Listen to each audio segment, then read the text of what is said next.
Here it's on there. I don't know if you got to refresh, maybe. Hey, it's on it.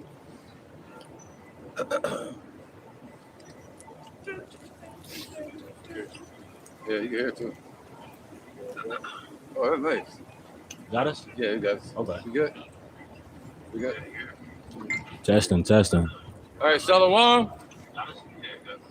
We are the Hebrew Israelites, and we come out every week to prophesy the downfall of this wicked kingdom called America, and also to announce the salvation of the hopeful elect, of the children of Israel, of the Negroes, Latinos, Native Americans, and also the speckled bird Israelites that are scattered amongst the other nations.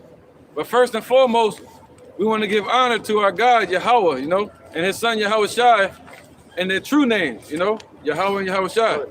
So I'm going to say, Call, Halayim, Allah, Yahweh, Bahashem, Yahweh Shai, Bahashem, Ha, Rakan, Kodash, Ma'amah. All right, double honor to the elder apostles of GMS and the elders, and Shalom to you, Akim, and Akwatim, your children that believe in sincerity and truth around the four corners of the earth. As you can see, a lot of prophecies are coming around upon this earth right now, according to the scriptures. No other book. All right, the same deliverance we had coming out of Egypt, it's going to be the same type of deliverance coming out of this Egypt. All right, a spiritual deliverance. Where the Most High sent Yahweh Shai to deliver the children of Israel. All right, so now the scriptures speak about 144,000 and 1/3 of the men, women, and children of Israel being delivered. All right, so now let's get into it. Let's start off with the scripture, 1 Corinthians 10. All right, this is the book of 1 Corinthians, chapter 10, verse 1. Right, because that destroying angel that was sent, here and there, but that destroying angel that was sent to destroy the Egyptians is the same angel that's going to be sent in these times to destroy these heathens, starting with the so-called Caucasian race, who are known as the Edomites of the Bible, also the Africans, the Arabs, the Dot-Head Indians, the Syrians, the Japanese, Chinese, and also 2/3 of our people that don't want to get right. All right, so let's do an opening scripture real quick. Go ahead, brother. All right, this is the book of 1 Corinthians, chapter 10, verse 1. Moreover, brother, I would not that ye should be ignorant how that all our fathers were under the cloud, and all passed through the sea. Right, so we all passed through the sea. So if you're here today, you were most likely there back then, man. And who is that talking about? These people. You see that's right here. Sorry. These people right here. All right, so we passed through there. Go ahead. And were all baptized unto Moses in the cloud and in the sea. Right, so we were under the cloud in the sea. Okay, what they call the Red Sea, and Moses, who was a Haitian, all right, he was chosen to lead us out of Egypt on the Passover, on the night of the Passover. So now we're under Yahweh Shai, where he's leading us out through what? Through the spirit of truth. All right, go ahead, separating us from among these people. And did all eat the same spiritual meat. That's right. And did all drink the same spiritual drink. Right, because that's spiritual, the Passover.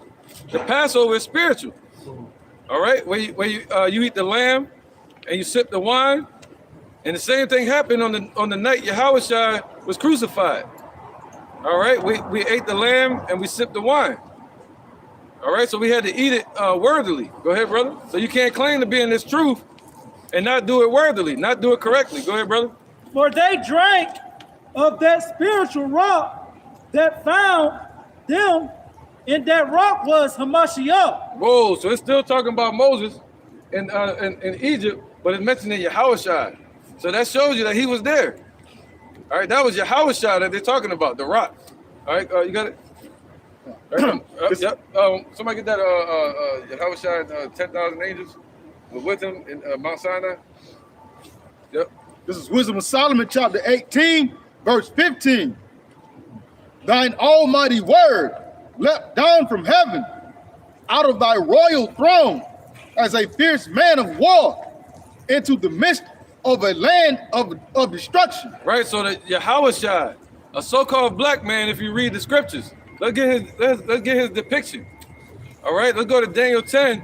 So let's show you what Yahushua looked like before he was born into the flesh, as Yahushua himself. All right, let's get his depiction in Daniel chapter 10.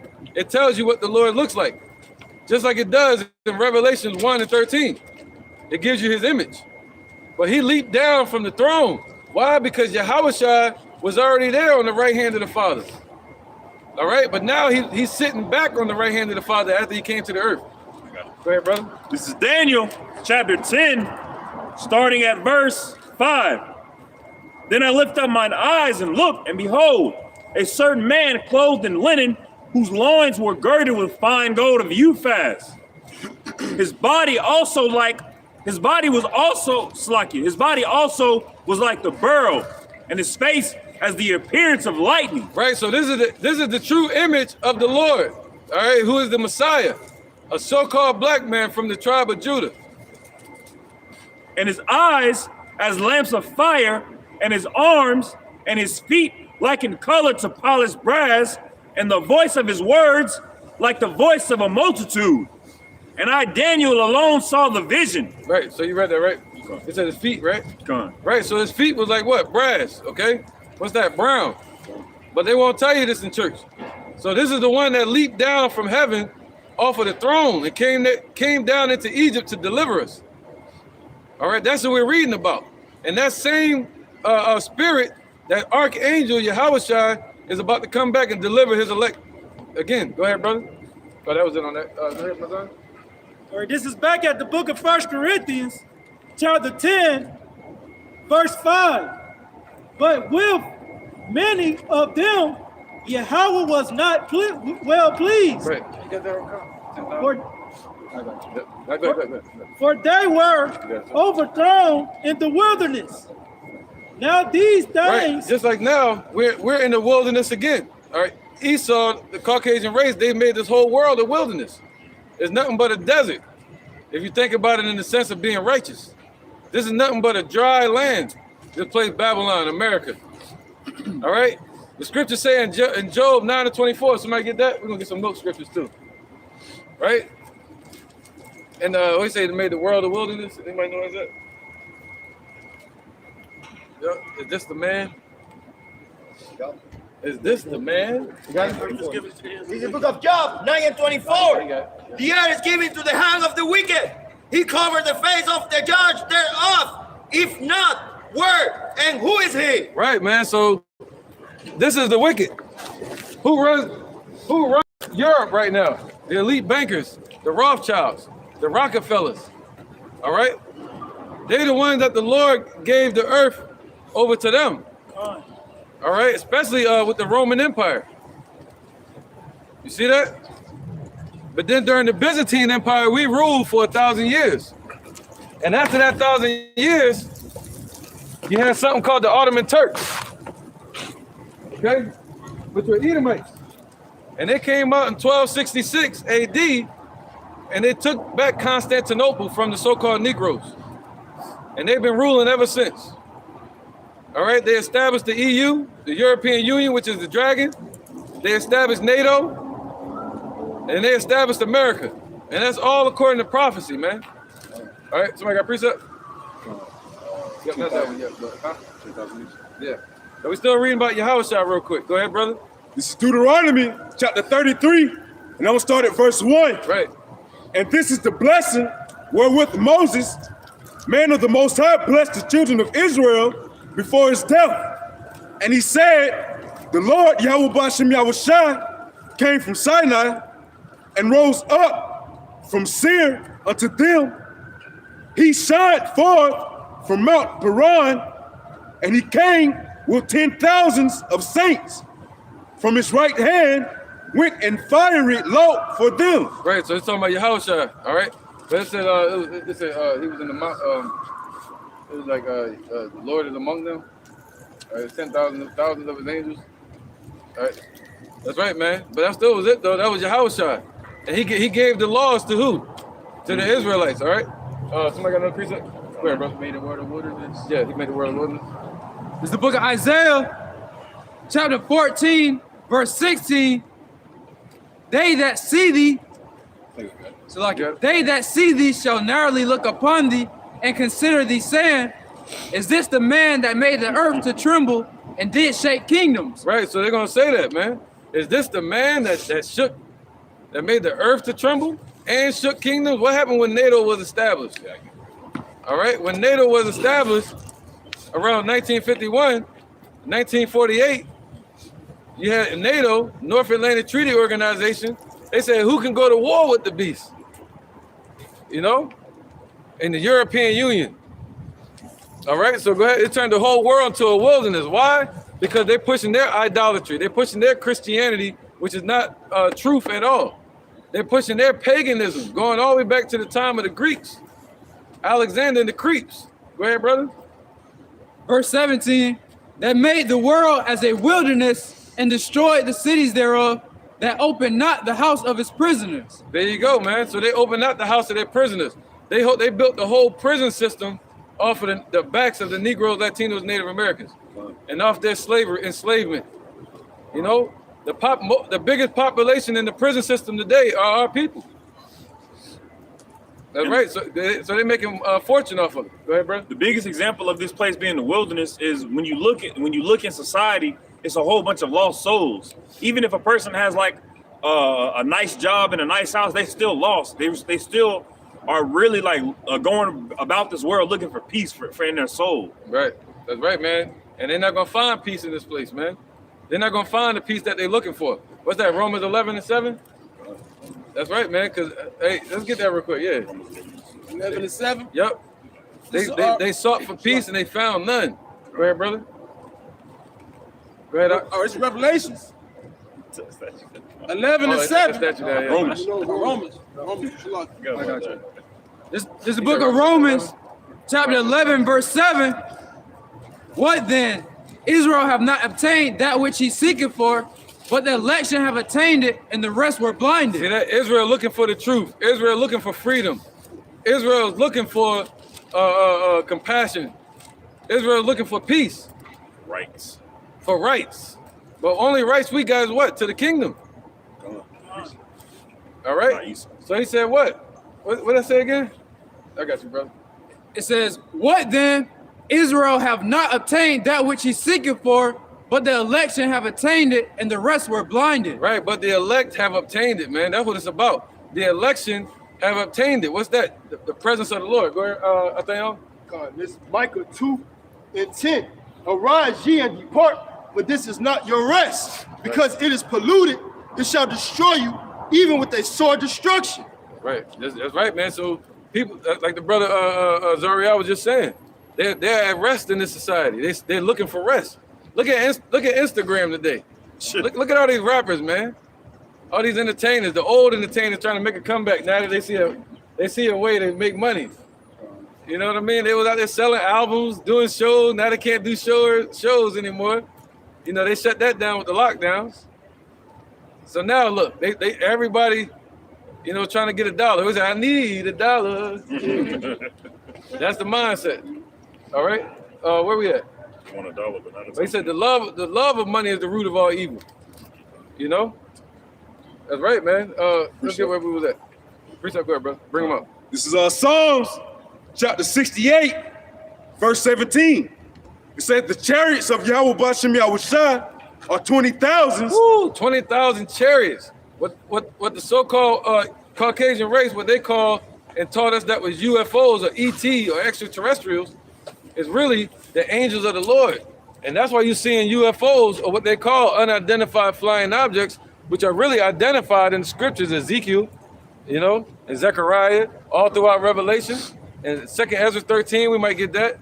They're all throughout the scriptures where it describes the Lord returning in a chariot. Somebody get that? Revelation 1:7, I think it is. Let's get that real quick. How the Lord gonna return and scare the heck out of these people, a so-called black man. 10, 11 foot tall, a mighty angel. Revelation 1:7. Okay, they got it. Behold, he comes with clouds, and every eye shall see him, Come on, brother. and they also which pierce him, and all kindreds of the earth shall wail because of him, even so. Amen. I'm on, yep.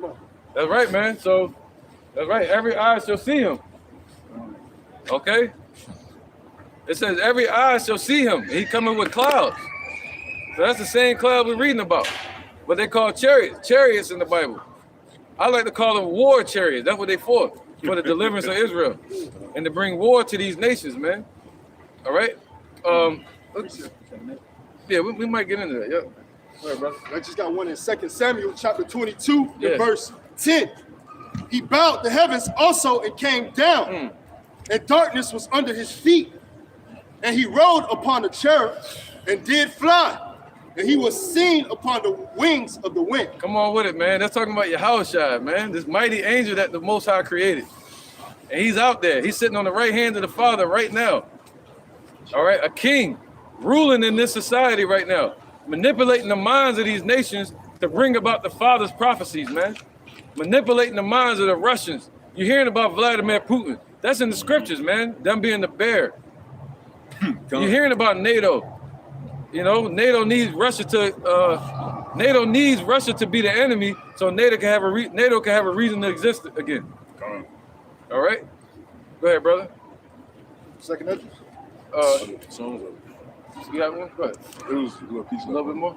On Psalm 68:17. We might go back into this. It says the chariots of Yahweh Bashem Yahushua are 20,000s, even thousands of angels. The Lord is among them as in Sinai, in the holy place. That's right, man. See that? So Yahushua was always with us. And he said nothing can separate us from the love that him and the Father have for us, man. All right, not even our sins. Okay, he's proving that now. All right, go ahead. This is back at the book of 1 Corinthians, chapter 10, verse 6. Now these things were our examples, to the intent we should not lust after evil things, as they also lust. Neither be ye idolaters, as were some of them. Right, just like 2/3 back then in the wilderness, they were idolaters. They wanted to go back into Egypt and worship the golden calf. All right, just like today, our people, their minds are in this place. This is spiritually Egypt. All right, their minds are here, and they seeking comfort in this place. But the Lord said, "What?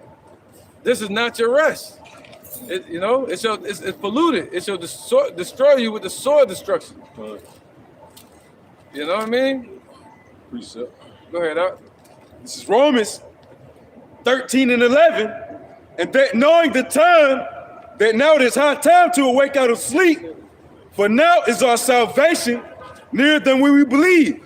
So, Khan, man, just like the elder was saying, man, hey, now is the time to get up out of that rest. Why? Because it's not our rest, man. You know, you got 2/3 of our people down here, hey, feeling like this place is for us, you know, constantly trying to, Black Lives Matter, this, that, and the third, when, hey, you pleading the case that's not even supposed to be played, man. You know, hey, like the elder said, we got the keys to the kingdom, but yet you trying to get the damn keys to the goddamn pit down here, man. Right. You know, hey, this shit not for us, you know. That's right, man. That's right. You got precept, right? Go ahead, launch it off. Nice strong. This is 1 Corinthians chapter 8, verse 4. Right. You can feel that dead spirit out here, down here, man. You know what I mean? Go ahead, up. It says, as concerning therefore, it says the eating of those things that are offered in sacrifice unto idols, we know that an idol is nothing in the world, and that there is none other God but one. And that's Yahweh shine. You know, they are true gods, you know, and they're the only true powers that's on this earth, you know. In the heaven. In the heaven, come on. That's right, because the scriptures say in Corinthians that the idol is nothing and the thing offered to it is nothing. It's in the builder. And the builder. That's right. Go ahead. That was it. It says, verse 5, it says, for though there be that are called gods, whether in heaven or in earth, as there be gods many and lords many. But to us there is but one God, the Father, Yahweh. That's right, man. Ain't no Holy Trinity, none of that.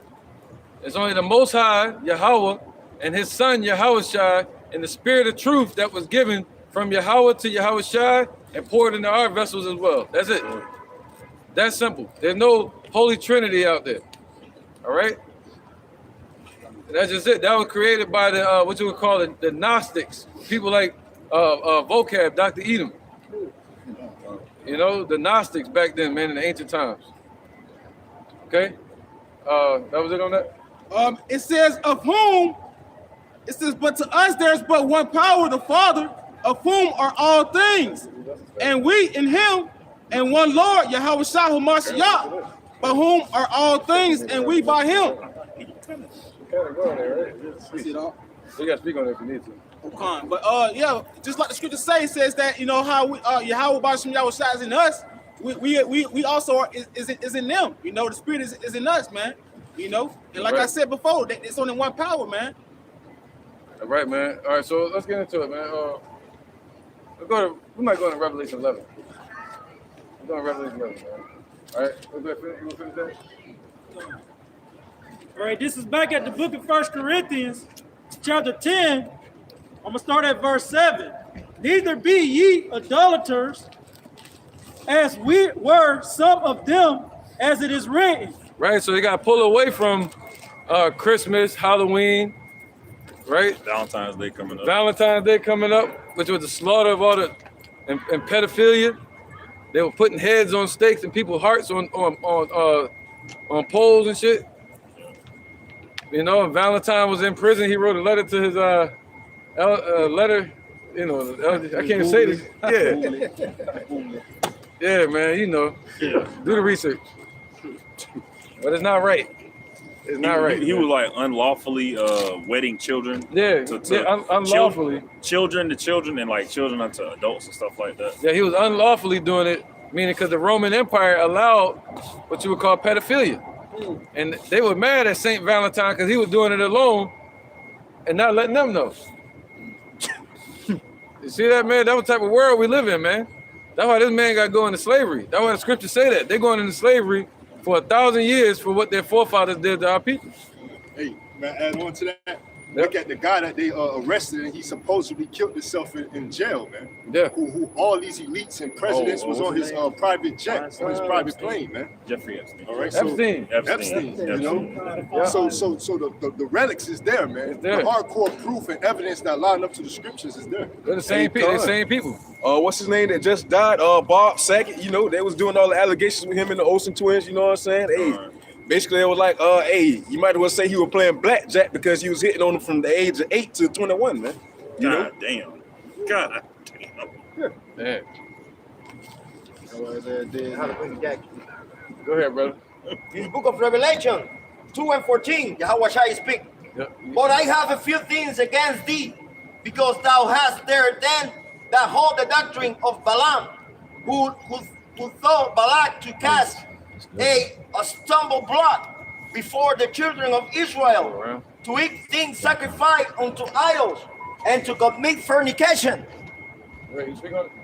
Yes, this is the things that, you know, the so-called Edomites, you know, putting out in our people, you know, to blind, to slave their mind. How wicked they are. Right.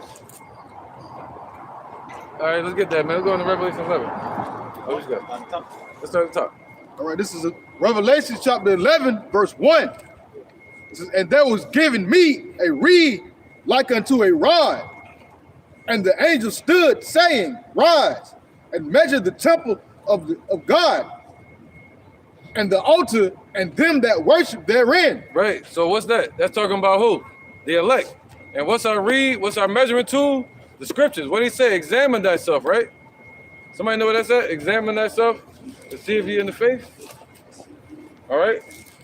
And this is the spirit to where we try each other. He said, try the spirit by the spirit. All right, until we come to the full measure and stature of faith of Yahushua. Okay, so this is our measuring tool. And we only set up to measure who? The temple. All right, somebody get that. Let's go to Amos.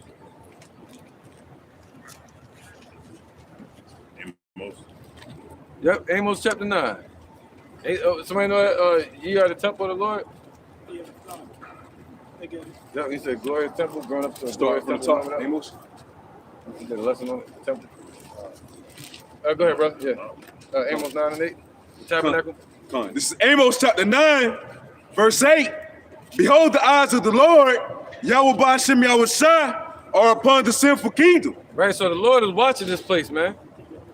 All right, they think the Lord don't exist, but he's watching. Go ahead. It says, and I will destroy it from off the face of the earth, saying that I will not utterly destroy the house of Jacob, saith the Lord. For lo, I will command, and I will sift the house of Israel.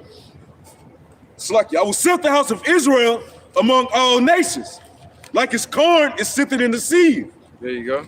Yet shall not the least grain fall upon the earth. Right, so the Lord is sifting through Israel right now.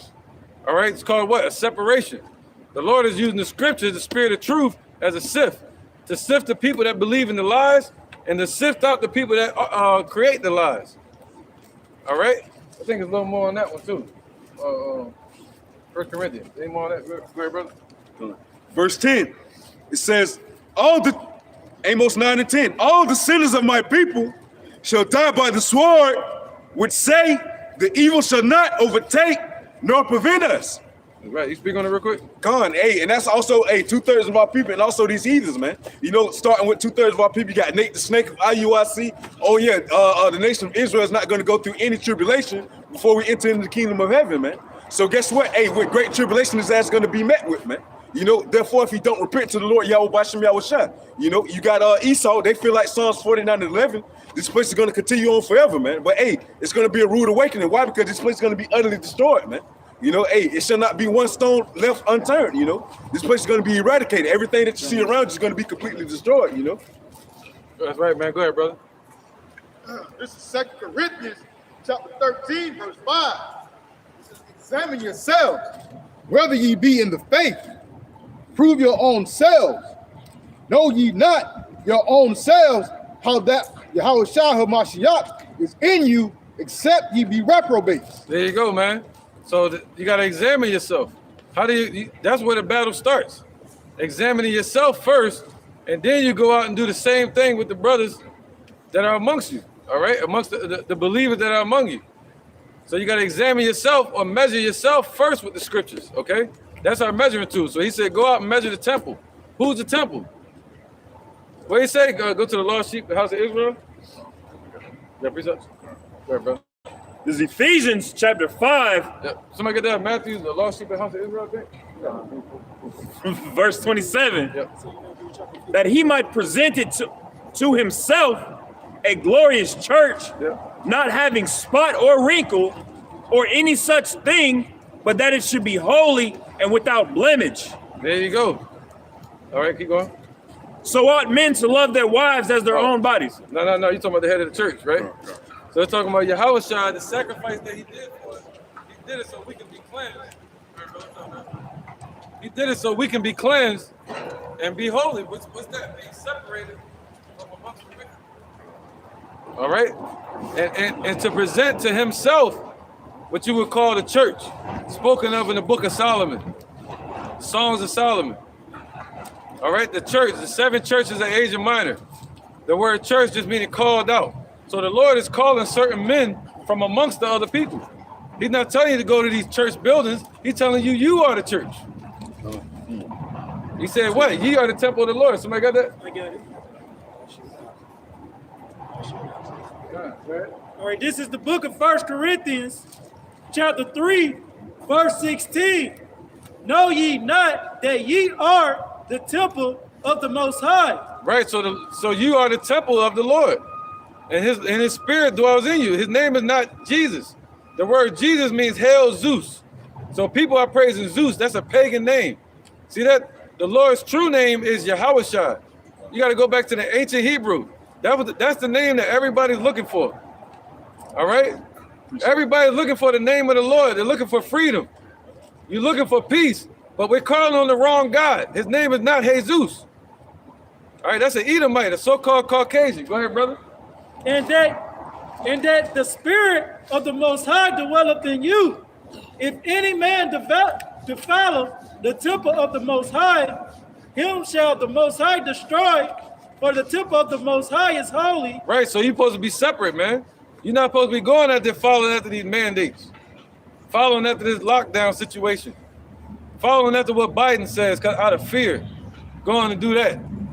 Your body is supposed to be separate, separated to the Lord, man. Just like during the times of Moses in Egypt, when Moses prayed to the Father, the people were speaking Egyptian, but they called out to the Father's name in Hebrew. Okay.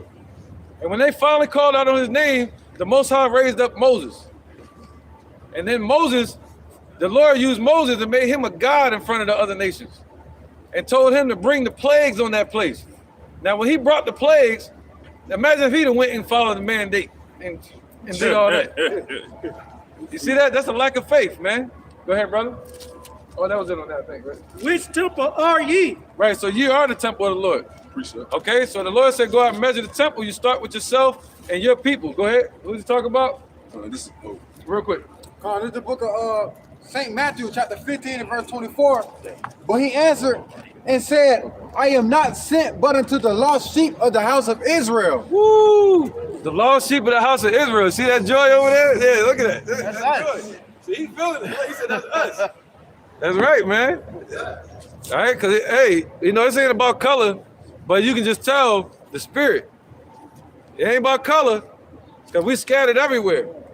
You get what I'm saying? You got some of us over there in Ireland. You got some of us amongst the English, some of us amongst the Africans. You can't tell who's who, but you can definitely tell the hopeful elect by the joy in their spirit, man. All right? Go ahead, brother. This is Acts chapter 2. That's right. Now you good. So he said, get ye to the lost sheep of the house of Israel. Those that are waiting for the Messiah to return. But what? Hosea 4 and 6, real quick.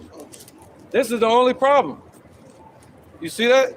We're going to show you the problem. Our people are waiting for the Lord. Romans 10. Somebody get Romans 10 before that one? Okay. All right, they're waiting for the Lord. But these are the two problems we're going to read for you.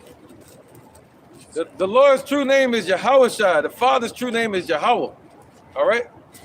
All right, this is the book of... Yeah, Peter Pan. Go ahead, brother. All right, this is the book of Romans, chapter 10. I'm going to start at verse 2. I bear them record that they have a zeal of the Most High, but not according to knowledge. Right, so they go up in the churches and they're hooting and hollering, Harlem shaking on the ground, doing the worm, doing all kind of moves, shucking and jiving, casting their money out there to make the preacher rich while they still poor. They go home and they still eat pork. They still break all the laws of the Lord. They deal with these pagan holidays. Why? Because of this. Go ahead. They have a zeal to the Most High. They have a passion to the Father, but not according to knowledge. All right? I think that was one more. Go ahead. For they being ignorant of the Most High's righteousness and going about to establish their own righteousness, have not submitted themselves unto the righteousness of the Most High. Right. This is the righteousness of the Most High. Doing the work this way. You got to come out every week and you got to try to teach to your people. Standing there, people that you call your friends. You got to learn this truth, and you got to step out every week to try to warn your people, man, from the destruction that's coming. The same way Moses did it, the same way Noah did it, the same way the Lord did it before 70 AD. I have an objection. Oh, go ahead, definitely. This book of Galatians 6, 4, and 5. But let every man prove his own work, right, and then should he have rejoicing himself alone and not in another. For every man should bear his own burden. Right, man, you're gonna bear your own burden. It starts with you first, man. That's where the main battle is at, in the mind. It starts with you. You can see the big difference between this spirit and the other guy's spirit, man. We know he was an Edomite. And I die because I'm good. Go ahead, man. Hosea chapter 4, verse 6. My people are destroyed for lack of knowledge. See, that's the only problem. Our people are destroyed We being destroyed by these devils because of lack of knowledge, man. If our people, the scriptures say that, if this was my kingdom, my people would fight. If this was Yahweh's kingdom, in the book of Exodus, it says that the Lord is a man of war. You see that? That's our God. A so-called black man, 11-something foot tall, look like a lion, look like Kimbo Slice with a white beard. That's our God, man. But they don't tell you that in church. You see that? We can read it according to the Bible. They say you look like him. Yeah, they say he look like him. but the Lord don't look like that. Esau did. You see that? That's in Genesis 25. Go ahead, brother.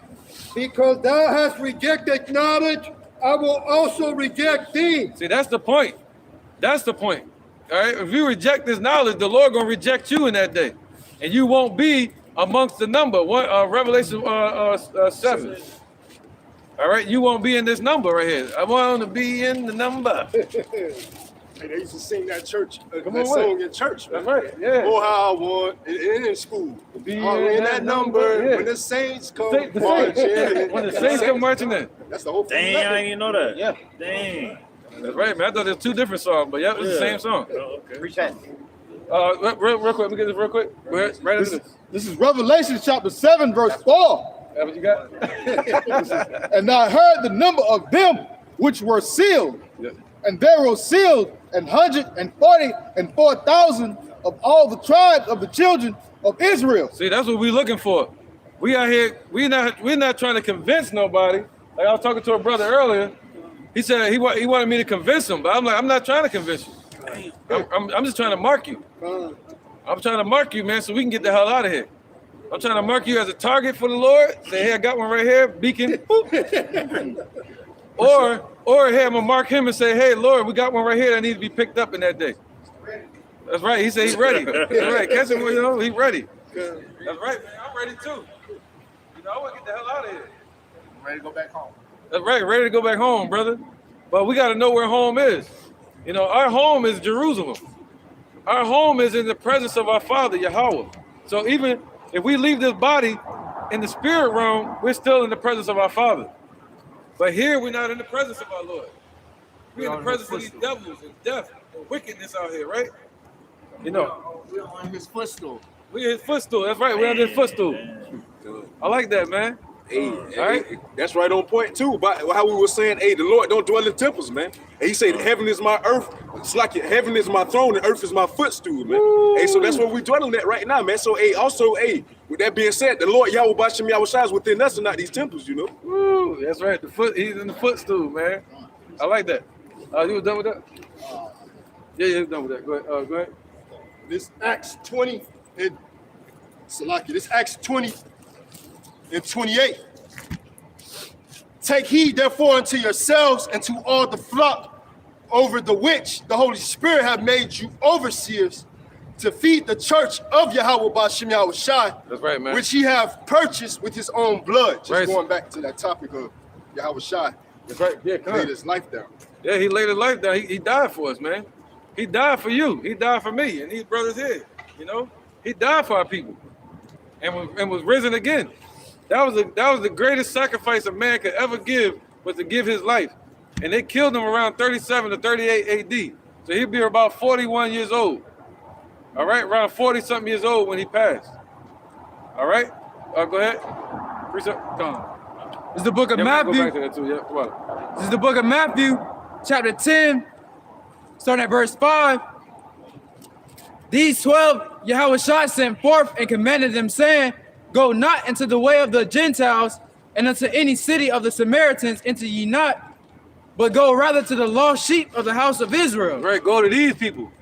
All right, but that was at that time. He was telling them because the teaching of the Gentiles wasn't set up yet until Paul. You know what I mean? So later on, Paul wound up going to those places. All right. So yeah, but now today he said what? As ye go, teach our people that the kingdom of heaven is at hand. How do we know it's at hand? What's that part of the signs past? Second Ezra's gonna be some milk stuff, yeah. Second Ezra chapter 9. But let's read how the Lord's gonna show up. All right? Go ahead, brother. This is Matthew chapter 18, verse 20. For 2 or 3 are gathered together in my name, there am I in the midst of them. That's right, brother. That's right. Yahushua is in the midst of us. Okay? That's right, man. He got a great spirit, man. That's what we look for. Yeah, Yahweh is with me. That's right. That's not his name, but you get it. We're going to write it down for you. All right? Because just to help you with that, in the ancient Hebrew, there was no E's and no U's. So it couldn't have been Yahweh. You see that with the E? With an H. It was Y-A-H. Y-A-H. A-W. A-W. A-H. A-H. Yahweh.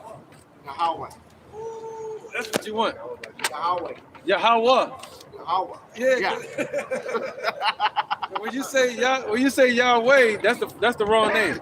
Yeah, I know. I was thinking maybe that's the way he wanted us to go. Yeah. But He now wanted to go his way. That's why he said Yahweh. Yeah, but now if you do the research and you trace it back, Yahweh only goes back a few thousand years. All right, but the Hebrew that we speak is the Lashawan Kodash, the Paleo Hebrew, and it goes back to the ancient times, almost before the 3000 BC. All right, so it'd be Yahweh. Yahweh. And the Messiah's name is Yahushua. See that? Yeah, the Most High God. The Most High God is Yahweh. The Messiah, the Son. You know, like his child, the one they call Christ, his true name is Yahushua. All right? So that's who's coming back. And that in the Hebrew, that name Yahushua means he the deliverer. So he's the one that's set up to deliver us from this situation. All right? And the Father's name is in his son's name, Yahweh, Yahushua. And the Father's name is in the tribe of Judah, Yahweh. See that? All right, so yeah, go ahead. This is 2nd Esdras, chapter 13. 2nd Esdras, chapter 13, verse 3. It says, and I beheld, and lo, that man waxed strong with the thousands of heaven. Right, so this is how he's going to come back. He's coming back. Cheers. He's coming back with the thousands of heaven. All right? Because it's thousands of angels in the heavens. The thousands of angels that's going to come back with him. He's going to send back the angel Michael. And you know, he got 4 archangels out there. Raphael. Michael. Michael. And Michael. You got Michael. It's one more. It's 2 more. You probably know one of them. He don't know that one. I know he don't know that one. Gabriel. Yeah. You know Gabriel. You know about Gabriel. I know about Gabriel. I had to try to get him back. You know. But I know Michael and Michael. Yeah, it would be Mayak Allah, and then you have Rapai Allah, and then you have your Awar Allah, which would be Uriel. That's the other angel. And then you have Gabriel, which will be Gabar Allah, which means warrior of the Most High. So he's a warrior. Because we are all crusaders. We're all crusaders? We're crusaders. Yeah, in a sense. In a sense, yes. Yeah, in a sense. What's your name, man? My name is Tevin. Tevin? Yes. Okay, brother. My name is unusual because that's what name I was given. Yeah. But it's not my true name. What's your true name? That's right. That's not your true name, man. That's right. We all got Hebrew names. Yes. We got to go back to the Hebrew, man. You know, I think your name should be something with joy or something, you know? I mean, beautiful at birth. Yeah, you don't want your pa. I don't want that either. Yeah, you don't want that. You don't want that to be your name. Right, we might, hey, depending on how this conversation goes, we might give you a Hebrew name before you wrote. All right, let's keep going. Yeah. That's why. Where we at? Somebody else read something. I just got done reading. Let's read 2nd Ezra, yeah. This is back at 2nd Esdras, chapter 13, verse 3. This is, and I beheld, and lo, that man waxed strong with the thousands of heaven. And when he turned his countenance to look, all things trembled that were seen under him. Right, so this how he coming back. Everybody gonna tremble. Cause you know war about to break out, World War III. All the nations. All the nations gonna tremble when they see that so-called black man showing up in all those chariots. And we in that time, brother. What's that? 2nd Ezra chapter 9. Let's get that. 2nd Ezra chapter 9, verse 1. Oh no, he good. I was no, yo, he good. I was so you ain't had to move. I was moving. Oh, I just moved because the wind was blowing. Going that way.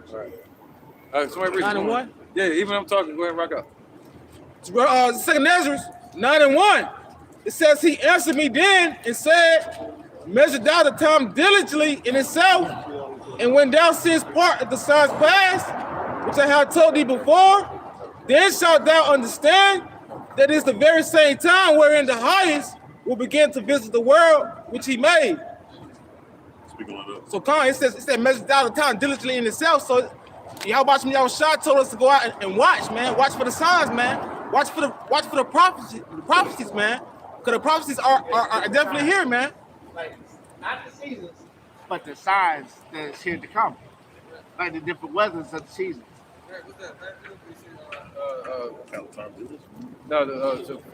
Rise of faith, nation to rise against nation. These one of the signs right here. We're gonna get it real quick. Matthew 24. Yep. All right, this is the book of St. Matthew, chapter 24.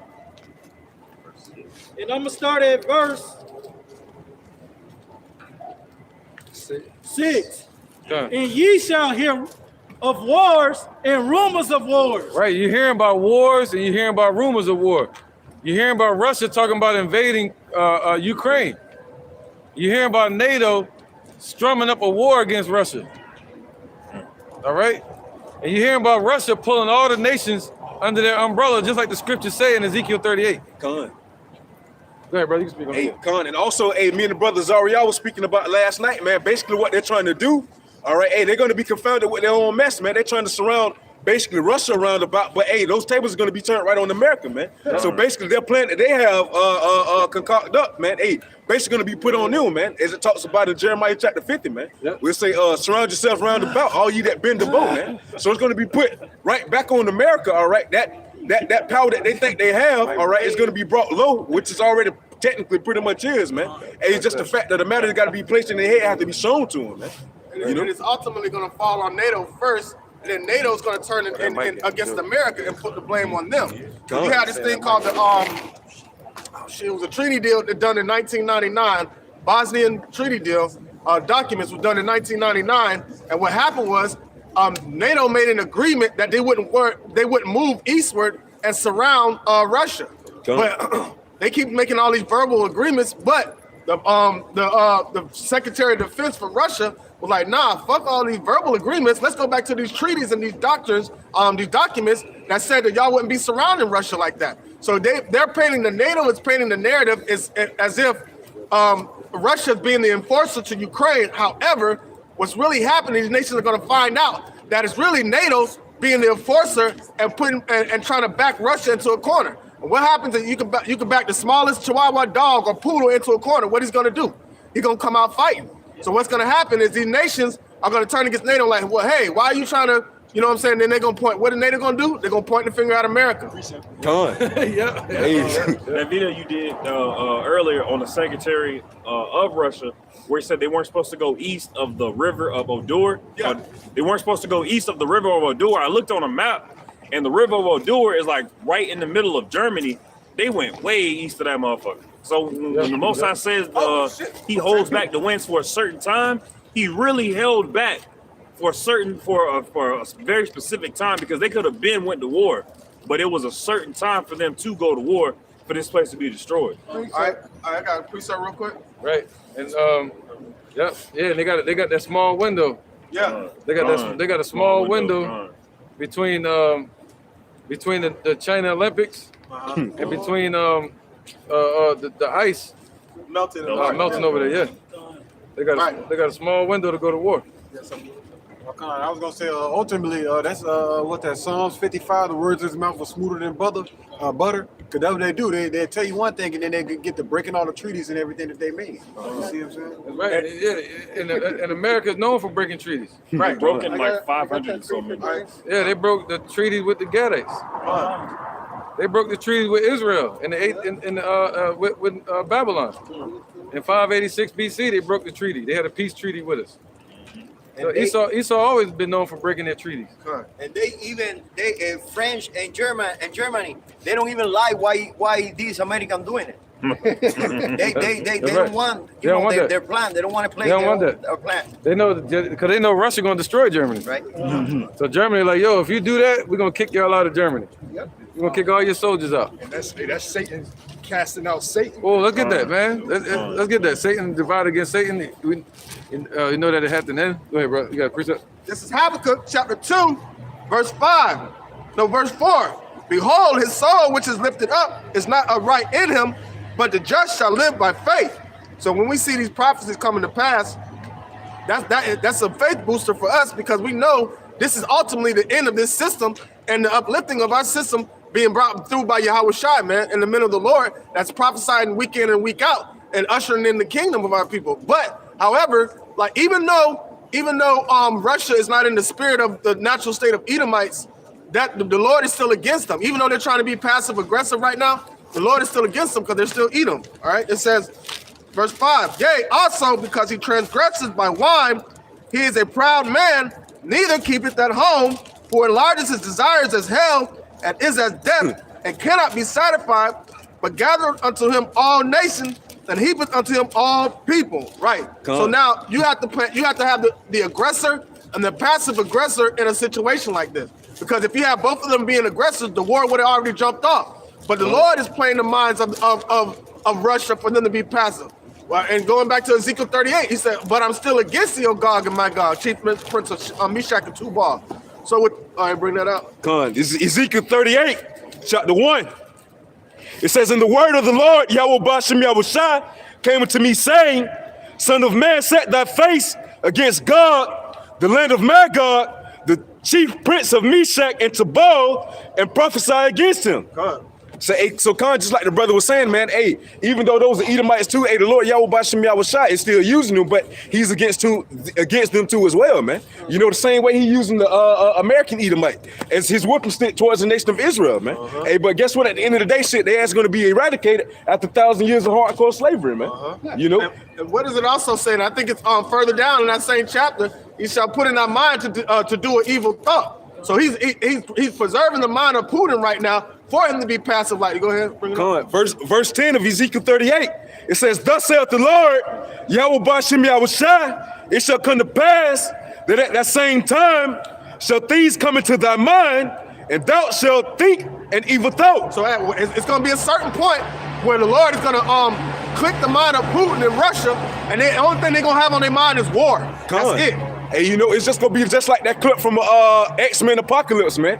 When you had Apocalypse saying no more war, no more superpowers. And those superpowers referring to their military might, man. You know, your missiles, this, that, and the third, man. So guess what? Hey, that evil thought is gonna be put into their mind as he used like Professor Xavier in the movie sense, you know, to use everybody to put that mind control in their head to launch those missiles, man.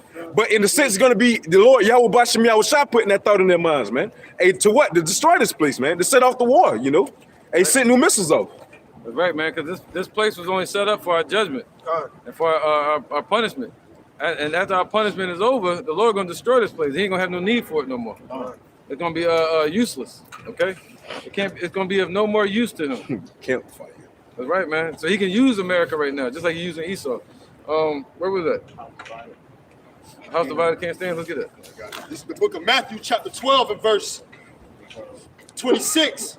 Yep. And if Satan cast out Satan, he is divided against himself. How shall then his kingdom stand? Right, so the adversary is divided against the adversary, you know, Esau against Esau. Then how can they stand? It's divided. It's going to fall, man. They're going to rip each other apart.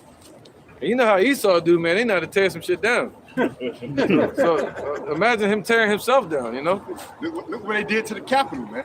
Yeah. And that goes back to the lesson of us and the brothers did, all right, this week, all right, on how, and at the end of that article, it said that at least one side of the civil war is ready and prepared to fight, man. Yep. You know, which shows you the mindset that Esau is in, man. He's ready for war. He's ready for civil unrest. He's going, you know, his kingdom is over with, man. He's not going down without a fight. Hey, Khan, you know, Proud Boys, et cetera, man. You know what I'm saying? Basically, with Esau, you know, their blessing is the gun. And, you know, they coming after, you know, the rights with the guns and everything. So, hey, guess what? They they riling up, man. You know, so they getting ready to make a move, man. That's civil unrest. And you got Proud Boys is one thing, but you got the Boogaloo Boys, the Boogaloo Boys. Them boys are the ones that's really they calling everybody out. Anybody that's against the government, they don't give a fuck who you look like, what you look like. Anybody that's against the government, come on, we got you. We got guns, we got money, we got everything we need. Let's go. They're ready to tear this shit up. And all you jakes that's on here on that dumb shit, they'll tear your ass up too. They don't call them Boogaloo Boys for nothing. All right, this is the book of Revelations, chapter 12, verse 12. Therefore rejoice, ye heavens, and ye that dwell in them. Woe to the inhabitants of the earth and of the sea, for the devil is come down unto you, having great wrath, because he knows that he have but a short time. Right, so who's the devil? Who's the devil that's coming down with great wrath? May I speak to someone? No, we don't need to. You got any questions? Yeah, I was wondering if you all had a permit. We don't need a permit. We not even, trust me, we've been doing this in 2008 out here. Okay, I'm just asking. Yeah, no, I appreciate that whole yeah, I think you had a question about the Bible or something. Oh, I know about the Bible. Oh, you think you do, huh? Thanks. Hey, you got any questions though? You know, come ask us. Who's reading now? Go ahead, brother. You want to read it over? Yeah. All right, this is the book of Revelations, chapter 12, verse 12. Right.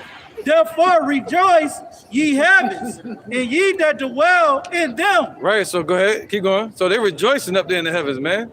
They're rejoicing. Why? Because they're asking the Lord, when you going to go back and destroy these heathens? When you going to go back and deliver our people and get the praise for your name? When? And now they're rejoicing because they're seeing it happening. The angels see it. And Yahweh started telling the ones that's with them, come on. It's time to go. Go ahead. And guess who else is rejoicing? The elect. We get happy when we see all this shit coming down. Yeah, we dwell in that. We dwell in that spiritually. All right, go ahead. Woe to the inhabitants of the earth and of the sea, for the devil is come down unto you, having great wrath, because he knoweth that he have but a short time. Right. This is the devil. Before I was rudely interrupted by Eve. All right. Well, these people, they run the government. They're the ruling government right now, but they're really the Edomites. You know about Jacob and Esau? Let's go to it real quick. We ain't got to get too much on that topic, but we're going to go to it real fast. Genesis 25, 2 nations. Right, man, because that's what it's all about. Second Ezra, what's that, chapter 6 and 11? I think I'm my favorite one. I always go to. Bring out Genesis. Esau, the end of the world, I think. Go ahead, brother. It's Genesis chapter 25, verse 21. Ooh, go ahead. And Isaac entreated the Lord for his wife because she was barren, and the Lord was entreated of him, and Rebekah, his wife, conceived. The children struggled together within her, and she said, if it be so, why am I thus? Right, so these people were struggling in Rebekah's womb. It was one baby that looked like these people, like you, like we just saw a minute ago, and there was one baby that looked like them. All right? And they came out of the same woman. You feel me? And both of those two babies, they became nations of people. One became Jacob, and his name was changed to what? Israel. And he became what? 12 tribes. You see that? So these people was named Esau, the progenitor, and then he had children called what? Edomites. All right? And they took over the whole world. Go ahead. And she went to inquire of the Lord. And the Lord said unto her, 2 nations are in thy womb, and 2 manner of people shall be separated from thy bowels. And the one people shall be stronger than the other people, and the elder shall serve the younger. There you go. So 2 nations of people were in this woman's belly. That's what the prophecies was about. So who ruled the Roman Empire? Who ruled the Greek Empire? You see that? Those were Edomites. But we call them, Blanco. Which is, El Blanco. Yeah, we call them Blanco, but they really Rojo. How you say rojo? Rojo. Rojo. You see that? They're really rojo. That's right. That's dumb, man. It ain't white. They ain't Blanco. It's the book of Romans 9 and 13. As it's written. Dr. Shaw, you can go up to 11. 11. Yep. All right, brother. Romans 9 and 11. For the children being not yet born, neither having done any good for evil, that the purpose of Jehovah, Bahashan Yahweh, according to the election, might stand. And that go back to the brother scripture, Genesis 25 and 25, man, of how the Lord created those twins, all right, but he created a new thing at that time with Rebecca and Isaac. That's right. That's right, man. That's right, because Esau was mad. Esau was mad at Jacob because he took his position as the elder son. He was supposed to get the blessing from the dad, you know. Hey, Con. But real quick, we'll make this point. So he was supposed to get the blessing from the dad, you know, but instead the blessing went to Jacob. So according to law, what's his name? Esau was saying that Jacob took it illegally, not that he was a liar. You know what I mean? The focus wasn't that he was a liar. He was worried about the paperwork. He was worried about the paperwork. He said, yeah. He like, yo, you took my spot illegally. And he supplanted me twice. But both times were according to prophecy. And what did Rebecca say? She said, let the curse fall on me. You just go do what I said. That's what she said to Jacob. So he wasn't a liar. He didn't want to lie to his dad. Go ahead, brother. Hey, and that just goes back to the point earlier when we were talking about Esau with the treaties, man. So that was a verbal treaty right there, basically that Esau made with Jacob, man. It also went back basically saying that we stole the birthright, but actually it was given to us by him. You know, it was given to us by Yahweh because he said the elder shall serve the younger. Yep. So it was predestined for Esau to be the way he was, to despise his birthright and give it unto Jacob. There you go, man. It was set up that way. That's why the angel came to Rebecca to let her know that. So she knew through the Spirit of the Lord, the angel coming and telling her, she knew what to do. All right. So yeah, man, you can't blame Jacob. That's what Esau trying to do. They trying to blame Jacob. Nah, the Lord like, nah, your beef was with me. Yeah. Yeah, now what? You got you don't want no smoke. Right. Let's keep going. Yeah. That's what, bro. That's what I'm looking for. This is 2nd Esdras chapter 6. We'll start at verse 7. Verse 7. Then answered I and said, what shall be the parting asunder of the times? Right. So what's going to be the parting asunder of these ages, of these kingdoms? You know, when they gonna stop ruling, man? You see, they started to take the statues down. You know what I'm saying? When is this gonna be over? When are they gonna stop busting our people upside the head? When the government shut down. That's the start. That's a good start. That's a good start. We take whatever we can get. Huh? When they stop all the wars and the government gives back to the people. That ain't gonna happen. The scriptures say, who can make straight what the Lord has made crooked? And also, look at Revelations 18. Revelation 18? Yep, because this is what's coming. Revelations 18. And Revelations, we just read it, but devil coming down with great wrath. Revelation 12, I think it was. Yep, Revelation 18, the last verse. Verse 12 and 12. Is it 18 or 8? It's Revelation 8, last verse. Is it? And in her was found the blood of the prophets. No, Revelation 8, the last verse. Yeah, I heard an angel flying. There you go. Look at it. Come on, this is the book of Revelations, chapter 8 and verse 13. This is what's about to happen. And I beheld and heard an angel flying through the midst of heaven, saying with a loud voice, woe, woe, woe to the inhabitants of the earth by reason of the other voices of the trumpet of the 3 angels which are yet to sound. So World War III is about to come to this place. So war is going to just get worse. It's about to kick up. See, the Lord wants that. He wants destruction on this place. He wants to destroy this place. You see that? So we can't seek rights in this place. We can't seek our 40 acres and a mule. What are we seeking? What's that? New heaven and new earth? Yep. That's right, man. Go ahead, brother. Who got a scripture? Yep, go ahead. This is Revelation 12, New heaven and new earth. Go ahead, bro. verse 12. Therefore rejoice ye heavens, and ye that dwell in them. Woe to the inhabitants of earth and of the sea, for the devil is come down unto you, having great wrath, because he knoweth that he hath but a short time. He got a short time. So he's going to come down with great wrath. what are they doing? They're moving towards their what? New World Order. They're moving towards their what they call a Great Reset. That's why you see people like Bill Gates. You know what I'm talking about? They got people like Klaus Schwab. Come on with it. That's why we keep picking this picture up. I don't know if you see the faces on there, but that's them. That's right. You see that? So they call, huh? New World Order. Illuminati. That's right. It's gonna be a satanic order. But nah, the Lord ain't gonna let them get it. He's gonna show up right in the midst of that. Ain't that beautiful, man? That's great, brother. All right, go ahead. 2 Peter chapter 3, verse 13, 11. Seeing then that all these things shall be dissolved, what manner of persons ought you to be in all holy conversation and godliness? Right, so knowing that all these things are going to be burned up in the fire. What's that, Malachi 4:1? 4? Yep. There shall be a time, Jacob's trouble. The angel Michael should stand up. Daniel 12. Daniel 12, the water, bro. Malachi, let's do that. Whoa, let's do the Daniel 12 first. Yeah, that'd be good. Daniel 12:1. I got New Heaven, New Earth, where it goes. Yeah, look at these real quick. Daniel 12:1. Look at that. Daniel 12:1. Yep.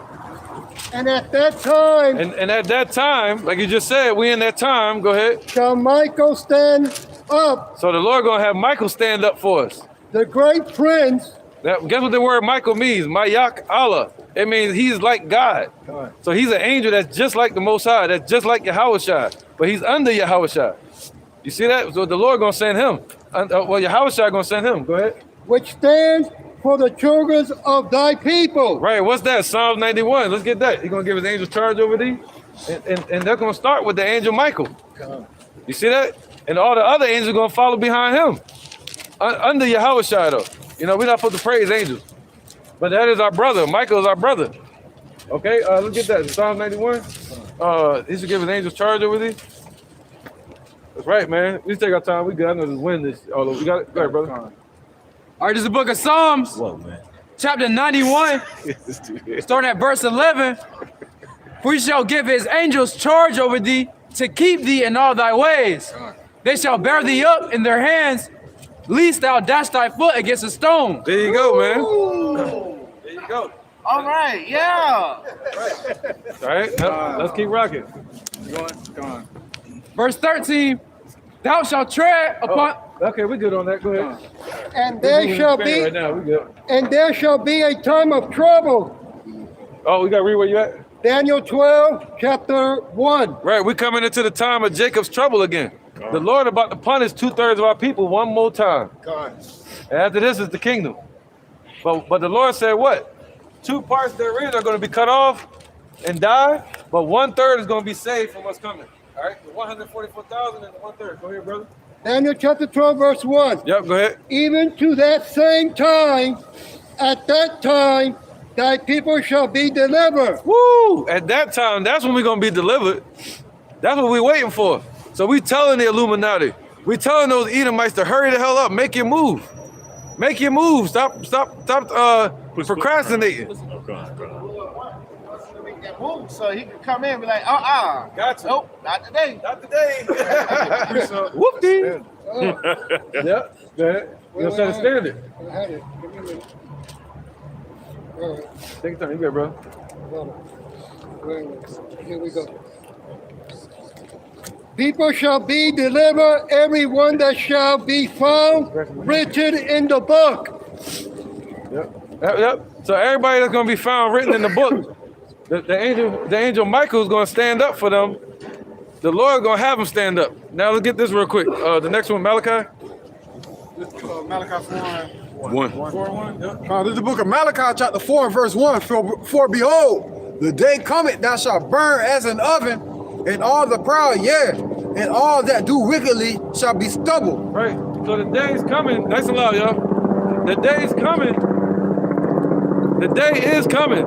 That's gonna burn as an oven. All right. So we need a hospital. I think the helicopter. The news station too. I think. Right.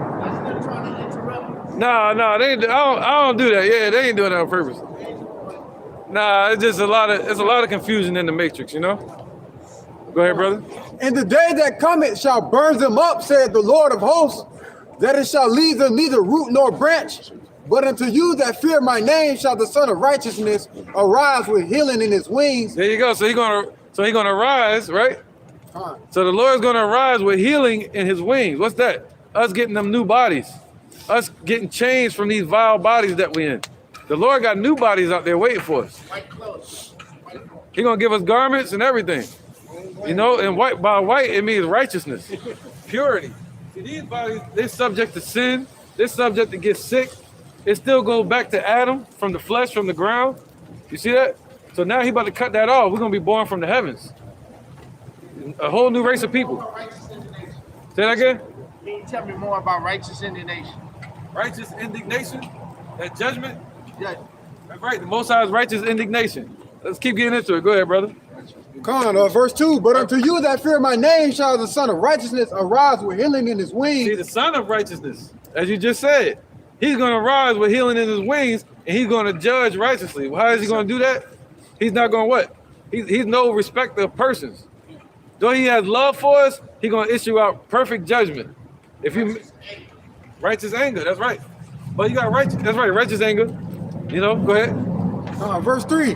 And ye shall tread down the wicked, for they shall be ashes under the soles of your feet. So the Lord gonna make ashes under the bottom of them Jordans. See that? So the Lord said that these nations gonna be ashes under the bottom of your feet. Weren't we ashes under the bottom of their feet? We were created from ashes. No, what I mean is, weren't we ashes under their feet? Yes, we were. And, yes, we were. right? We were real low. We were like ashes, like nothing. Isn't that correct? Yeah, we were slaves underneath their feet. Come on with it. So what the Lord say you're supposed to be? What spirit you're supposed to be in? Is what? Revelation 13. Let's get that real quick. 13 to 10. Babaka shot. I just need that real fast. 13 to 10. I think so. Yeah. All right. Come on, launch it up. Next is strong, yo. Revelation 9, verse 10. 13, 9, and 10. 13, right. 9 to 10. 13, 9, and 10. Come on. It says, if any man have an ear, let him hear. If you got an ear, let him hear. But not just two ears on your head. He's talking about spiritual ears. Come on with it.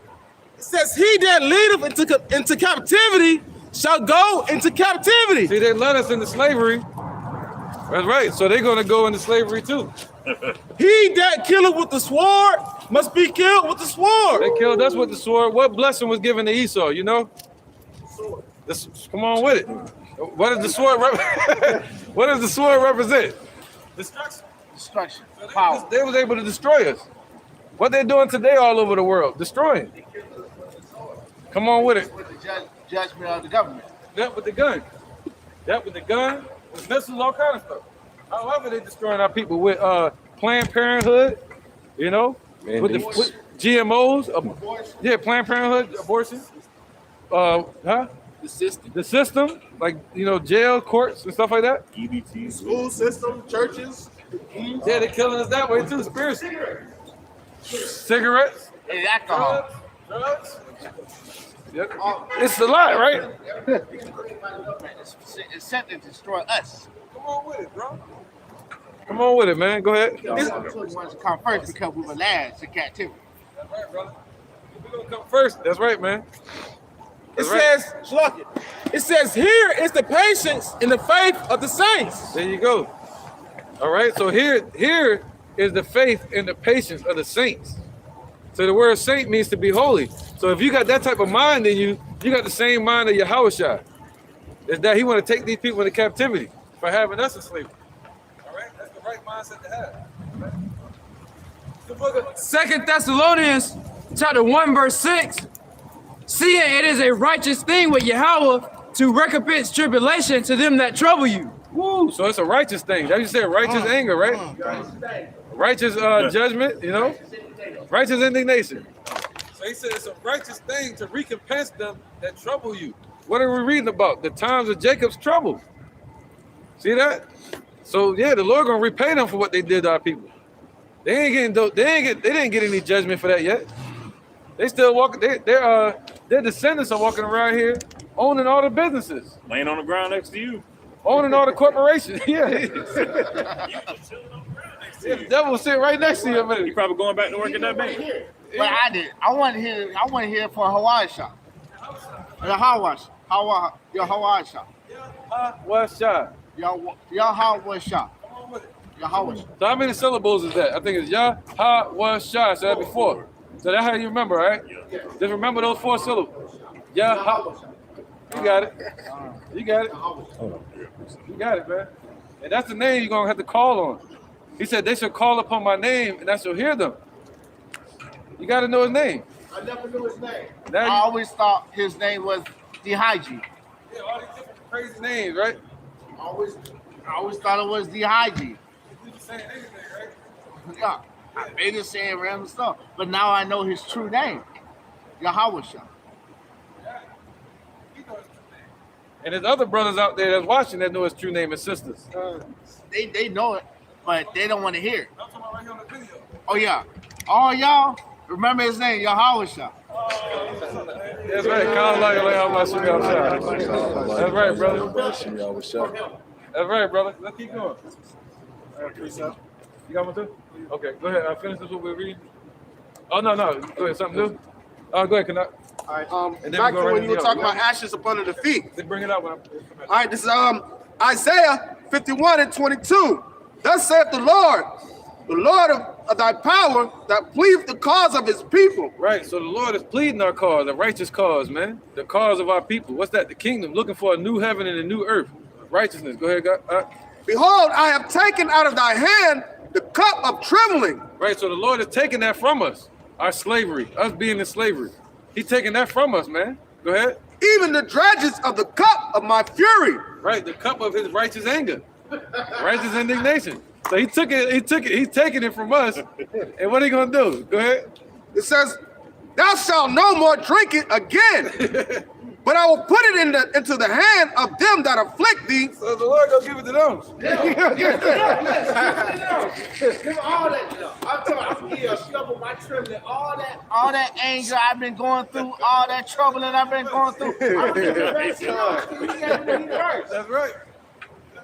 That's right. Yeah. Hey, the Lord said we're gonna wash our feet in the blood of the wicked. So I can't imagine what that's gonna be like. You know what I'm saying? I know what it felt like. It was like 33 stripes.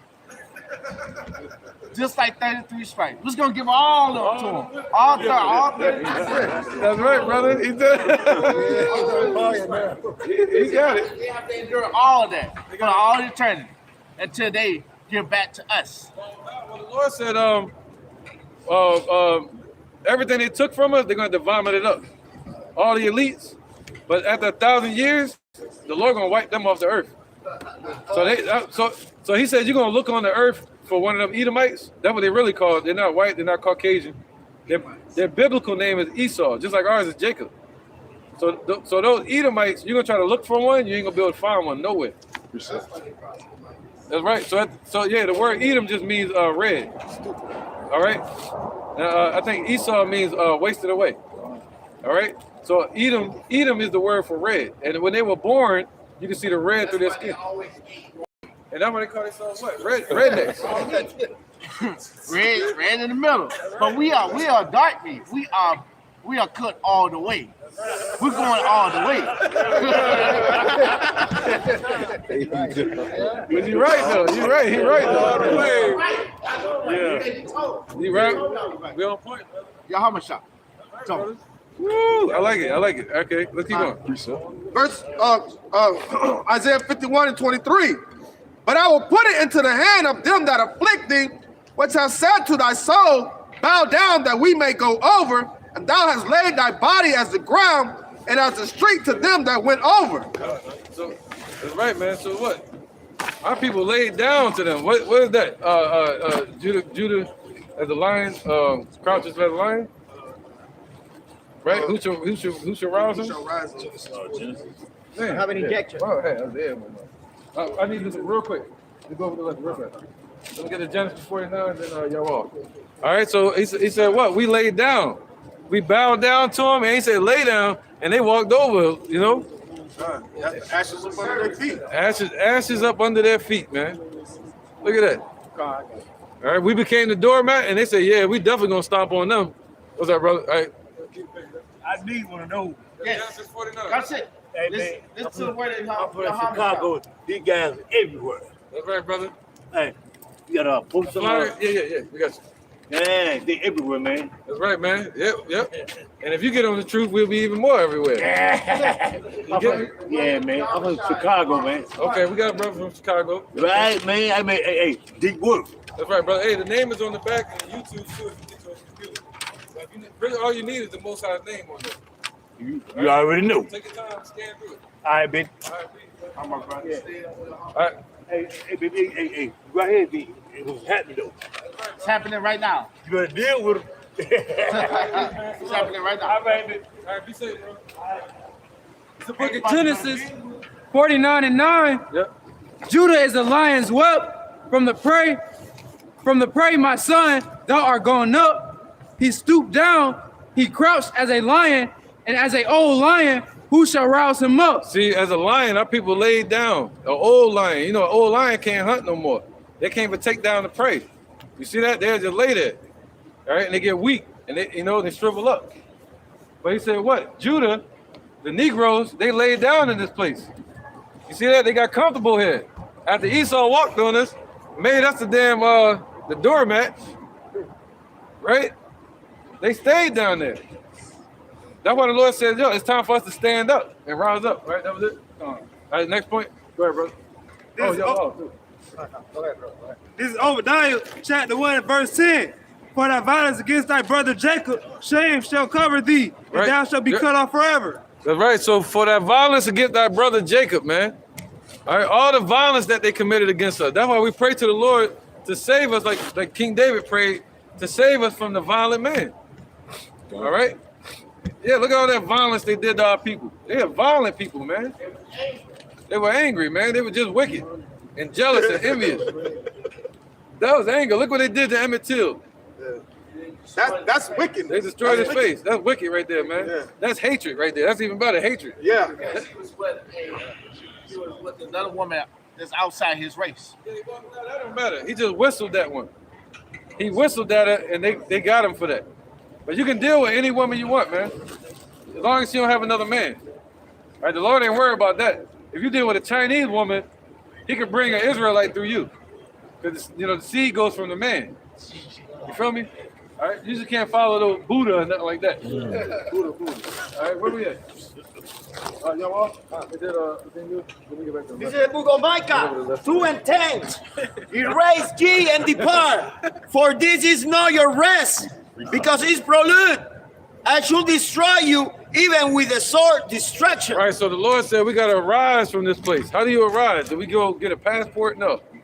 We arise by rising up mentally, as a spirit, as spiritually. He said, give up the spirit to him.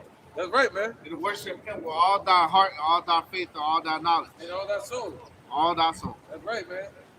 Okay, so he said what? What's that? Ezekiel 37, where we're standing up a great exceeding army in Revelation 11. All right, go ahead. This is Job chapter 20, verse 23. When he is about to fill his belly, Yahweh shall cast the fury of his wrath upon him and shall rain it upon him while he is eating. Right, so yeah, that's right, man. So while these devils are eating, bringing in their new world order, that's when the Lord gonna rain all his what? His righteous Righteous indignation. His righteous indignation. That's right. He gonna rain all that righteous indignation down. You know? He said, let judgment fall down like rain. He gonna rain it down on them. Okay? All right, it's gonna be a storm. And that storm, part of that storm gonna be Russia. All right, let's get back to where we was at. You still want this new heaven and new earth? Yeah, here we go. This is 2 Peter chapter 3, verse 9. It says, the Lord is not slack concerning his promise. Right. See, the Lord not slack concerning his promise. What did he promise us? He promised us a new heaven and a new earth. That's right. Well, where? See, they talk about the earth being destroyed or exploding and disappearing. No. He already has another earth that's Nope. transparent. Nope. I'm gonna show you what that is. What new earth, new heaven, and new earth he's talking about? Let's read it. Go ahead. All right, it says, The Lord is not slack concerning his promise, as some men count slackness, Right. but is long suffering to usward, not willing that any should perish, but that all should come to repentance. But the day of the Lord will come as a thief in the night, in which the heavens shall pass away with a great noise, and the elements shall melt with fervent heat. What's that? That's thermonuclear destruction. All right, there's an ICBM missiles flying over this place. 200 million giant missiles as tall as that pole right there. We're talking about nuclear energy and waste. Decimating this place. We just waiting on World War III there. We just waiting. That's all we doing. Waiting on Everybody World War doing. And the MOTB. You know, when they put that into the hand. Yeah, I can't really say it on the drum, but yeah. Yeah, I can't say it on the, you know what I mean? But yeah, you know my point. USB card. No.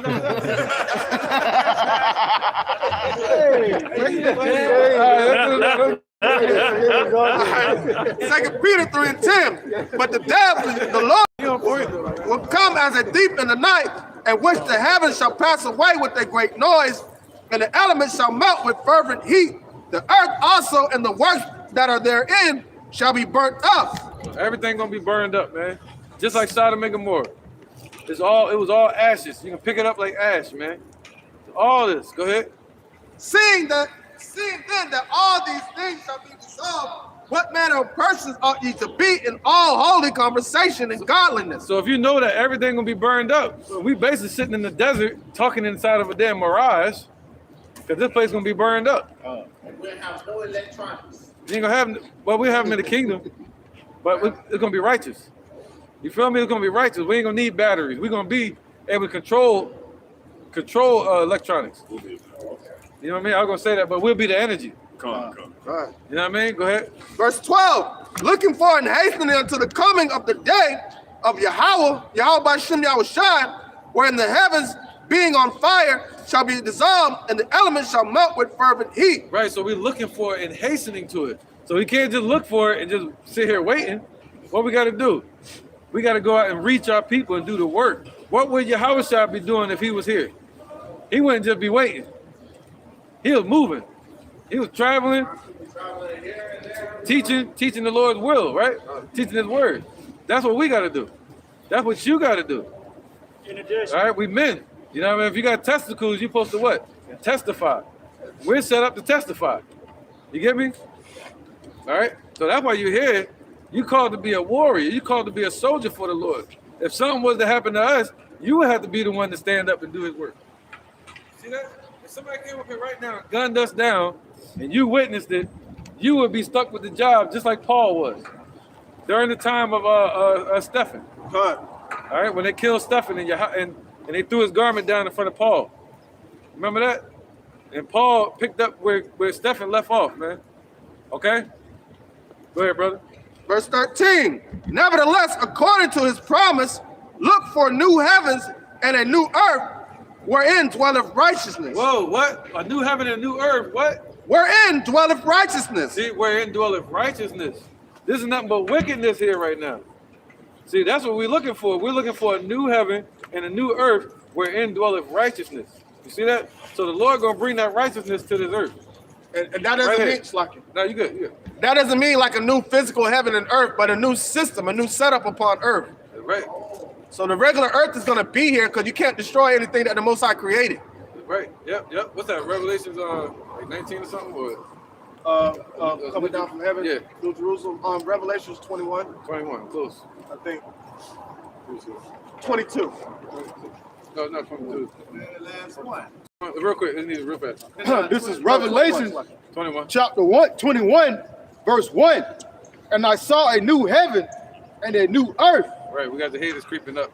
For the first heaven and the first earth passed away, and there was no more sea. Whoa, so that the old heaven and the old earth is going to pass away.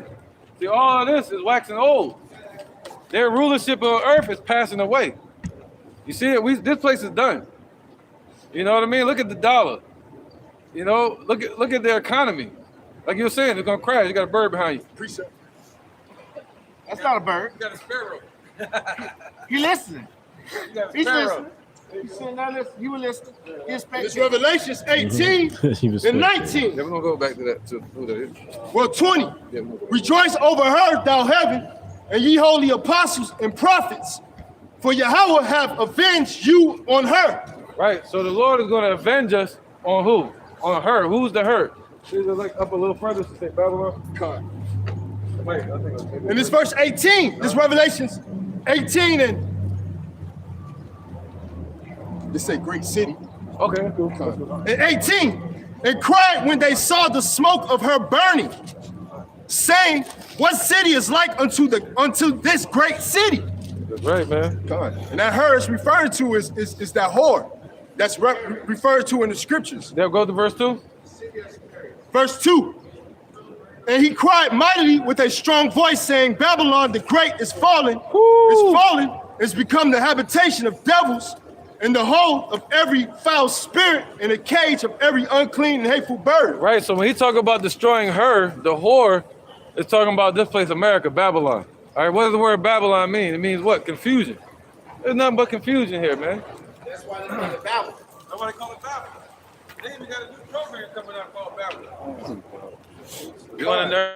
On it all day. It's supposed to be like the new Rosetta Stone. New Rosetta Stone, yeah. That's nothing but more confusion. All right, go ahead. Where we at? Yeah, all these languages are bastard languages. God. Yep. You had good. This is the book of 2nd Esdras, chapter 80, verse 50. He had it, did you? We ain't even started with Gone. For many great miseries shall be done to them that in the latter time shall dwell in the world, because they have walked in great pride.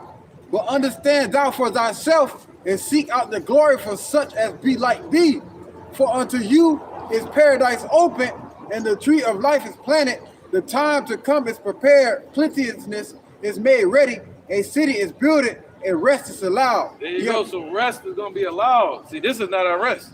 The Lord said, what? A city is builded. Who is that? Us. We, each one, what's that? City building, city, fitly framed together. The temple ye are. No, fitly framed together. So, temple, something like that. Hey, you asked me about it before. You did a lesson. Fitly framed. No. Okay. But yeah, a city is builded, man. So the Lord is building that city. What does the word build go back to? It goes back to edification. We build each other up with these scriptures. You see that? So that's what you got to do. You got to learn this truth. Call on the name of the Father and His Son like you're doing. You got to build the next person up. That's willing to listen. You can't force it on nobody. You see, we don't care if nobody listens. We don't care. We're only looking for the elect. That's it. To close ears. What did He say to Peter? He said, I'm going to make you fisher of men. Meaning you cast that line out, you don't know what you're going to catch. Right? Once you throw your line out into the water, you don't know what you're going to catch. You just got to keep tugging. And then when you catch that fish, you yank him out of there. You feel me? And if I catch that serpent, I know I accomplished something. Yeah, basically. You know, go ahead. And I'm about to say also too, hey, scriptures tell us too, the Lord Yahweh Bashim Yahweh say, hey, prophesy unto the wind, man. Yep. You know, even on top of that, hey, it's gonna always be somebody listening. Why? Because hey, we're exalting the Lord Yahweh Bashim Yahweh Shah on the unicorn, which is just internet, man. Right. So therefore this truth is being pushed all around on the masses, you know. Right. So it's somebody listening, man. The Lord Yahweh Bashim Yahweh Shah, men, women, children are out there listening. You know? Right. You can get that too? Prophesy to the wind. You can read, you're done, right? That was it?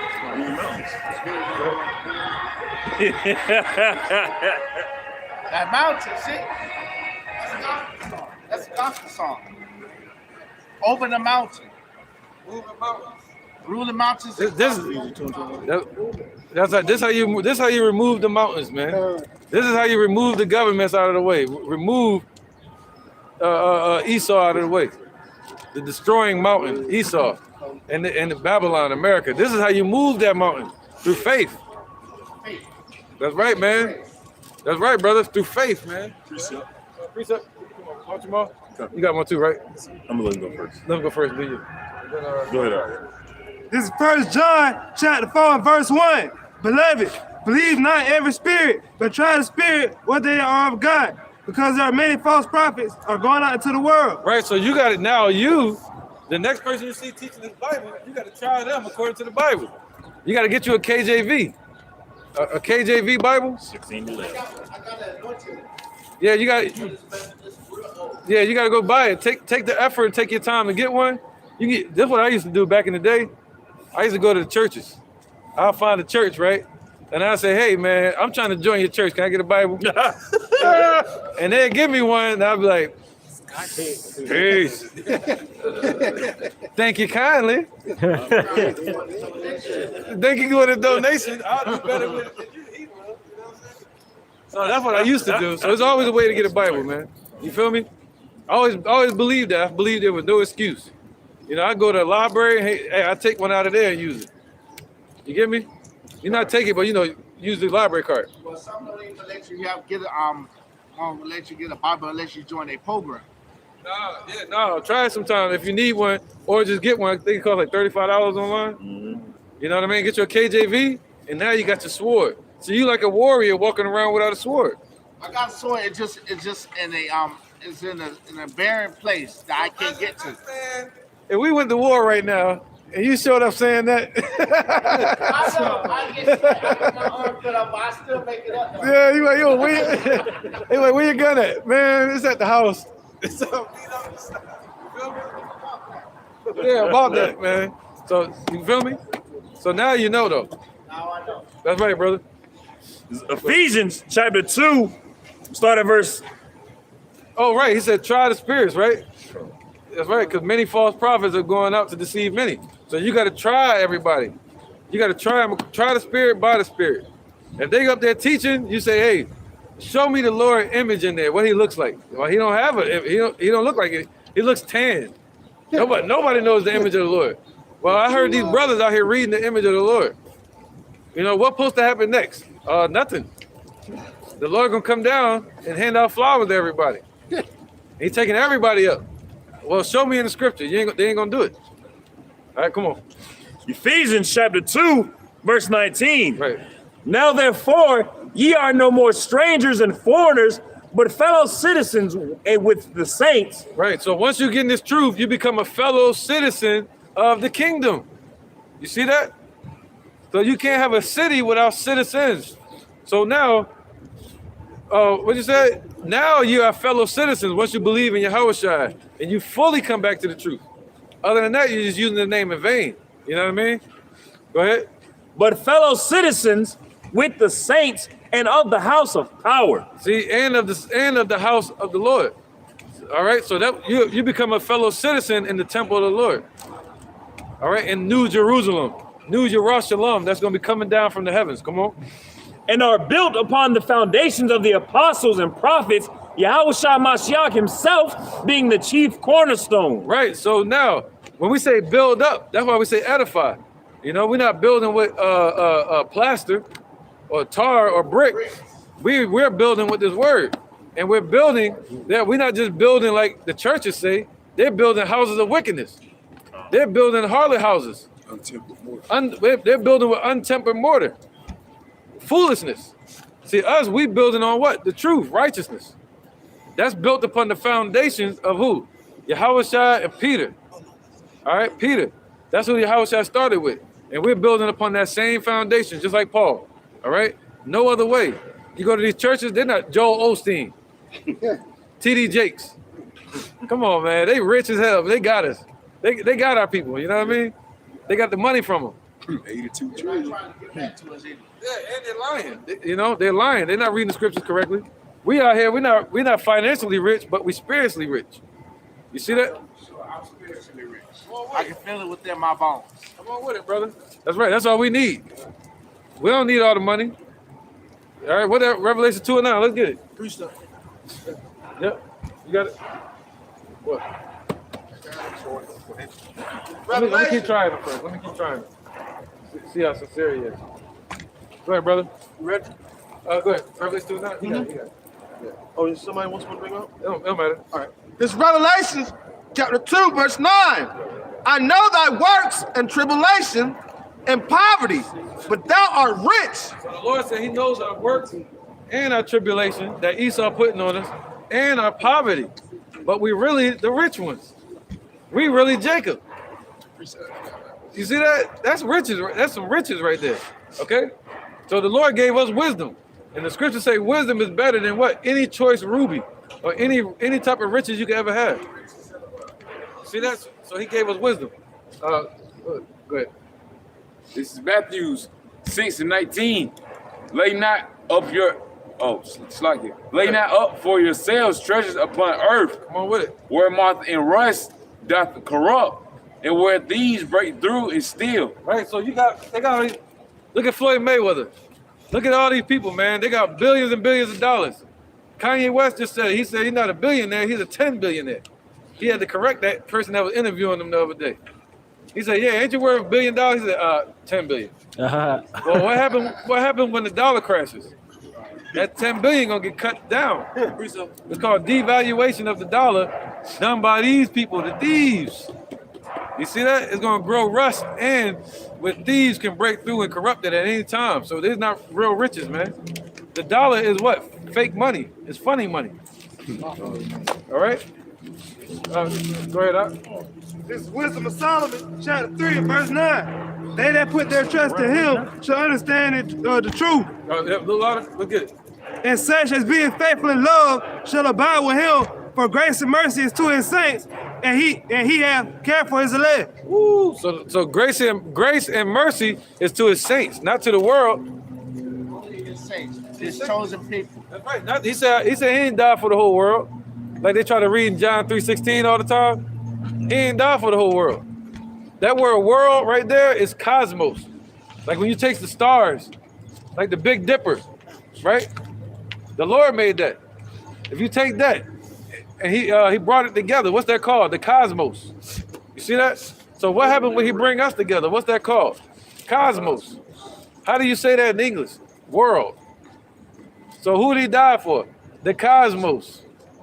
The orderly arrangement of people that he made called the church. You see that? So he didn't die for everybody. He died for like you, certain brother that he brought out. I died for that brother, that organized together. Called Israel. Go ahead. All right, this is the book of Acts, chapter 5. I'm going to start at verse 29. Then Peter and the other apostles answered and said, we ought to obey the Most High rather than men. Right, so we ought to obey the Lord rather than any man. Just like Biden and them. We damn sure shouldn't trust Biden. Creepy Joe. All right, go ahead. The Most High of our fathers raised up Yahushua, whom ye slew and hung on a tree. Right. So the Lord was hung on a tree just like us. All right? Just like we were hung on trees, Yahushua was hung on a tree. Okay? But they did him worse. Go ahead. Him have the Most High exalted with his right hand to be a prince and savior, for to give repentance to Israel. There you go, man. So first the Roman Empire came after the child, Yahushua, and then the Roman Empire went after the woman, which was who? Israel. All right? If anything, we can move over here. Getting that sun a little bit. Just everybody start picking the signs up and we'll transition over there. But everybody else just kind of stay in position right here. But anybody else just probably start grabbing signs, we can line them up. Oh, we probably need to line them up because the wind gonna be blowing. Yeah, huh? Yeah, because the wind, right? Or we can go over there. Which one? Over there? Sun retreat. Yeah, have our back to that wall right there, probably. Come on. All right. Yeah, let's do that. Hey, we're gonna move over here, brother. Get out this cold, man.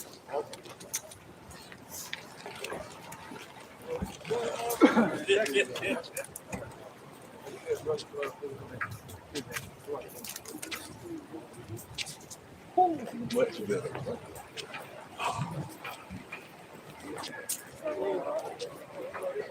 Brother, you left your backpack? Oh, yeah. Son with me. Let's go over here, man. This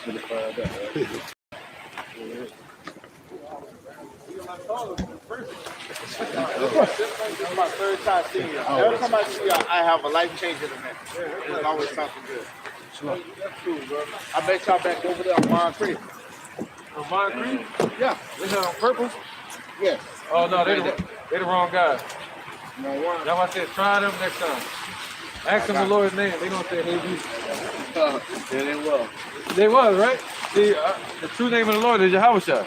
Yahushua, yep. All right. Let's keep going, y'all. Let's get back to it. We can double up if you need to. No, I don't think so, man. We good. Just probably swing it around like a half circle, so that way everybody ain't like all the way down. So you guys, man. Yep, y'all come with some more if you want. Yep, let's bring all this up. That way everybody can hear.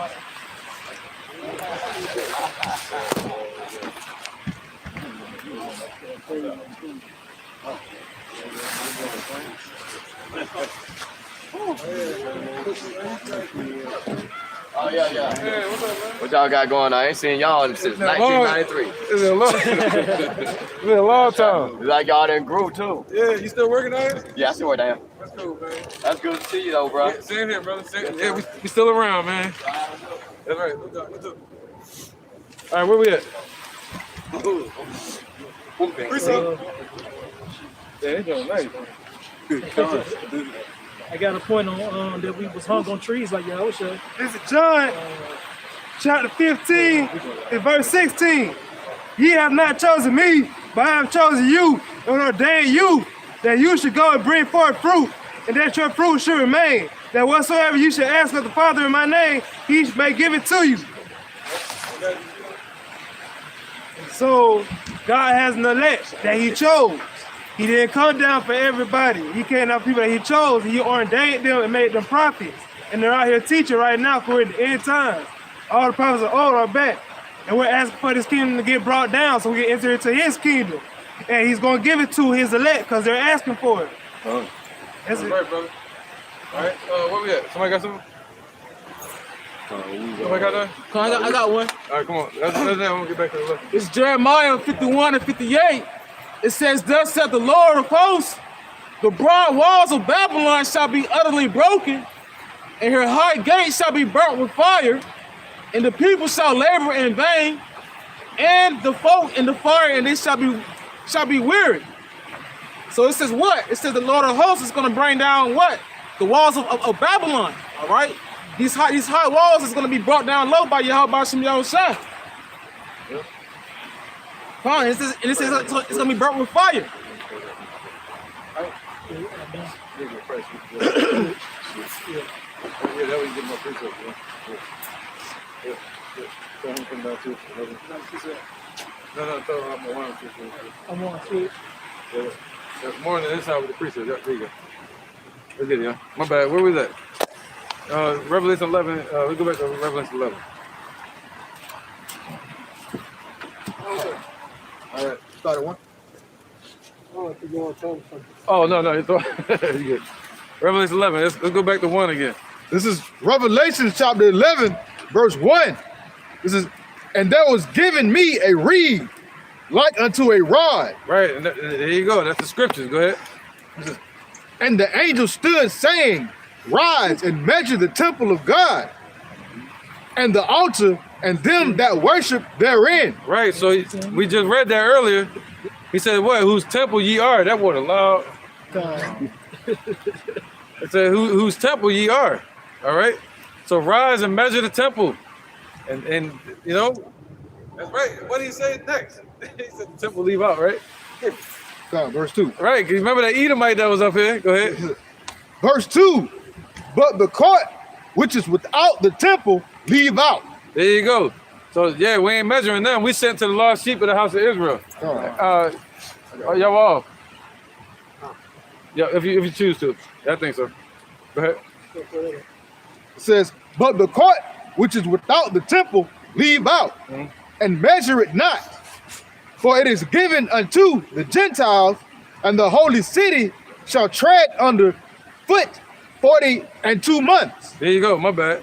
All right, so now, he said, but the court which is without, what's that? That was talking about during the time of the Roman Empire. All right, so the Lord was saying, don't go to them. Don't go to these heathens. All right, that was during the time of the Roman Empire. Let's get that, Daniel 7:7.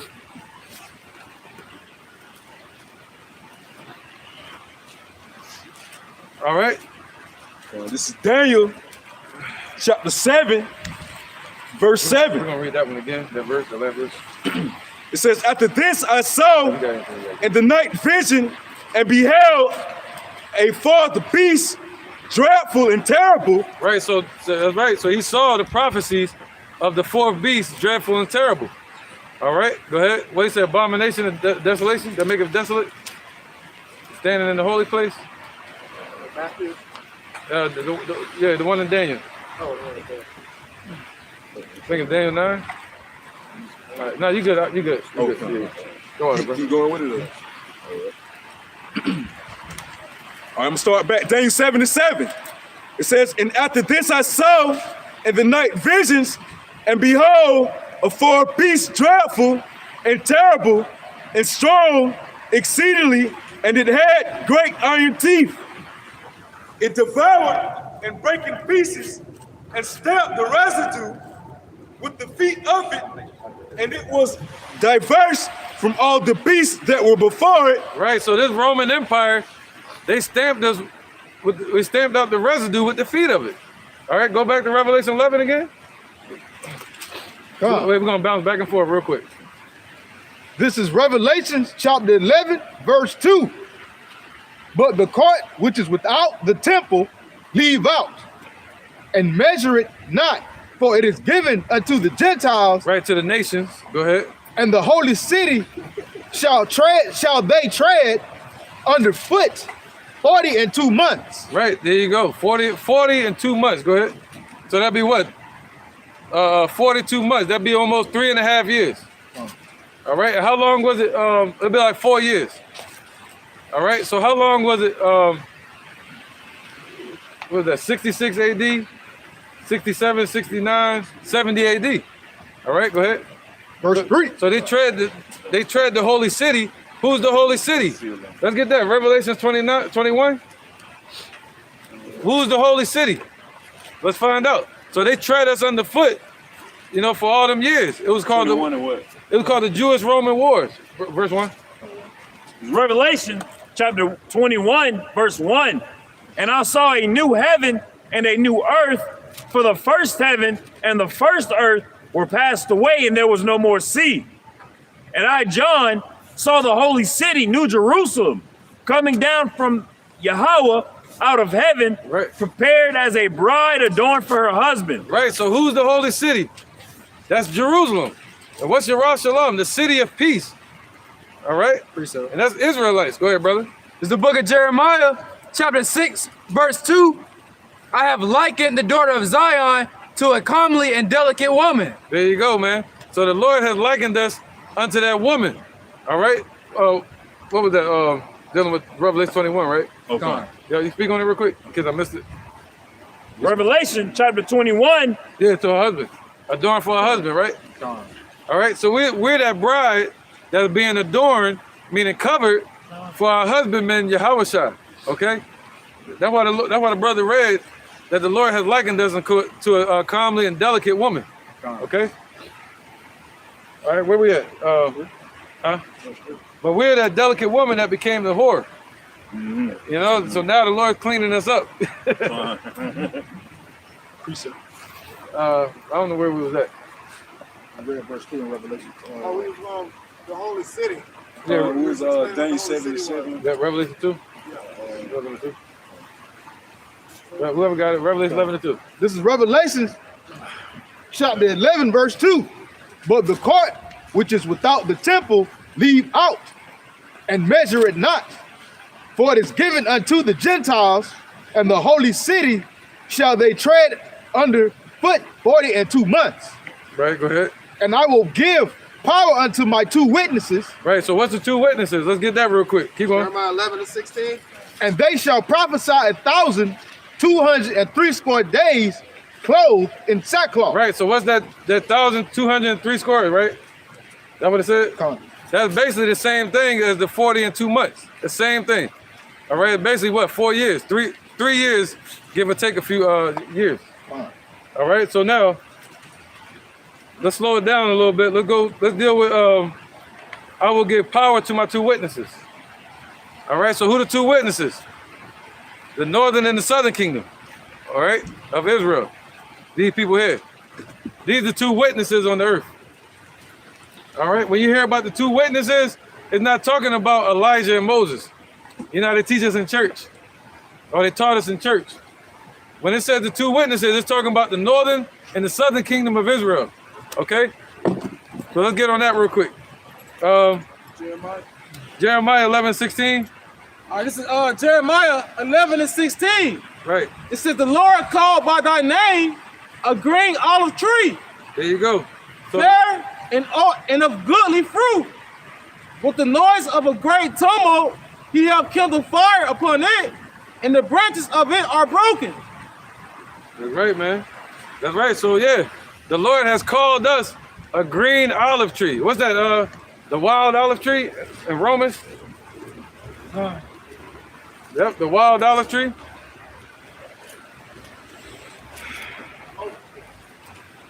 What he calls an olive tree, the word olive deals with oil. You know, like olive oil, and it deals with purity. So when we would anoint each other, we would use olive oil. All right? So he called us a green olive tree, meaning a blossoming, pure, healthy olive tree. All right, look at that, Revelation 22.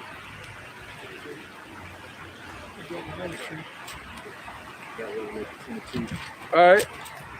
Look at Revelation 22 real quick. Somebody bring it up as soon as you get it. Look at that. Look at some 22 or what? Yeah. One. Revelation chapter 22, verse 1.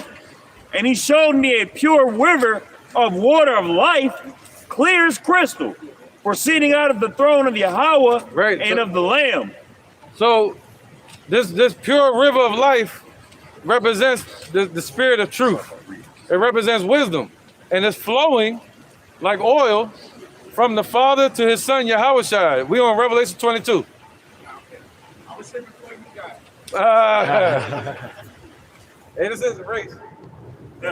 We still doing that race. We're almost finished. We're waiting on one more three. We almost wait to get to the goal line. That's right, brother. All right, go ahead. Verse 2. And in the midst of the street of it, and of either side of the river, was there the tree of life, which bare 12 manner of fruits, and yielded her fruit every month. Right, so that's that 12. Those 12 represent those witnesses, all right? The 12 represent what? Come on with it. All right, so they're the 12 trees again, the olive trees. You feel me? All right, keep going.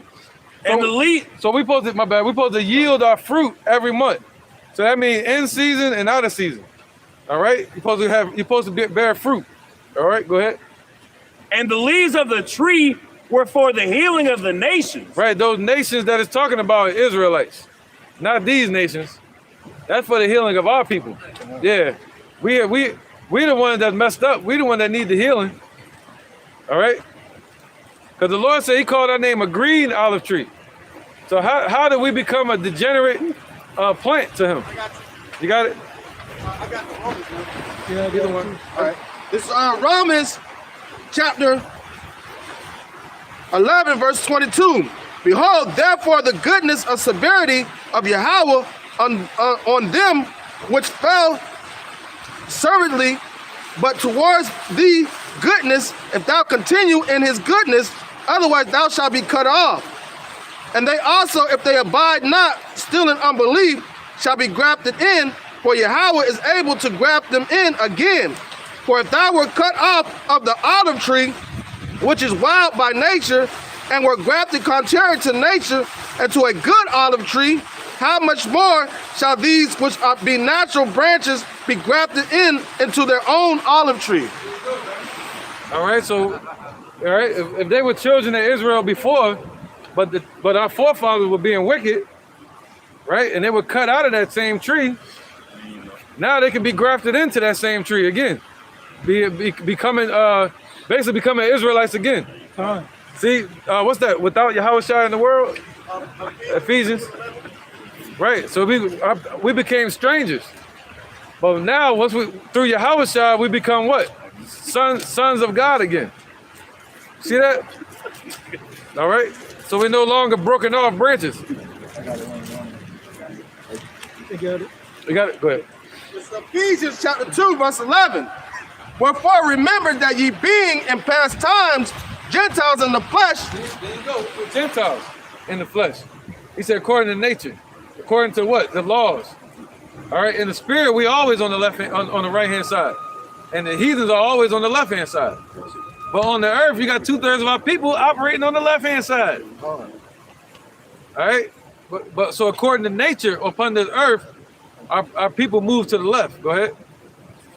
Who are called uncircumcision by that which is called the circumcision in the flesh made by hands, that at that time ye were without Yahushai, being aliens from the commonwealth of Israel and strangers from the covenants of promise, having no hope without Yahweh in the world. Right, so without Yahushai, we have no hope.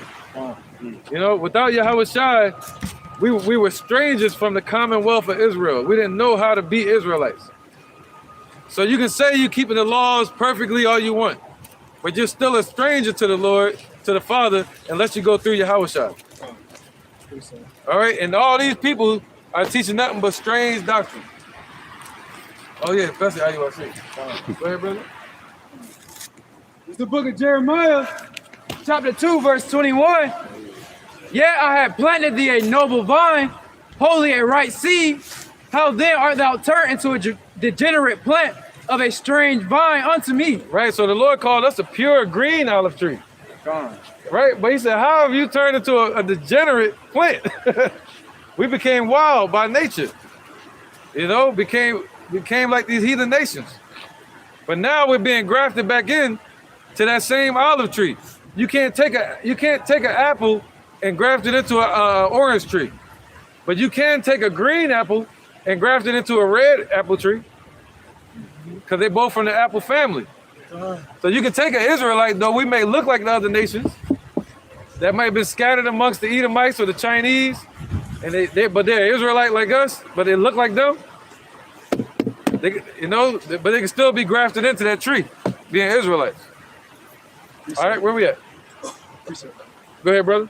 Then we'll get back to Revelation 11. This is the book of Isaiah, chapter 24 and verse 12.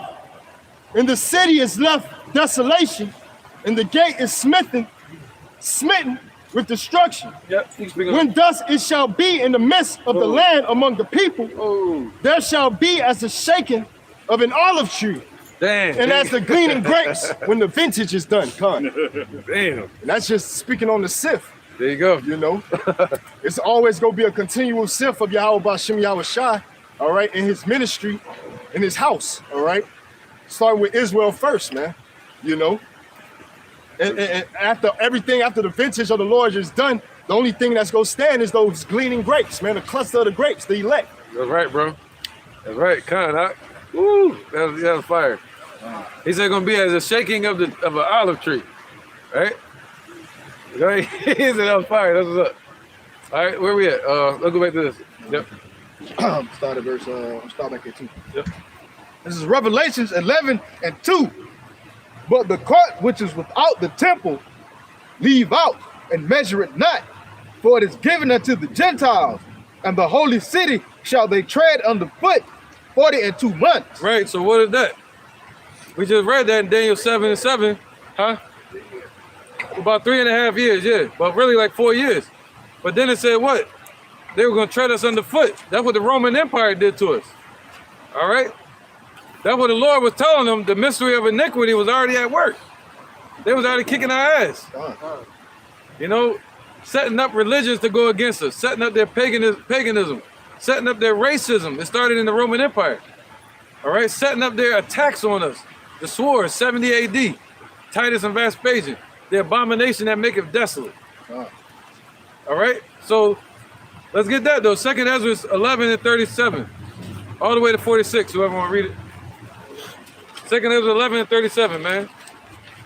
All right, you might not have that in yours.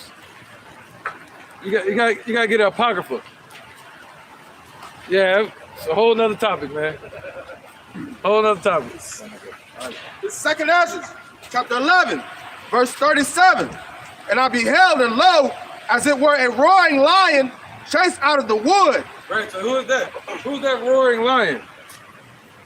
Who's that roaring lion that they chased out of the wood, out of the earth? The house. He was down here roaring, man. He came down here and roared. I mean, he already spoke. That's why we have his words. That's right. All right, so he's that lion that was roaring. Let's get that. Revelation 5. The lion of the tribe of Judah. Yep.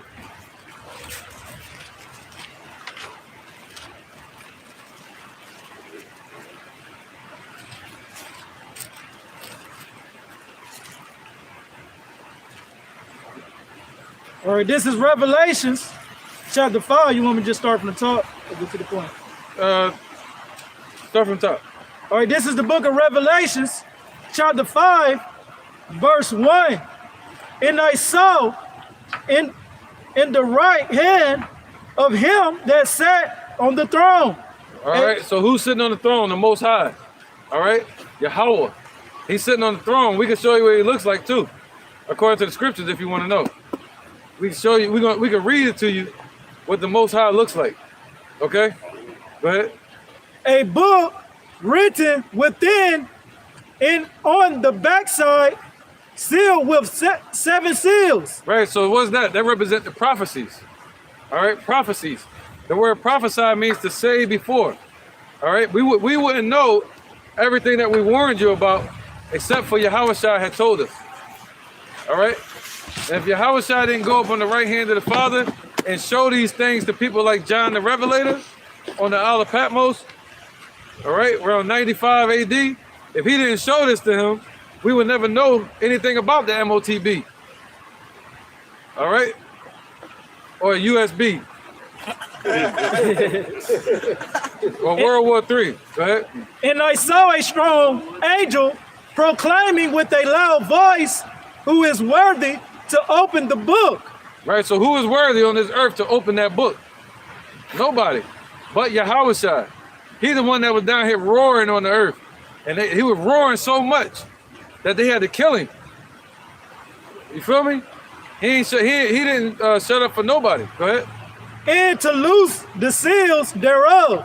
And no man in heaven nor in earth, neither under the earth, was able to open the book, neither to look thereon. Right, so nobody was able to go on the right hand of the Father and sit in that seat that Yahweh Shai was already sitting from the beginning. Because he's the only begotten Son of the Most High. Go ahead.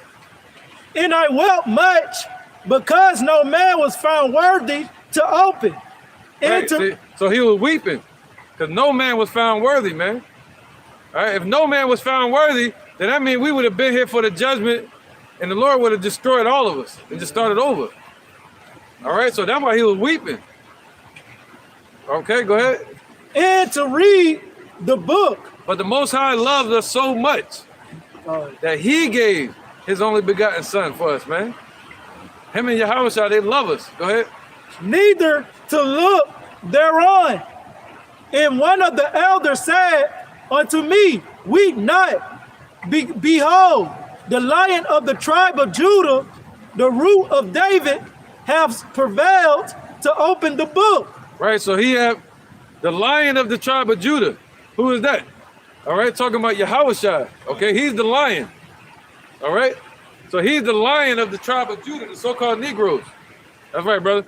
All right, go ahead. So it said the Lion of the tribe of Judah, he had prevailed to open the book to warn us of the things to come.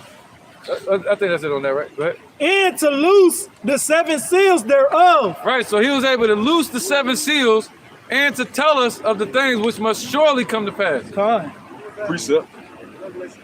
That was Revelation 5. Go ahead, brother. Go ahead.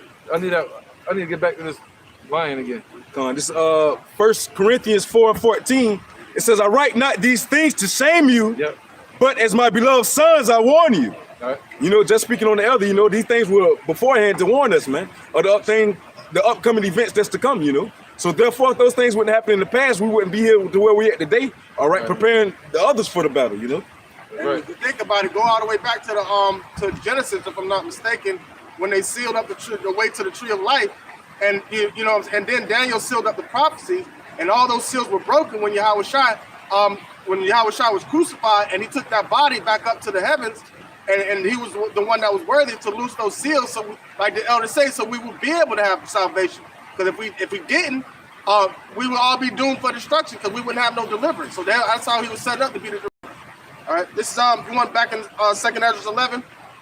Yeah. All right, 2nd Ezra 11 and 37. And I beheld, and lo, as it were a roaring lion chased out of the woods. And I saw that he sent out a man's voice unto the eagle and said, Hear thou, I will talk with thee, and the highest shall say unto thee, Are not thou it that remainest of the 4 beasts? Whoa, see that? So he was talking to this eagle. What's the eagle?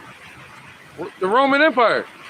And he was saying to this eagle, this lion was roaring at this eagle and saying to this eagle, art thou it that remaineth of the 4 beasts? The 4 beasts spoken of in Daniel chapter 7. All right. What was the first beast? The Assyrian Empire. All right. Also later known as Babylonian Empire. Then you had the Medo-Persian Empire. And then you had the Greek Empire. And then you had the Romans. You see that? So really the Babylonians and the Assyrians were the same. So you have 4. All right. That 4th beast was the Roman Empire. Okay. Go ahead. All right. 2nd Ezra 11 and 39. Right, they killed Yahushua in the Roman Empire. People like Pontius Pilate and all them, man. Okay, and Agrippa. Art thou not it that remainest of the 4 beasts, whom I made to reign in my world? Whoa, so who made Esau? Art thou remainest of the 4 beasts, whom I made to reign in my world? Somebody get Daniel 4 and 17. Yeah, that's right. So the Lord made them. Our King made them, man. That's right. Yahushua. Place in Revelation 11, because we're going to come right back to you. Yep. Somebody else get Daniel 4 and 17. And what else? Go on. Just saying how the Lord put them in rulership. That's right, man. What's that? The wicked, which is that sword? That's right, man. Go ahead. It's Daniel 4 and 17. This matter is by the decree of the watchers and the demand by the word of the holy ones, to the intent that the living may know that the Most High ruleth in the kingdom of men, and giveth it to whomsoever he will, and set up over it the basis of men. Come on with it, man. So who's the basis of men? The low life of the earth. Job 30 and 8. Let's get that. Let's get that. Quick interjection. It's Job 30. Yep, and more. I saw more. What's that? Idolater than the Esau. Hebrews 12 and 16. Yeah, no vain person than Esau. This Job chapter 30 and 8. They were children of fools, yet children of base men. These guys. They were violent than the earth. Right. You want to know who the caveman was? You got to look up the word Caucasian. It was these guys, man. Over there in the land of Edom. They were living in the caves, man. And that's what they're going to go back to when the Lord show up. They're going to try to run into the holes of the rocks. All right? And then when we get them in slavery, they're going to be what? They're going to be put into the damn pit, into caves again. All right? Go ahead. No, somebody, yeah, Psalm.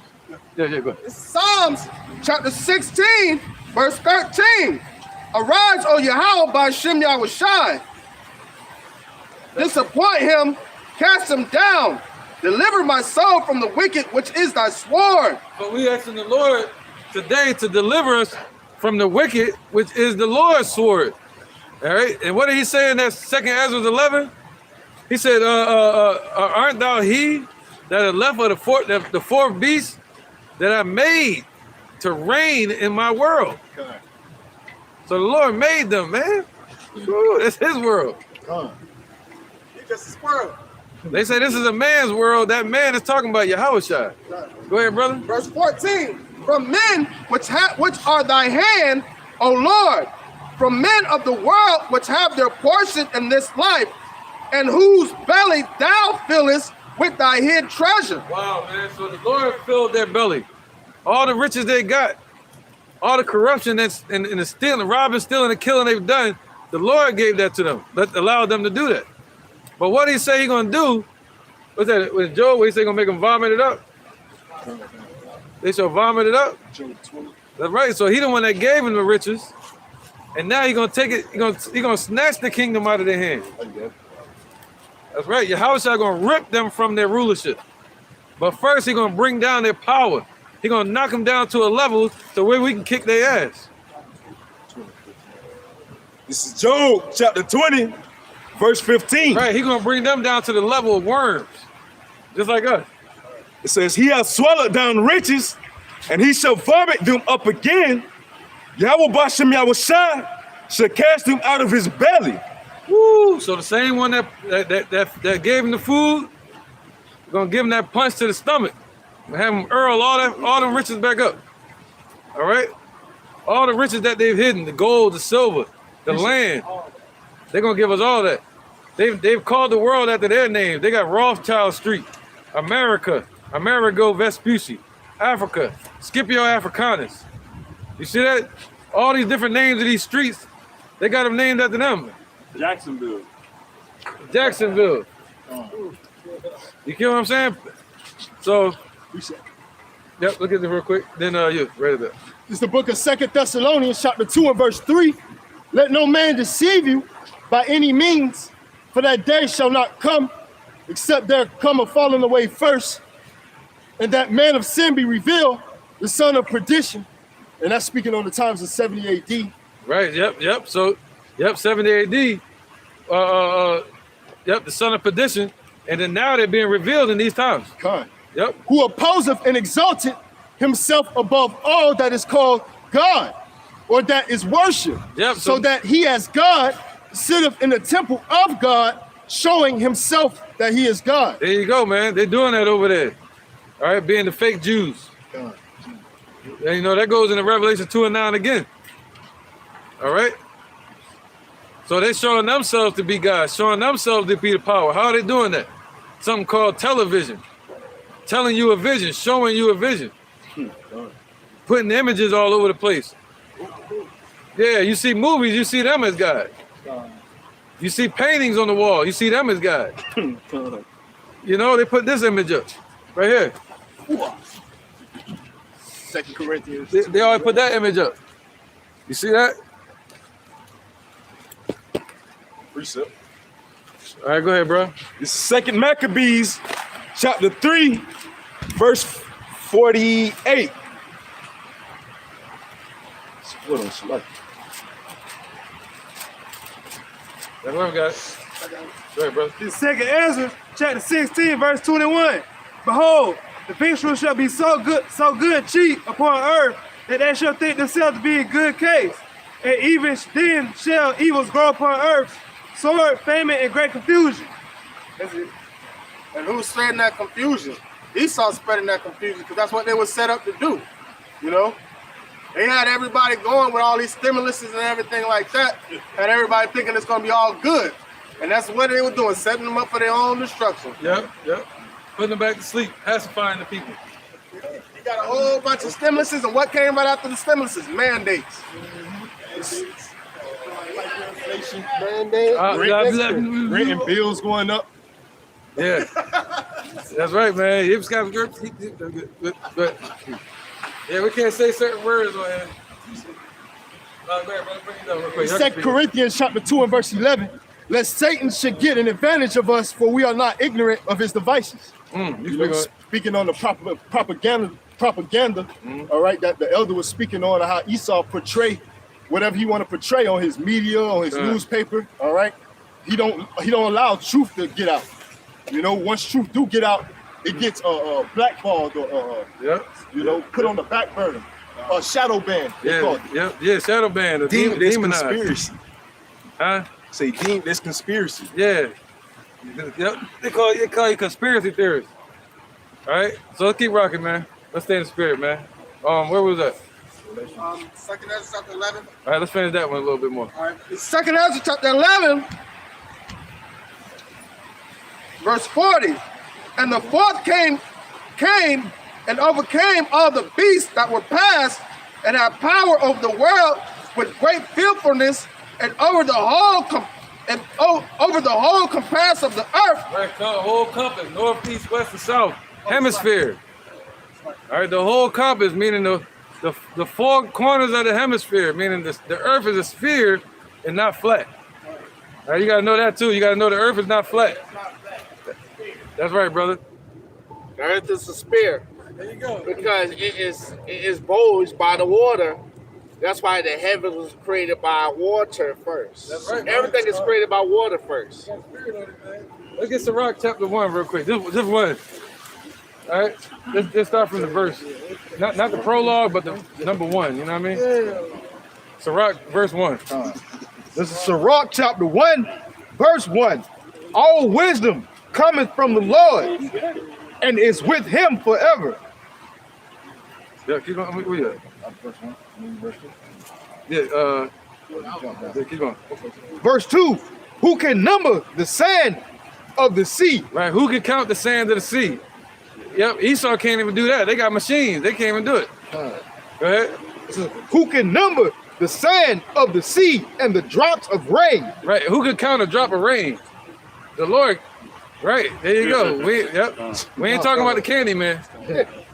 He said the candy man can. Who can make a sunrise? Go ahead.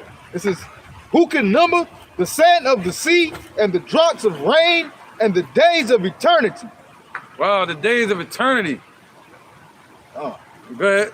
Who can find out the height of heaven? So who can find out the height of heaven, the firmament? So if you go in China, which is on the other side of the earth, right? Is there a firmament there? Is there a sky there? Right. So anywhere you go on the earth, that's there. That lets you know it's full circle. Go ahead. Who can find out the height of heaven? Yep. And the breadth of the earth. And the breadth of the earth. What's that? You got height. You got width. Now that's a flat earth, isn't it? Go ahead.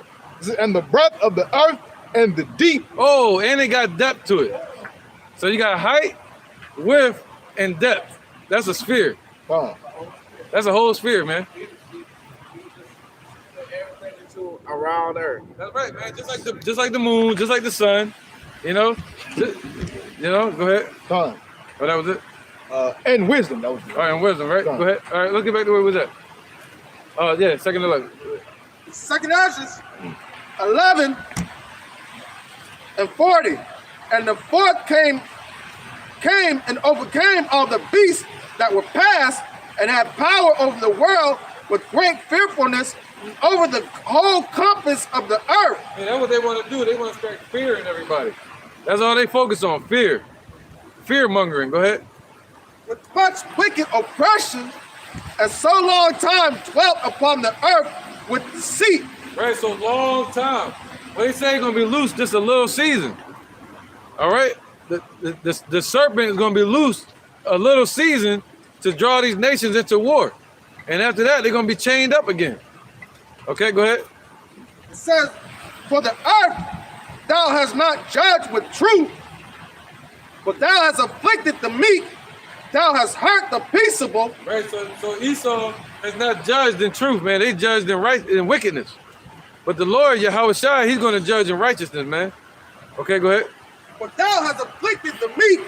Right. So what does Esau do? They give rewards to the wicked. They bless the covetous. They bless the covetous, man. They give a raise to a police officer if they kill a so-called black man. You know, they'll fire him and they give him some type of money. All right? If you turn sodomite, they'll give you a Grammy. Look at Old Town Road. Or what we thought was Old Town Road, now it became Brokeback Mountain. All right, go ahead. But thou hast afflicted the meek, thou hast hurt the peaceable, thou hast loved liars and destroyed the dwellings of them that brought forth fruit. Is that not these people? They destroyed us. They've stopped us under their feet, the residue. That's right. And they love liars, man. Go ahead. Has cast down the walls of such as did thee no harm. Right. Who was that? Jacob. All right. We did them no harm. All right. Go ahead, bro. Therefore is thy wrongful dealings come up unto the highest, and thy pride unto the mighty. Right. So the Lord is watching, right? He says his eyes are upon the sinful kingdom, right? So all his pride, who is that? Obadiah. Somebody get that? Obadiah 1. It's Obadiah. You can get it out here. Okay.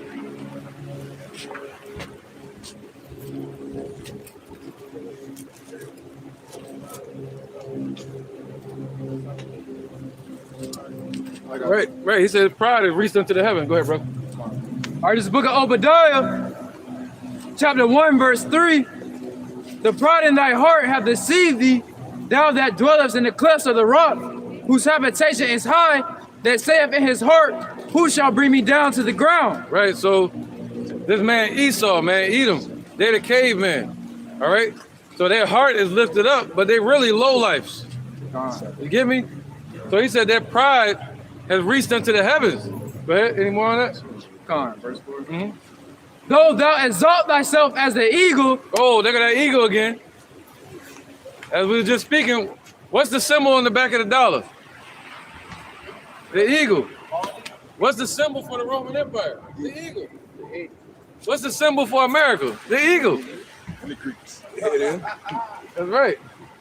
Though thou exalt thyself as the eagle, and though thou set thy nest among the stars. Right, so in the 1970s and 60s, they set up their satellites and their space stations. Go ahead. Thence will I bring thee down, saith the Lord. That's right. That's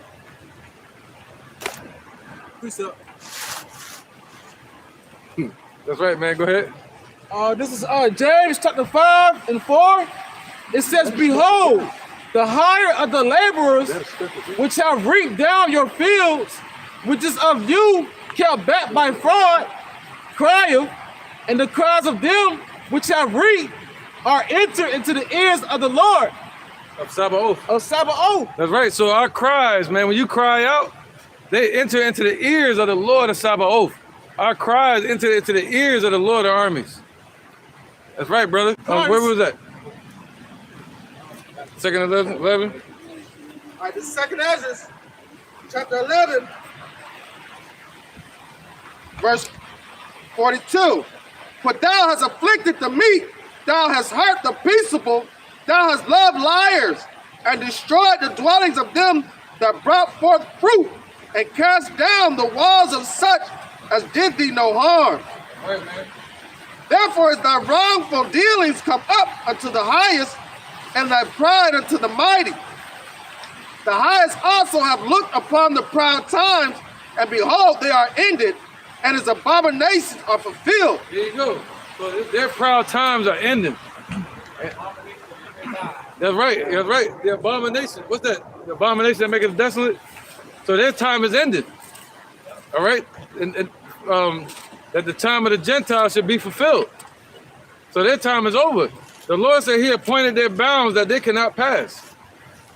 All right? Precept. Go ahead, brother. It's the book of Job, chapter 4 and verse. Right, it said, appear thou more, no more thou eagle. No, all that. Next verse, let's go to that real quick. All right. This is Second Ezra 11 and 45. And therefore appear no more thou eagle, nor thy horrible wings, nor thy wicked feathers, nor thy malicious head, nor thy hurtful claws, nor all thy vain body. All their vain body, from the rooter to the tutor, from the head to the foot, all right? From the Roman Empire to the NATO, all the way to America, the Lord said, appear thou no more. It's going to be wiped off the face of the earth. He said, I'm going to destroy it from off the face of the earth. Go ahead, brother. It's Job 4 and 5. But now it is come upon thee, and thou faintest, and touch of thee, and thou art troubled. Is not this thy fear, thy confidence, the uprightness of thy ways, and thy hope? Remember, I pray thee, whoever perished being innocent, or where were the righteous cut off? That's right. You can speak on it, brother. So that's just speaking on the Lord's righteous indignation, man. How it's gonna be righteous for the Lord to put down judgment and put these people out of their misery, man. Right. All right. Where the wicked cease from troubling, man, which is the kingdom. All right. There's no place for wickedness and their rulership of wickedness. All right. Ooh. But ultimately, it's talking about teaming. All right, being the smarts of Esau and how these curses is coming upon them, man. You know, and now it's coming upon them. They're fainting. They troubled, man. They in straits. That's right, bro. That's right. And that's righteous judgment. You know what I mean? Hey, you know, the Most High created, he created some vessels for honor, some for dishonor. That's righteous judgment, all right? And he's going to issue out righteous judgment for the elect that are doing the work.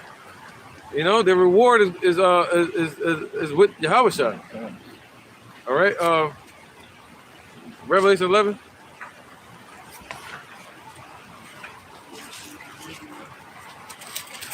This is Revelation chapter 11. Start at verse 3. Yeah. Verse 3. And I will give power unto my 2 witnesses, and they shall prophesy 1,260 days, clothed in sackcloth. Right. Somebody got Isaiah 61 and 2.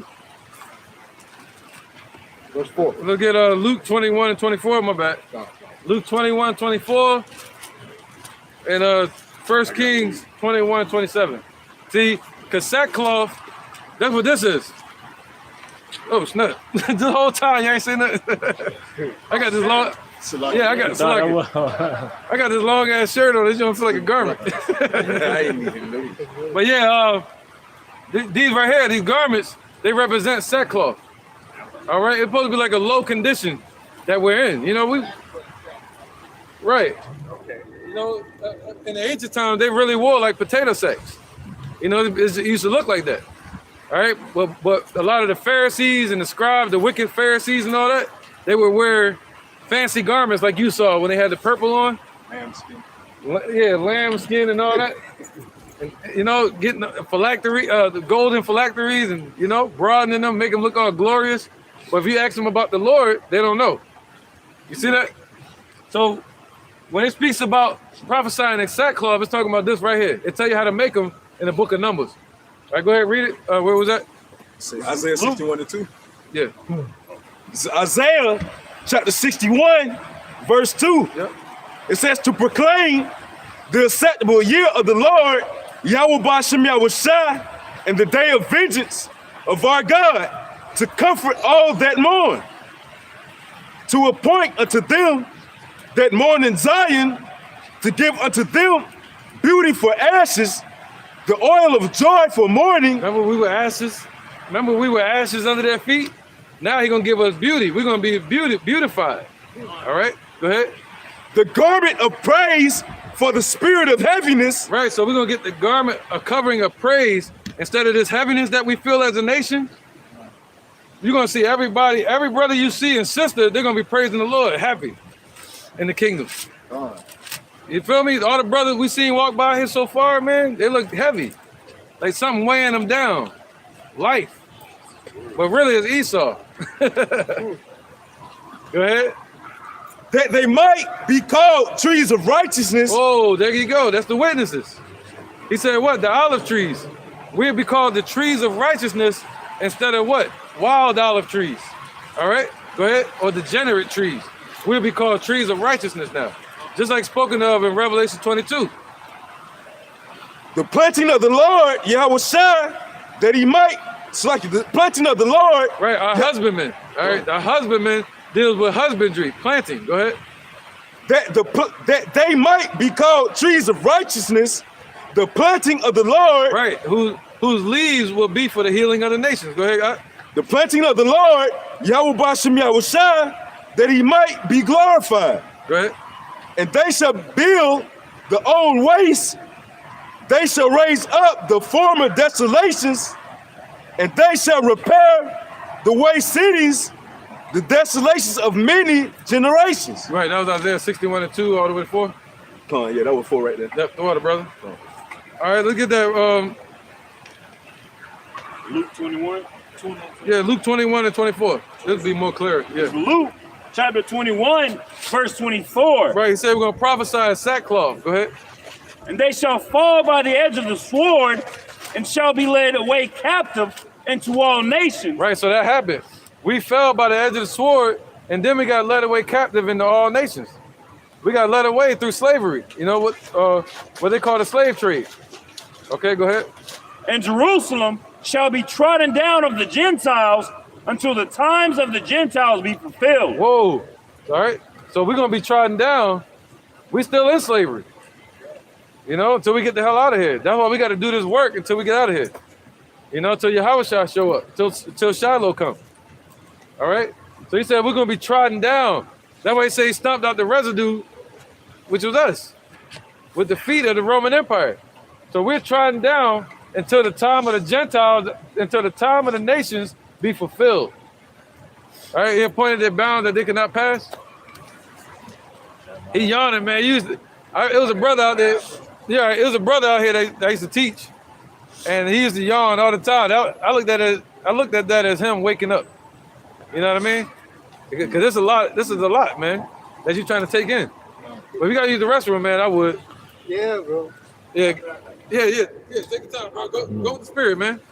Sound of rest too, Salaki.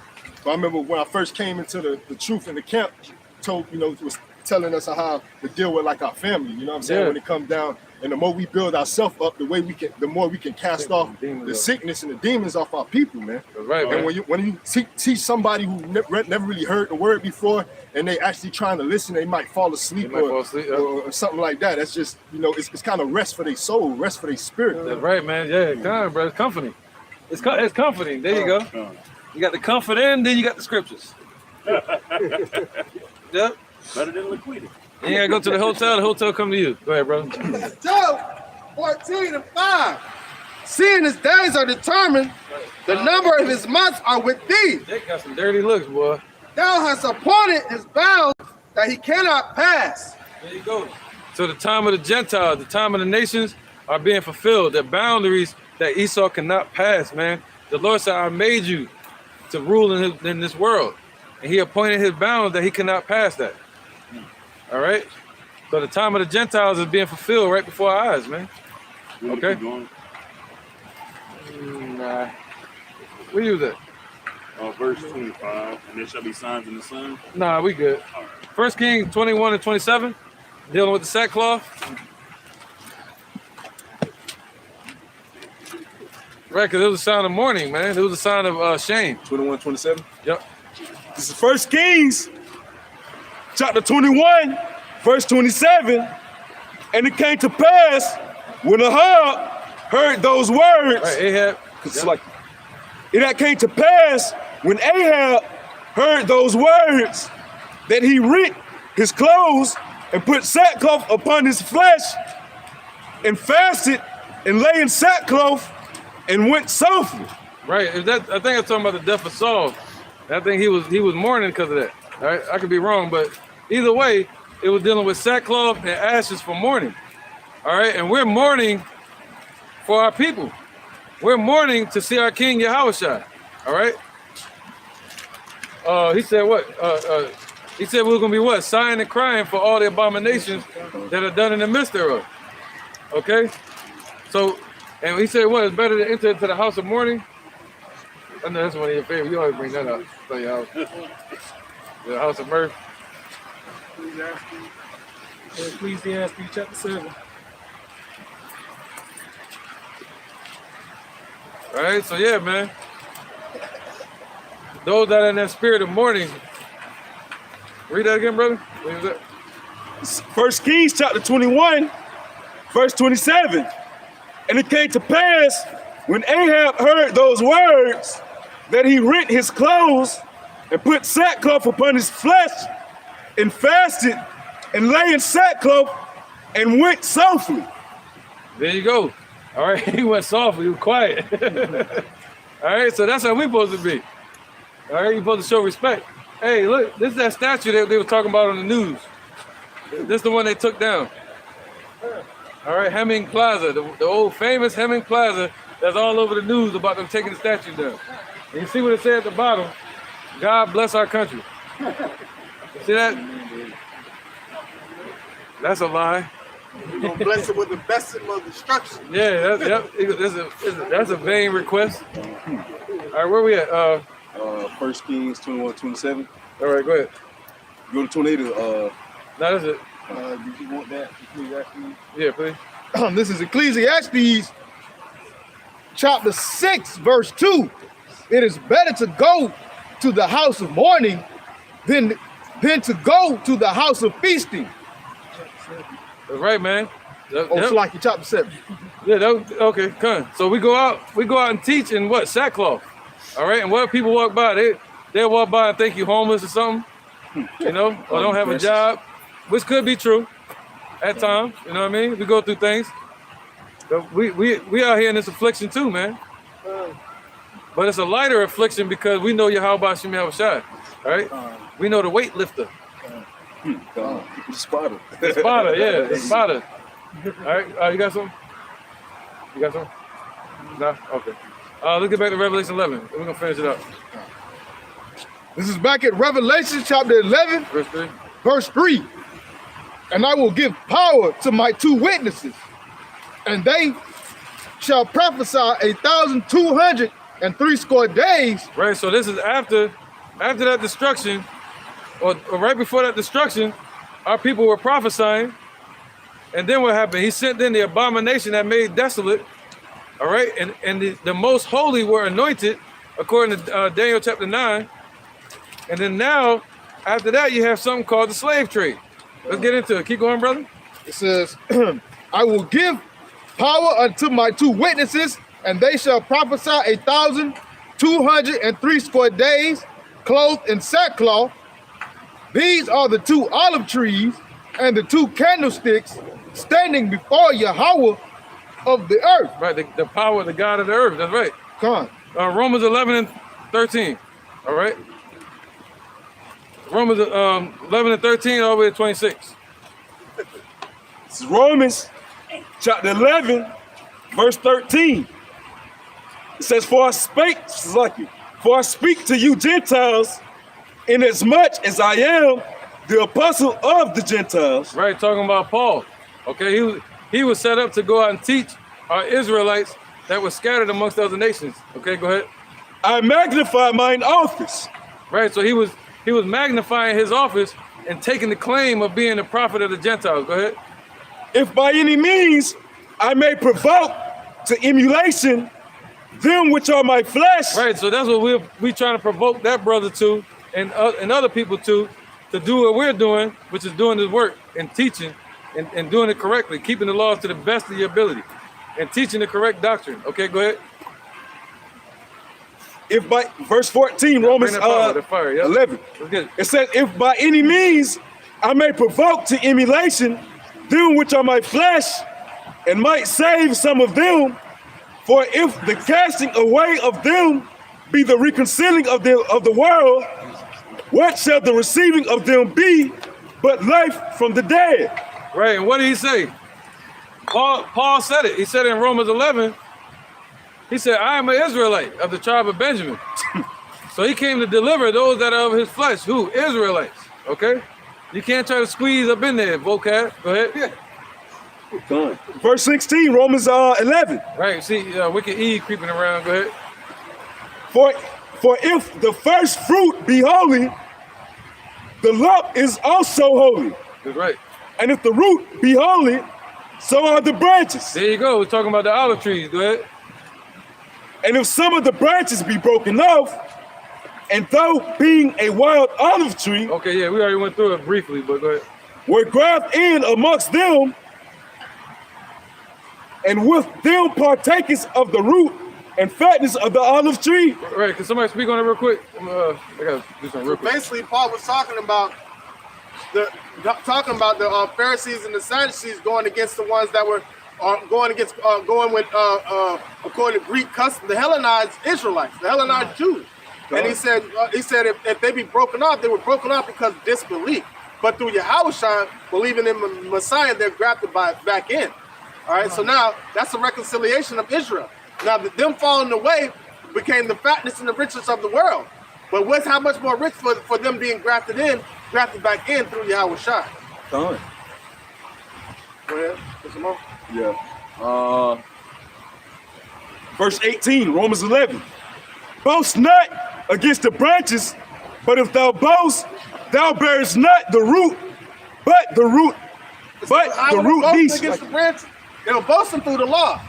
All right, so they didn't bear the root. What was the root? Yahushua. So how are you going to boast against where's boasting in according to the law? No, boast in faith in Yahushua. Go ahead. Verse 19, Romans 11. Thou wilt say then, the branches were broken off that I might be grafted in. So now, oh yeah, they over there doing their own thing, and now holiness is through us. But nah, and the wicked, wacky-tacky Christians try to use that as them being grafted in. But no, you have to once be a part of the tree, the original tree, in order to be grafted back in. Go ahead. Verse 20, Romans 11. Well, because of unbelief, they were broken off, And thou standest by faith, be not high-minded, but fear. Real quick, interjection. Isaiah 11:11. And in that day there shall be a root of Jesse, which shall stand for an ensign of the people, and to it shall the Gentiles seek, and his rest shall be glorious. And that's the same thing Paul was talking about. That root of Jesse was Yahweh Shai. So the ones that were going according to law, they weren't bearing the root. They were trying to seek salvation their own way. All right, but the ones, the lost sheep of the house of Israel were grafted back in through Yahweh Shai. What thus explains Ephesians chapter 2:11, being called Gentiles according to the flesh by the circumcision. Who was the circumcision? The Pharisees and the Sadducees. Was the Sadducees what? I think the Sadducees didn't believe in the resurrection or something like that. Yeah, they didn't believe in the spirit. They didn't believe in the resurrection, and they didn't believe in the Messiah. Yep, they were still Hellenized. They were more Hellenized than the Pharisees. All right. Back to Romans 11. Let's go to Revelation 11. Yeah. This is Revelation 11, verse 4. These are the two olive trees and the two candlesticks standing before Yahweh, the God of earth. Verse 5, and if any man will hurt them, fire proceedeth out of their mouth and devoureth their enemies. Right, and that's twofold. All right, you got this word. The Lord said what? He's going to destroy him with the spirit of his mouth. All right, somebody get that? That's right, man.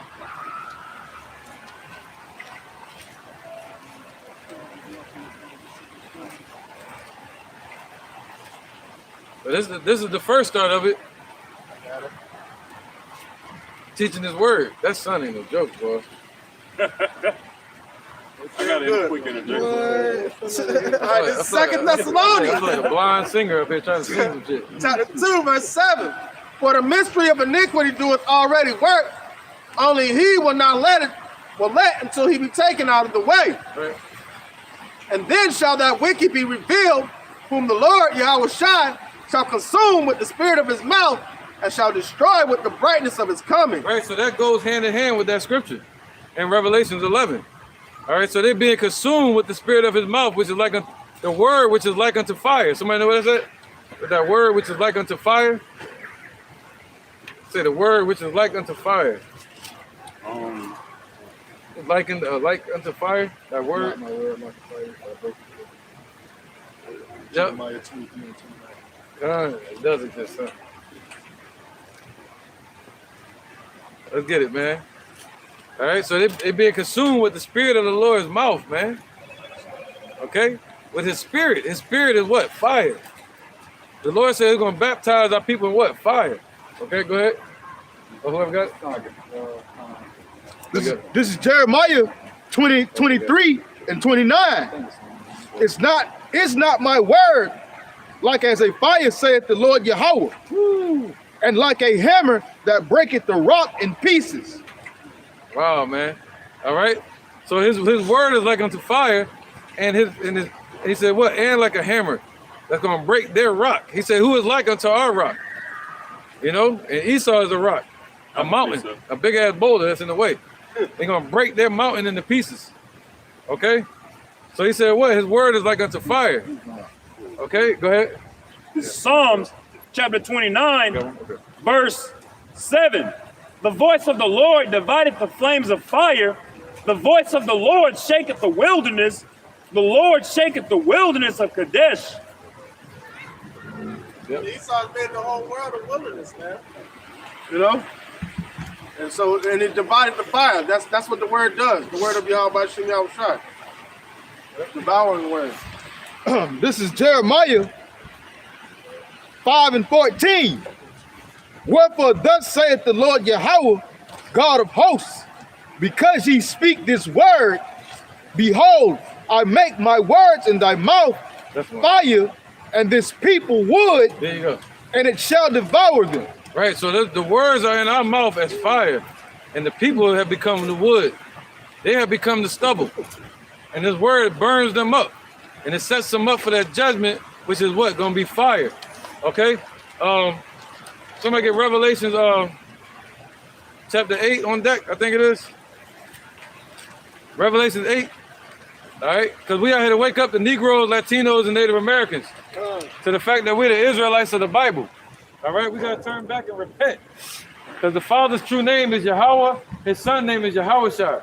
All right, we got to know these names to be saved from what's coming. You see what they're trying to offer to everybody, getting that. You know what I mean? That right there, I can't say it on camera. Where you go, right there. There you go. All right, they're trying to put what we call the MOTB. They teach about, we teach about it. Electronics. Electronics and certain other things. I'm gonna get off of the topic. All right, let's keep going, man. Go ahead. Revelations 8. Yep, go ahead. The book of Revelations, chapter 8, starting at verse 1. And when he had opened the seventh seal, there was silence in heaven about the space of half an hour. Yeah, keep going. And I saw the 7 angels which stood before Yahweh, and to them were given 7 trumpets. Yep. And another angel came and stood at the altar, having a golden censer, and there was given unto him much incense, that he should offer it with the prayers of all saints upon the golden altar which was before the throne. Right, so when you pray to the Lord correctly, to the name of Yahweh, and the name of his son Yahushua, the Lord hears your prayers, and he's storing them up. And he's going to rain fire on these devils real soon. That's why you're going to hear about ICBM missiles hitting this place. Intercontinental ballistic missiles. Russia from Iran. You're going to hear about it on the news. That's them gearing up for what's called World War III, spoken of in the scriptures. Somebody get Revelations 10 and 12. Babakusha. Right after this. All right, this is the book of Revelations, chapter 10, verse 12. Say your point first. You say 10 and 12? 11 and 12? 10 and 12? 9 and 12? All right, this is the book of Revelations, 9 and 12. chapter 9, verse 12. One woe is past. One woe is past. And behold, there come 2 woes more hereafter. All right, so it's going to be what? World War I, World War II, and now they're going into World War III, okay? That's right, and if you're not right in the sight of the Lord, by the time this thing goes down, you're going to be missile food. All right? You're going to be stubble, ashes. Just like in World War II, what they did in Hiroshima and Nagasaki, they burned all them people up with an atom bomb. And now they got ICBM missiles, and the Lord said 200 million missiles are going to hit this place. So everything you're looking at is about to be a desert. And you can look up when you get home, go on YouTube, look up Sodom and Gomorrah. Look up, they found it. They found Sodom and Gomorrah, and there's nothing but ashes. All right? So let's keep going. Where we at? Revelation 8. Revelation 8. Back at the book of Revelations, chapter 8 and verse 4, and the smoke of the incense, which came with the prayers of the saints, ascended up before Yahweh out of the angel's hand. Right, and that's the angel Raphael. His name is Raphael, Rapaya Allah, that takes your prayers up to the Father. All right? And the angel took the censer and filled it with fire of the altar and cast it into the earth. And there were voices and thunderings and lightnings and all earthquakes and an earthquake. Right. So that they're gonna rain fire upon the earth, man. Okay, and our prayer is gonna be in that. With the Lord's anger, the Lord gonna shed your anger within that, man. All right. Hey, catch him.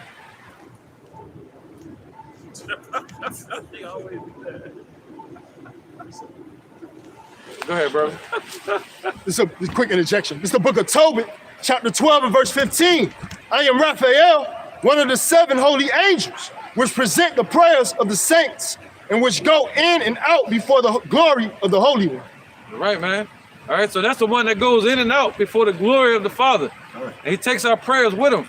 That's why it's important to always pray. Put Raphael to work. He love it. He love to do the Lord's will. All right? Our fellow servant, man. He a fellow servant just like us, yep. And he does the will of the Father. All right, so that's right, man. Let's get verse 7 now. Let's go ahead and move through it. You know what I mean? Revelation 11. This is Revelation chapter 11, verse 7. Right. I don't know what it is. Like, you talking to people and they just be like stone faced. You sit there telling you like, right? And they like, yeah. I learned not to trust that, man. You think they agree? Yeah. And then like later on, they be like, well, you know what I mean? Well, what about this verse? They be like, oh shit. Right, man. All right. This is Revelation chapter 11, verse 7. And when they shall have finished their testimony, the beast that ascended out of the bottomless pit shall make war against them and shall overcome them and kill them. Right, and when did that happen? That happened in the Roman Empire. All right, so after they finished their testimony, who was that? That was Paul, Peter, you know, all of them. They finished their testimony. All right, the testimony of Yahushua. That's what Paul was saying. He said he was pushing the testimony of Yahushua, right? I can't think of the scripture right now. But anyway, he had the testimony of Yahushua. All right. So when they finished their testimony, Esau went out to who? He went to kill us. Okay, go ahead, 70 AD. Go ahead, brother. Verse 8. And their dead bodies shall lie in the street of the great city. Right, 70 AD. They went out to kill us again. And then after that, what? We went into slavery. All right? In the 1400s. And now our people were walking around spiritually dead in America and all over the world. Lying in the street of the great city from dying in 70 AD. We died as a nation. Now the Lord said he's going to resurrect us back up. And their dead bodies shall lie in the street of the great city, which is spiritually called Sodom and Egypt. That's right, man. So this place is spiritually called Sodom and Egypt, as we were just saying. Okay? Where also our Lord was crucified. Right. So, hey, I might wrap it up. I'm gonna keep like he ready to go. So I got a bunch more precepts, man. It ain't worse than last week. I can rock. All right, somebody get Ezekiel 37 and 11 all the way to 14.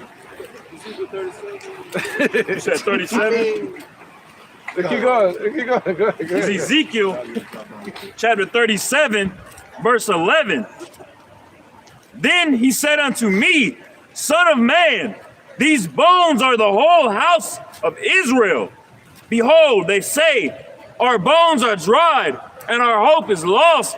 We are cut off from our parts. Right, so how did we become cut off? In 70 AD. God. All right. Let's get that. Somebody grab the camera. What's that? Verse 8 over. Yeah, Babakasha. All right, this is Revelation chapter 11, verse 8. Yeah, go all the way to 9 from 8. God. And their dead bodies shall lie in the street of the great city, which is spiritually called Sodom and Egypt, where also our Lord was crucified. Right, we just read that earlier, where it said Babylon was that great city, all right, the golden city, okay? So he said, well, also our Lord was crucified, meaning they X'd out the Lord here. And they also crucified the Lord afresh by putting hell on his people and causing his people to sin and be wicked. Go ahead. Verse 9, and they of the people and kindreds and tongues and nations shall see their dead bodies 3 days and a half. Right, so 350 years, all right, they had us in slavery, and they saw us all the way to the 1960s, and they didn't acknowledge us, man.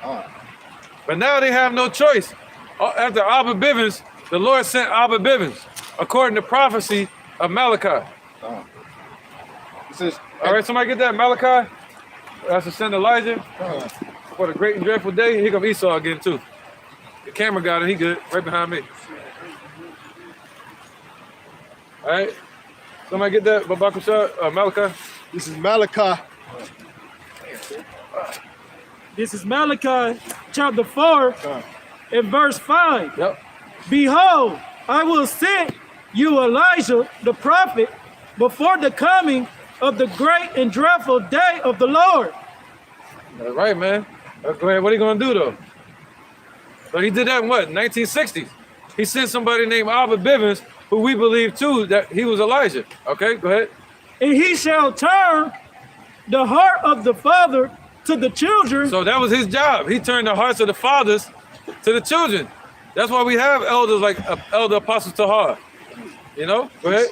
And the heart of the children to their fathers. Right. So his doctrine, the correct doctrine, it helped to turn the heart of the children back to them as well. Okay, that's why we call them the elders. Okay, from Apostle Tahar on down. And going to Abba Bivens, Elder Yaquab, and King Masha. That was it, right? Yeah. Yep. So, all right, so that prophecy happened in the 1960s, man. In the 70s. Okay, this scripture right here. Verse 9. This is Revelation chapter 11, verse 9. And they of the people and kindreds and tongues and nations shall see their dead bodies 3 days and a half, and shall not suffer their dead bodies to be put in graves. Right, what's that? Deuteronomy 28:68? And we can get back to this now, the graves. You want precept first? It was just, no. Right after this? All right, I got you. It'll lead you in. Ezekiel chapter 37, I'm going to start back at verse 11. Right, so the focus is the graves, okay? It's not talking about a physical grave. It's talking about spiritually dead, okay? Then he said unto me, Son of man, these bones are the whole house of Israel. Behold, they say, our bones are dried, and our hope is lost. We are cut off from our parts. Therefore prophesy and say unto them, Thus saith the Lord Yahweh, Behold, O my people, I will open your graves and cause you to come up out of your graves, and bring you into the land of Israel. Right, so the Lord told us that He's going to open up our graves. You see that? I got it. So that's a spiritual thing He's talking about right there. All right, so He opened up our graves, and we stood upon our feet, a great exceeding army. But we still had to have the breath, the spirit of truth. Go ahead, brother. All right, this is the book of Proverbs, chapter 21, verse 16. Right. The man that wandereth out of the way of understanding. Right, so a man that wandereth out of the way of understanding, go ahead. Shall remain in the congregation of the dead. Right, so they shall remain amongst the congregation of the dead. And they're going to be destroyed here. All right? So our people shall remain under the congregation of the dead. Look, he hates this truth, boy. He ain't start walking like that until you see that teacher. Go ahead. So they got a USJ jacket on. You know he's supporting. All right. So yeah, man. So he's a perfect example. You know, he's gonna remain in the congregation of the dead, man.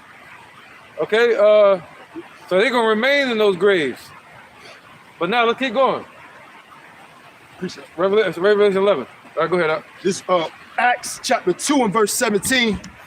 And it shall come to pass in the last days, saith Yahweh Ba'ashem Yahushua, I will pour out my spirit upon all flesh. Come on with it. And your sons and your daughters shall prophesy, and your young men shall see visions, and your old men shall dream dreams. There you go. Come on. That's just twofold, man.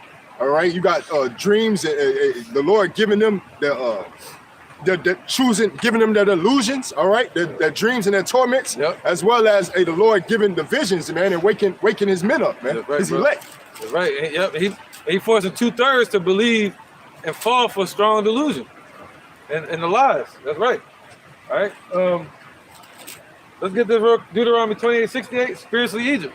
It's Deuteronomy chapter 28, verse 68. Right. Anybody know what that's at? The Sodomite Sea. Sodomite Sea. And the Lord shall bring thee unto Egypt again.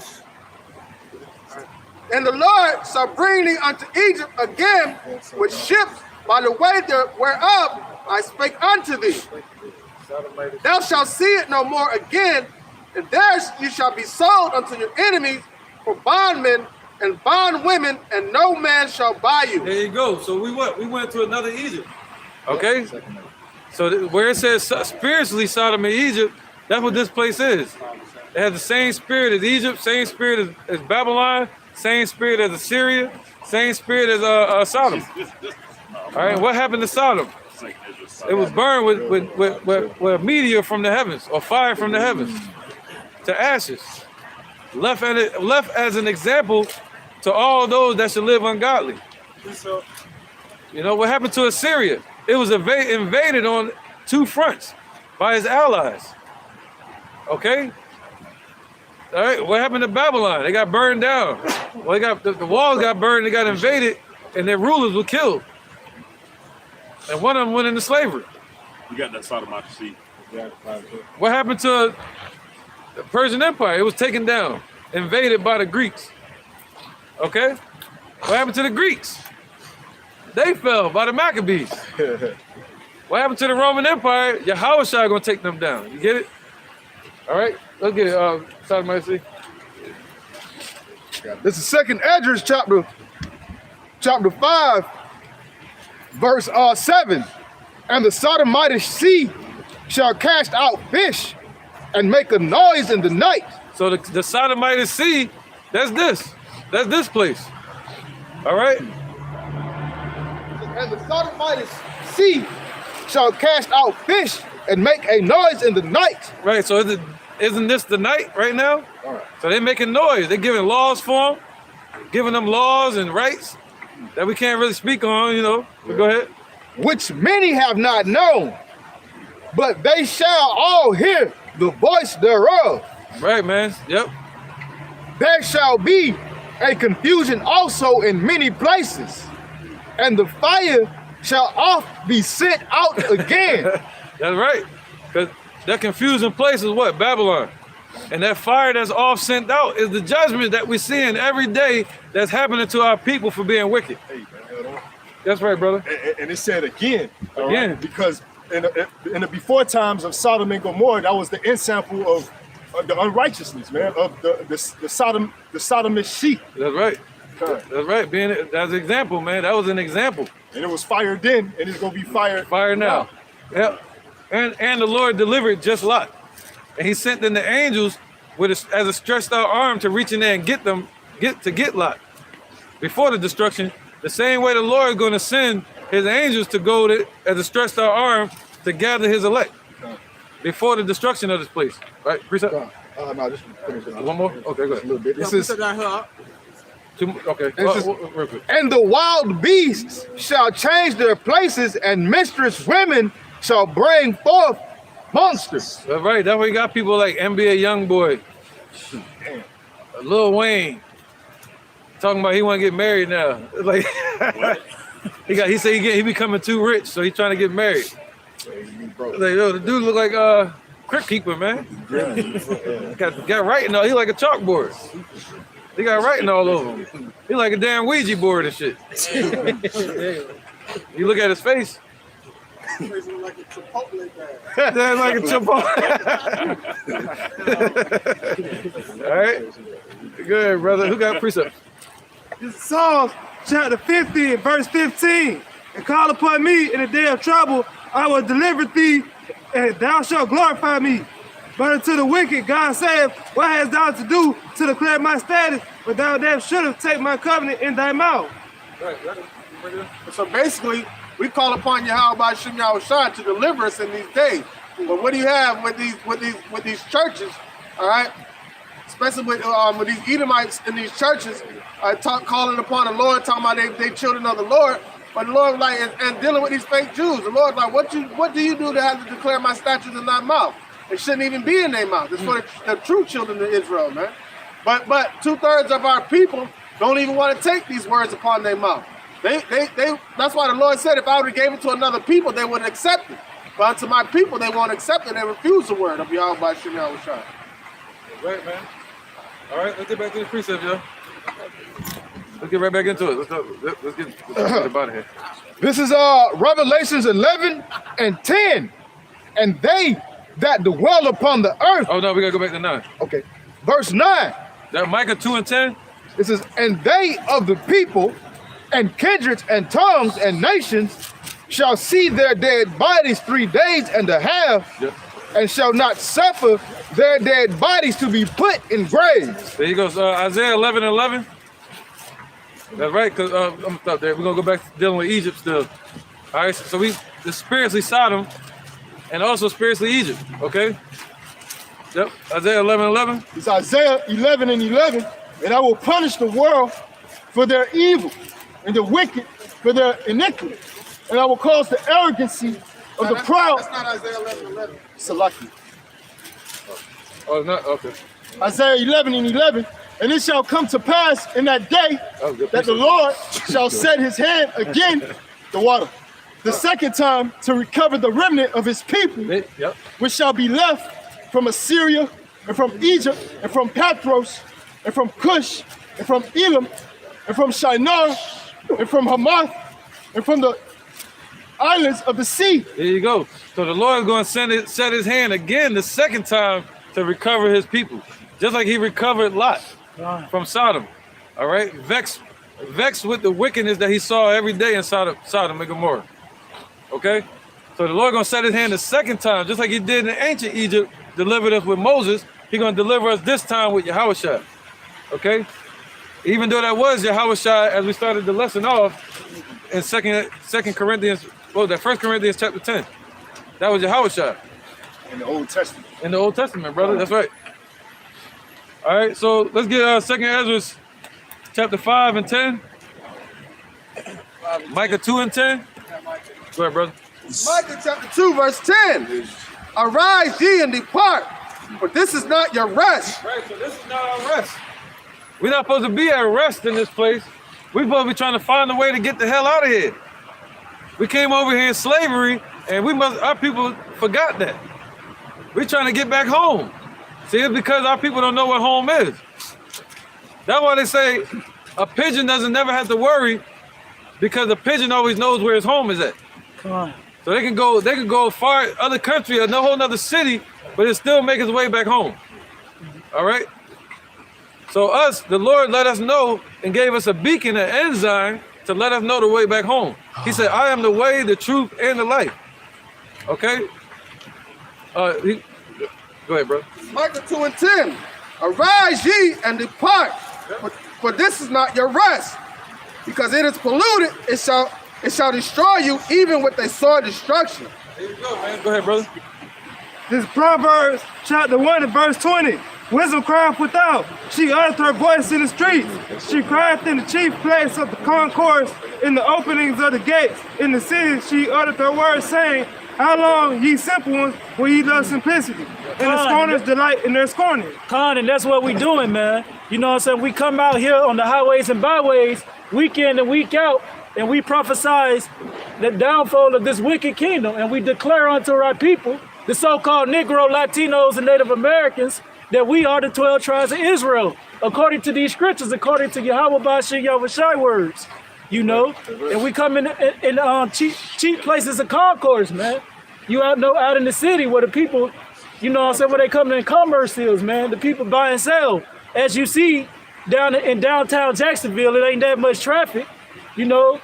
But Yahweh Bashir Yahushai know how to get the ones that are hills, man. Right, there was still people out here. That's crazy, right? You know, we had that one brother, he came up and listened to us, you know what I'm saying, break bread with him.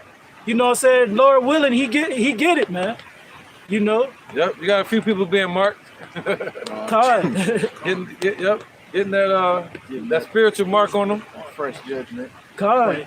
Because what Yahweh Bashir Yahushua says, before every man, life and death, man. Right, you know, this truth is either going to give you that life, it's going to give you that mark of position of judgment, the Tawad, or it's going to either give you that mark of destruction, man. Come on, brother. Come on. You say 2 Ezra 5 and 10? 5 and 10, I think I thought. Sorry, I got it. 2 Ezra chapter 5, verse 10. And shall be sought of many, and yet not be found. Then shall unrighteousness and incountenance be multiplied upon earth. One land also shall ask another, and say, it's righteousness that maketh a man righteousness, slack it righteous, gone through thee? And it shall say, no. That's talking about the famine of the word. Right. If you go into chapter 9, it said, verse 9, it says, and which shall hide itself in that day. All right, so that's the earth being darkened. And we're in a dark place right now, but there's little beacons of light, the ones that have the spirit of Yahweh Shem Yahushai upon them. And so it started with us being risen up out of the darkness, all right, and take the light, and it's receiving the light. And that light is Yahweh Shai, according to John chapter 1.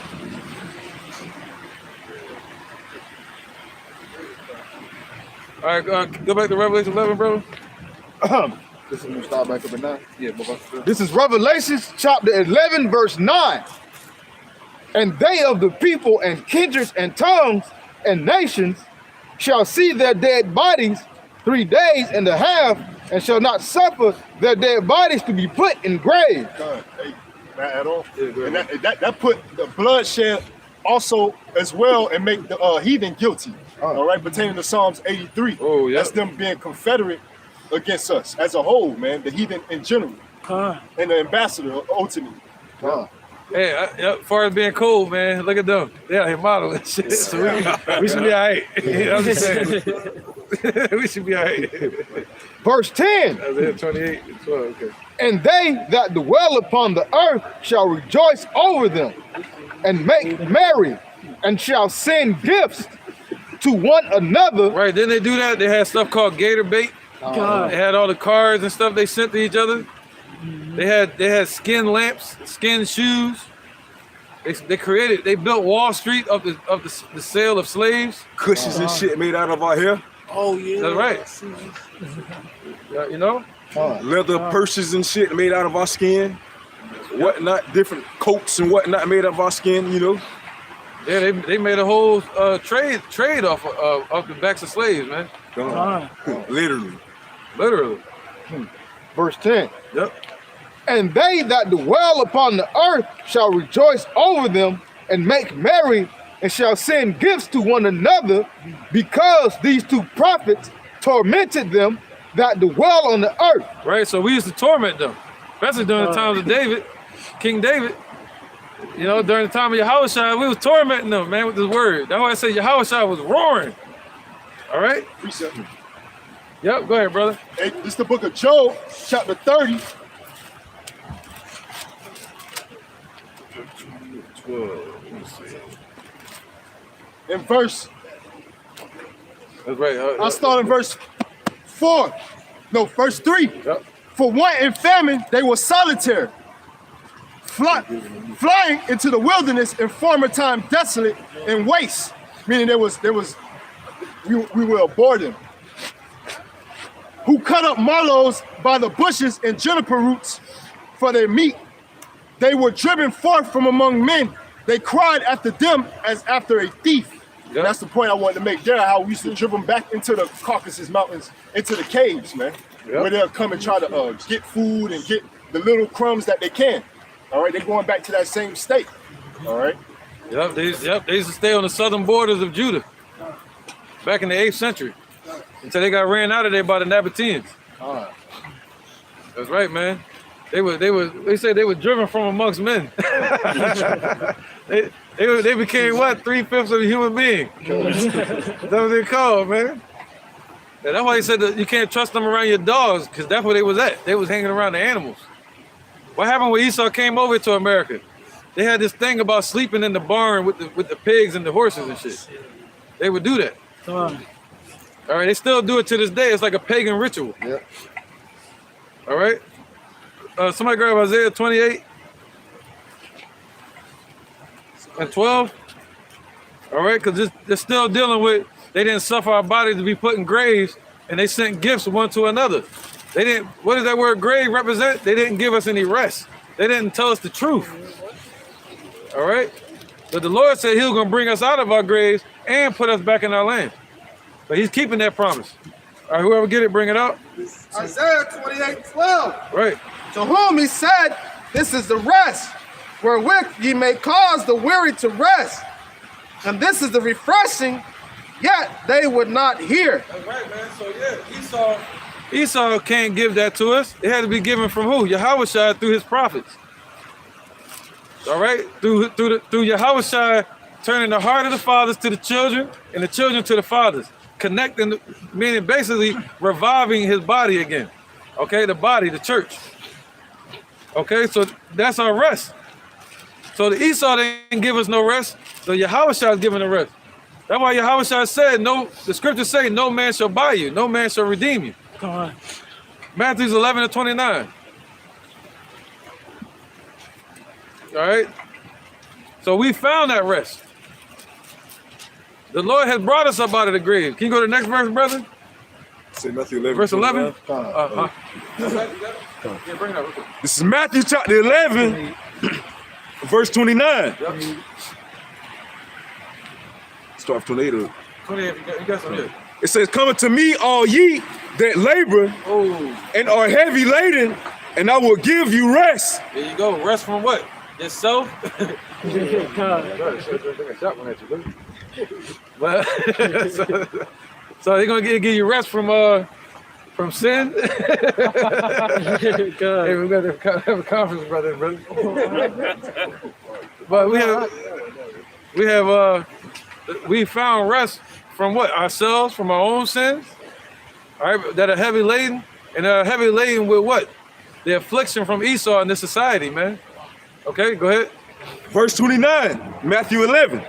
"Take my yoke upon you and learn of me, for I am meek and lowly in heart, and ye shall find rest unto your souls." Oh, so that's what it's about. Our souls finding that rest. All right, so these nations didn't help us to find rest. They actually helped to forward our affliction. They even set up shops, started feeding our people pork, feeding our people rat, cat, dog. You know? Good. Like the brother said earlier, right? Psalms 83. Yeah, they was eating all the damn crabs and lobsters and shit. That shit was like a party out there, club night. They make a killing off our people, man. Yeah. Off the iniquity of our people. They like the scavengers of the sea, where the Lord told them not to eat them. All right, killing off our people, killing our people. Yeah. Killing our people, man. Other than that, what would they have? Nothing. They wouldn't have shit. A pot to piss in. They wouldn't have the pot to piss in, man. Hey, part about it is that this is how enticing this world is. So we got a brother that used to teach with us that fell out the truth. Now he has his own crab shop selling crabs and all kind of shit. Yo, I seen that. Yeah, that ass. What? That sounds like what? Oh man. Yeah. Oh man. So this is not our rest. But woe unto them that go down to Egypt for help, man. You know? Damn. That was a bomb right there. Damn, yeah, that's a bomb right there. All right, Jeremiah 6:16. So we speaking about the rest. Yeah, that's right. Because the Lord brought us out of our graves like he promised in Ezekiel 37. You got time to play with these damn wicked ass niggas, man. You got time for this shit. You leave them in the past, way back there. You keep moving forward on your path, man. Don't let no man take your crown. I don't care who it is. Or no woman. Definitely not a woman, man. Friend or foe, man. It don't matter. Don't let nobody take your crowns. You know what I'm saying? Jeremiah 16. Yeah, Jeremiah 16. 6 and 16. All right. Yeah. This is Jeremiah 6:16. It says, "Thus saith the Lord, stand ye in the way and see." Right, so stand ye in the way and see. Go ahead. And ask for the old path. Right, ask for the old path. Is there righteousness there? Like the brother just read earlier. All right. Is there righteousness in it? Where are the prophets at? Go ahead. It says, "Where is the good way, and walk therein." Right. There's no good way out here. It's only through what we're teaching. What the men of the Lord are teaching. That's the good way. Go ahead. And ye shall find rest for your soul. Right, so walk in the old paths. Keep the laws to the best of your ability.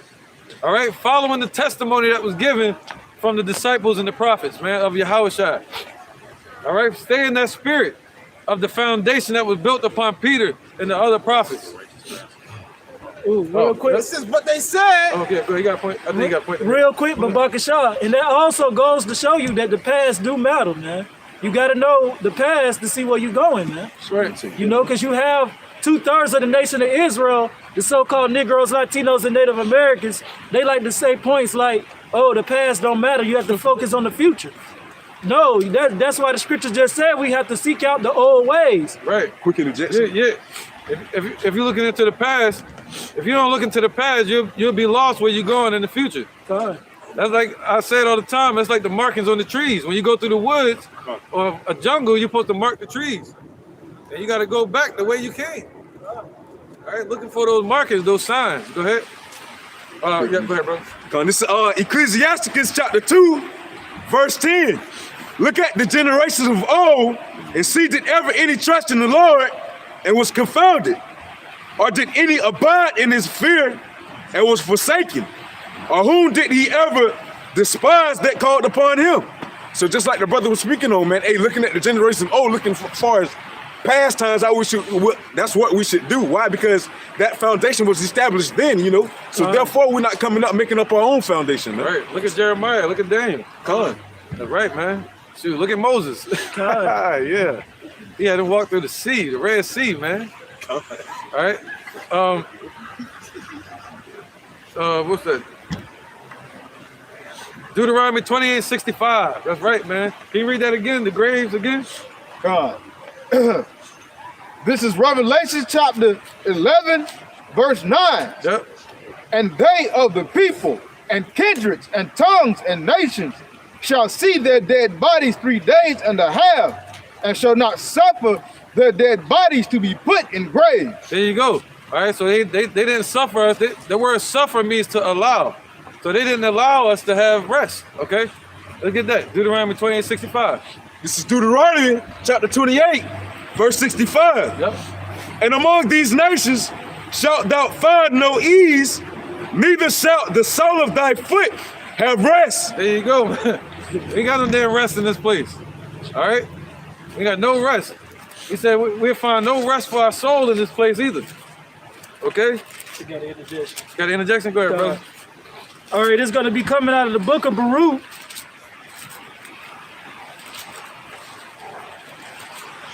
Chapter 3 and verse 8. Behold, we are yet this day in our captivity, where thou hast scattered us for a reproach and a curse, and to be subject to payments, according to all the iniquities of our fathers, which departed from the Lord Yahweh Ba'ashim Yahushai, our power. And I just brought that out to back up the Akim, man. You know, we are yet and still in our captivity where we subject to payments, man. You know, that's just to put that out there that we still in captivity, man. This place is spiritually known as Egypt, you know, and how spiritually known is Egypt is for the transatlantic slave trade that took place, man, against the so-called Negroes, Latinos, and Native Americans. All right, that's it. Right, that was beautiful, man. That's right. Yep. They didn't allow us to have rest. Here come Edomite swirling around in circles like a damn fly. Trying to interrupt our rest right here. God. All right. So that's beautiful, man. We've been made. That's how we were made subject to payments, and also for the spirits that leaped out of Europe like a frog. Because all this stems from Europe, man. Them damn banking elites. All right. They're the ones pushing the police, the jails, the religions. You know what I'm saying? And what else? The banking, the money. All right, money is the root of all evil. So they pushing that evil on our people, man. Like the devil tried to do to Yahushua. But Yahushua rebuked him with the scriptures. All right? That's right, man. So, yep, because that's what the devil said. He said the whole world is given to him. He could offer and give riches to anybody. You know, and that's what our people are biting the slice of the pie. They biting the big apple. They're the knowledge of good and evil. There you go, they're evil again. All right? Let's get that, man. Let's keep going, man. Psalm 17 and 14.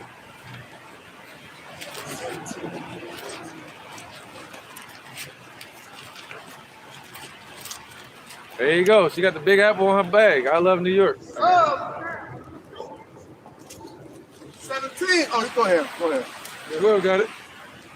All right, this is the book of Psalms, chapter 17 and verse what? 14. All right, this is the book of Psalms, chapter... Oh, I ain't there. Lucky, I got the wrong scripture. All right, this is Psalms 17 and 14. It says from 13, it says, arise, O Lord, disappoint him, cast him down, deliver my soul from the wicked, which is thy sword. From men which are thy hand, O Lord, from men of the world which have their portion in this life, and whose belly thou fillest with thy hid treasures. They are full of children, and lead the rest of their subjects to their babes. Yeah, see that? That's them giving gifts, making merry of us. You see that? Leaving their substance to their babes. All right? And they have their portion in this life. They had their portion, man. They enjoyed seeing us in slavery. They enjoyed it. They had a full enjoyment. Taking us into slavery, traveling to find us, hunting us down, living, having us on their reservation, what they would call a slave house, a slave plantation. So the Lord gonna give us that same joy. It's gonna start right here in Babylon. When the Lord raised up that spirit that's supposed to dwell in you, the spirit of Yahushua, He gonna have you hunting them. All right. Let's get Psalms 83 and 5, and then Ephesians 2 and 4. I think we already brought that out though, but Ephesians 2, nah. All right, Psalms. Oh, yep, Psalms 83. Go ahead. You got it. All right, this is the book of Psalms, chapter 83, verse 5. For they have consulted together with one consent, they are confederate against thee. Right, not just Esau, all these nations. Chinese, Japanese, Africans, Arabs, dot-head Indians, all of them.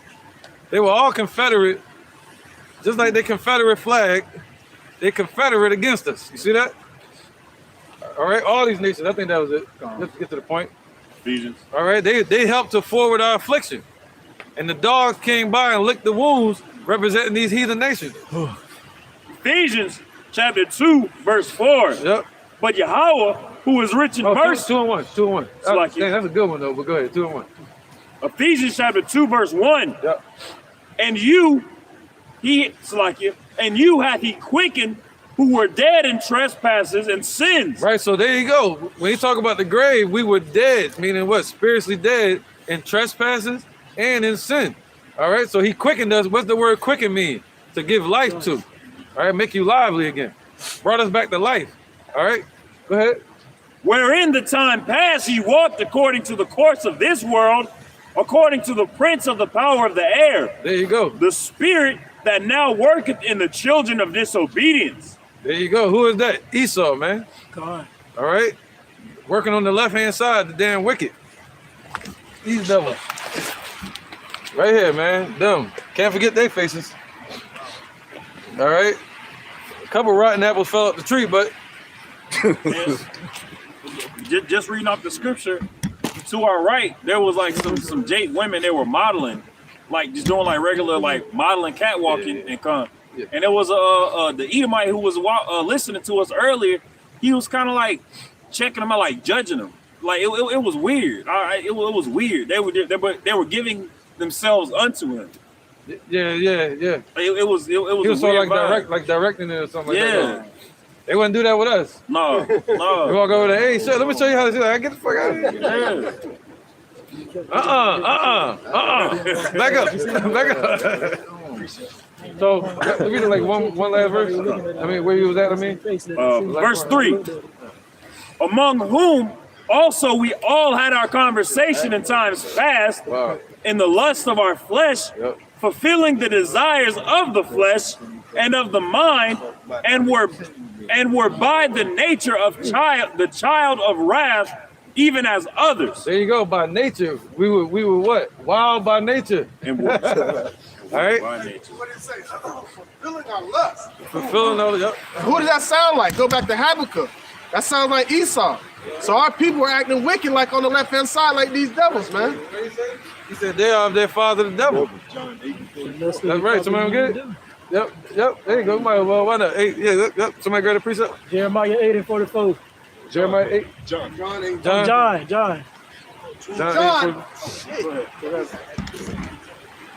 He said, this is John 8 and 44. Ye are of your father, the devil, and the lust of your father ye will do. He was a murderer from the beginning and abode not in the truth, because there is no truth in him. When he speaketh a lie, he speaketh of his own, for he is a liar and the father of it. Right, man. So the Lord said that he was going to put the spirit on our people to have them believe a lie. They believed the lies that Esau conjures up physician. You are what they say? You are physicians of basically forgers of lies. They're the ones that's forging the lies. That's right. All right. And then these right here, these puppets, the talking heads, they help to carry on their lies. And then our people eat up the lies like cake. Oh, I got a precept. All right. Let's get these precepts real quick so we can run through this lesson.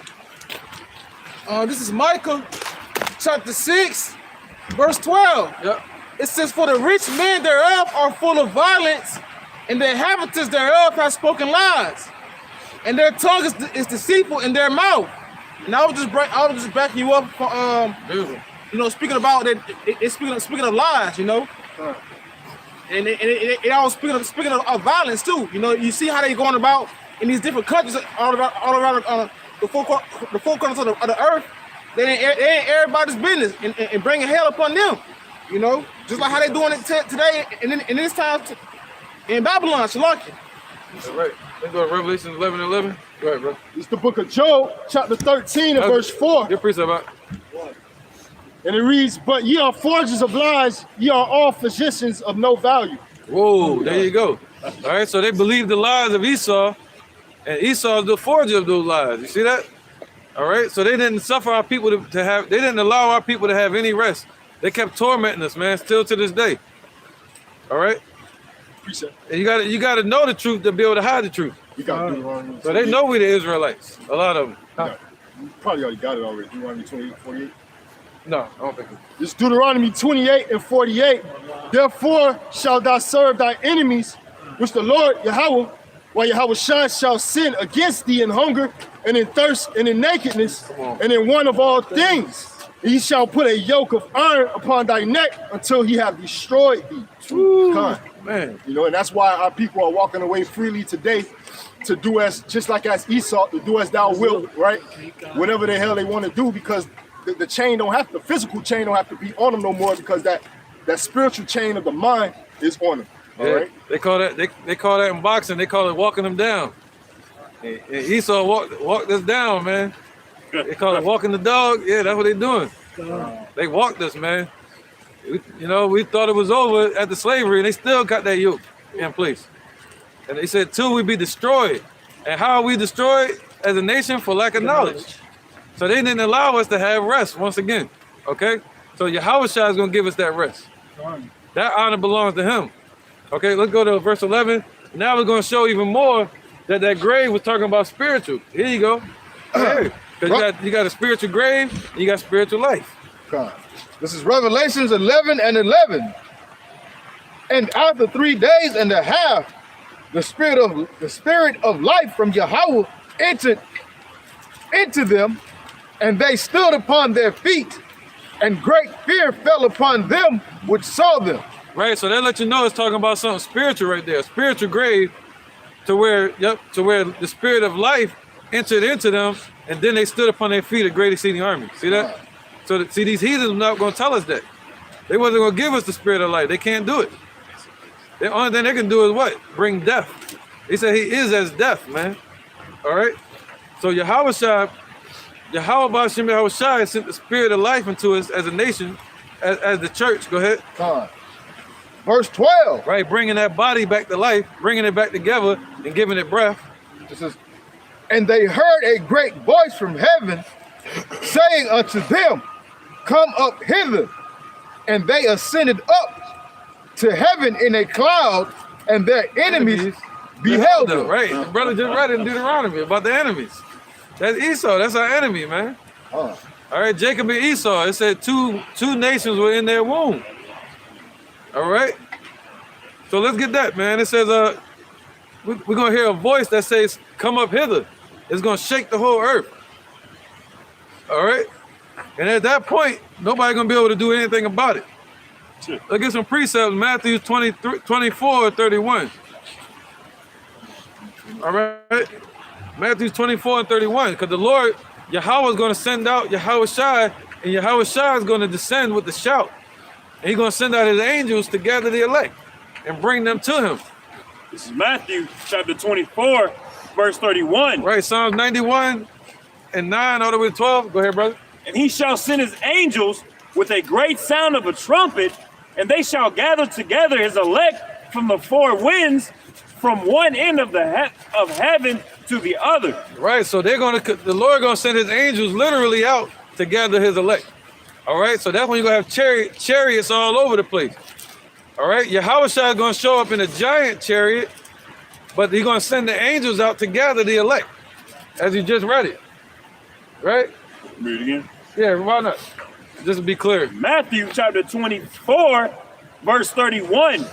And he shall send his angels with a great sound of a trumpet, and they shall gather together his elect from the four winds, from one end of heaven to the other. There you go. So that's how we're getting out of here. All right? Go ahead, brother. Psalm 68 and 17. The chariots of Yahweh are 20,000, even thousands of angels. The Lord Yahweh Shai is among them as in Sinai in the holy place. Woo, so the same way. The angel's going to show up this time. Yahweh Shai is going to be among them. All right? In a giant chariot. But he said he's going to send his angels out with a shout to gather the elect. And they're going to literally, with their hands, snatch you into the chariot, which will be a tractor beam. Beam you up. Like they say, beam me up, Scotty. I think the word Scotty means black. Like Scottish. They say, beam me up, Scotty. You're going to get beamed up. In the same way the angels grabbed Yahushua into the chariot, in the same way the angels going to snatch you into the chariot, because they gotta do the Father's will. They're going to make it so you don't dash your foot against a stone. The Lord, the Most High, going to give them charge over you. All right, so they're going to be like trying to make sure they don't mess up. And that's beautiful, man. You got to be thankful for that. You can be like the Secret Service. All right, this is the book of Psalms, chapter 91, starting at verse 9. Because thou hast made the Lord, which is my refuge, even the Most High, thy habitation, there shall no evil befall thee, neither shall any plague come nigh thy dwelling. For he shall give his angels charge over thee, to keep thee in all thy ways. They shall bear thee up in their hands, lest thou dash thy foot against a stone. Right, that's why it's important to know that about the angels being sent out. Because they're going to be sent out to keep you in all your ways. All right, he said the great angel Michael going to stand up. All right, and all the holy angels. And they're going to be keeping you in all your ways, and they're going to bear you up in their arms. It's like in the chariot. They're going to be right, like literally, like, I got you. Just like they went to go get Lot. All right, they physically had to snatch him up. Got one? Quick injection. Yeah, go ahead. This And then you got one too, right? This is the book of 2 Samuel, chapter 22, and verse.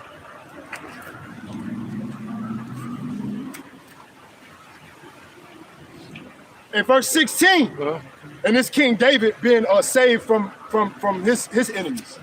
And the channels of the sea appeared, the foundations of the world were discovered at the rebuking of the Lord, at the blast of the breath of his nostrils. He sent from above, he took me. He drew me out of many waters, man. That's the point I wanted to get in 17. He sent from above, man. He took me, you know? So that's that divine intervention, man. You know, whether it's the angels, you know, the chariots, all right, coming into play to beam the elect up, man. As the scriptures say, the elect shall scarcely be saved, man. That's right, bro. We're going to be taken. That's what these idiots call the rapture. Which goes back to the Greek word harpazo, which goes to being caught up. All right, that's what's supposed to be there, being caught up. Not no damn rapture. All right, no false rapture, you know, terminology. Go ahead, brother. It's Acts chapter 1, verse 9. When he had spoken these things, while they beheld, he was taken up, and a cloud received him out of their sight. And while they looked steadfastly towards heaven, as he went up, behold, two men stood by them in white apparel, which also said, Ye men of Galilee, why stand ye gazing unto heaven? This same Yahushua, which is taken up from you unto heaven, shall so come in like manner as ye have seen him go unto heaven. And that's basically like the way the Yahushua ascended unto heaven to sit on the right hand side of the Father and take his throne back. That's how he's going to descend. He said, who has ascended and descended What is his name and what is his name? What is his son name? If thou canst tell. Right, he was taken up. Con. He could stay here if he wanted to. Con. Most High was like, nah, he gotta come up here. He's a consuming fire. All right, just like the elect. He's gonna be taken up. That's right. You know, right on time, man. So he said, what? Be still and know that I am the power. I am. He is the power, man. Okay, wherever you at in the world, the Lord gonna take you up if you have the elect. No fear. All right. Let's keep going, brother. Malachi 4:2. Yeah, Malachi 4:2, and then we on Revelation 11 and 13. But we basically ran through the whole book of Revelations so far. I mean, Revelation 1 all the way up to 11, I think. This is Malachi chapter 4, verse 2. But unto you that fear my name shall the Son of Righteousness arise with healing in his wings, and shall go forth and grow up as calves of the stall. Oh, what is that, stall? Yep. Of the stall. There you go. So calves of the stall, not calves out in the field, but calves that are taken into the stall and taken care of and fed properly. All right, meaning like personal care, huh?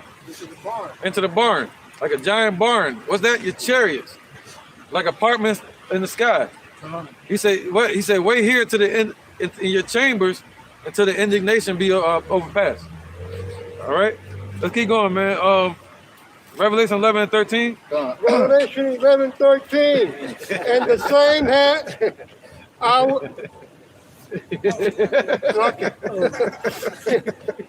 Revelation 11, 13. The water.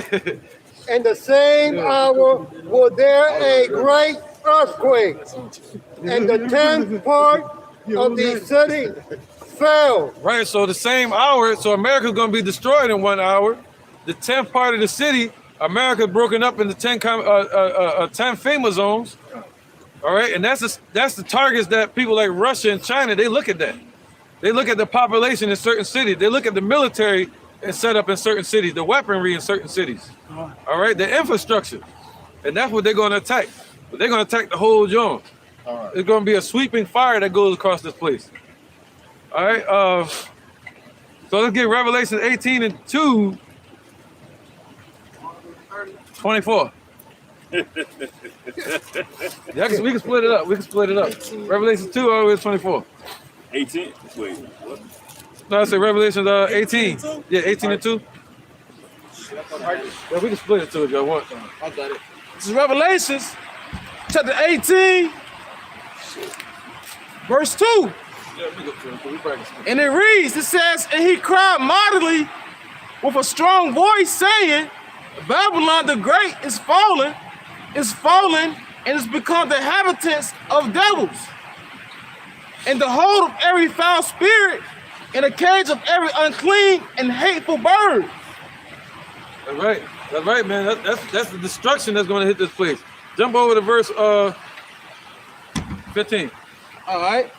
Verse 15, it says, the merchants of these things which were made rich by her. Right, so all these nations, the proxy nations that were made rich by America, go ahead, shall stand afar off for the fear of her torment. Right, they're going to say, oh, I don't want no parts of that. I'm staying away from America. Look at Germany. Look how they acting. All right. Weeping and wailing. Yep, go ahead. And saying, alas, alas, that great city that was clothed in fine linen and purple and scarlet and decked with gold and precious stones and pearls. Precious, yep. For in 1 hour, so great riches is come to naught. Right, so in 1 hour, this place is going to be thrown down. All right, we've been in slavery over 500 years, and this place is going to be thrown down in 1 damn hour. All right, what's that, 60 minutes? And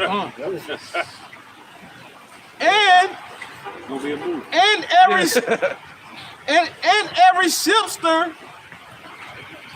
Oh, go to 21. All right. Verse 21. Oh, 20 and 21, that's it.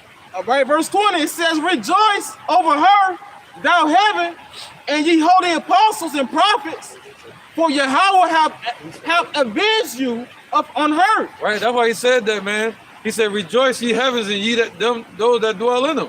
That goes hand in hand with this scripture. The prophets, go ahead, and the angels. And a mighty angel took up a stone like a great millstone. Right, the missiles, go ahead.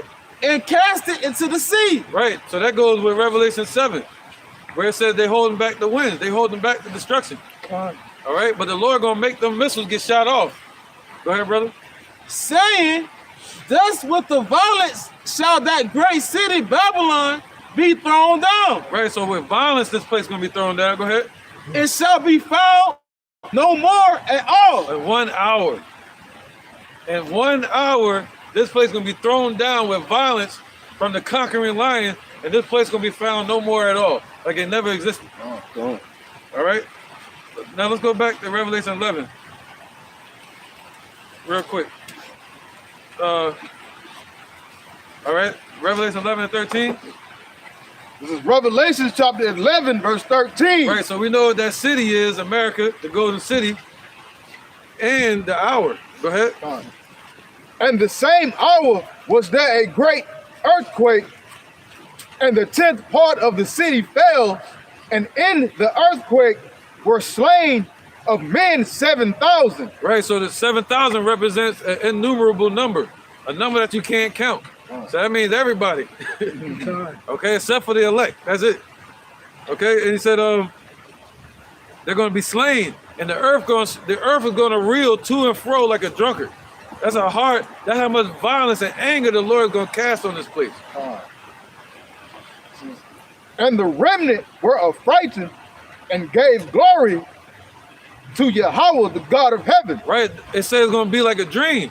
It's going to be like we was dreaming. Somebody know what that's at? Yeah, he said he saw us standing on a sea of glass. All right, and that glass is going to be mingled with fire.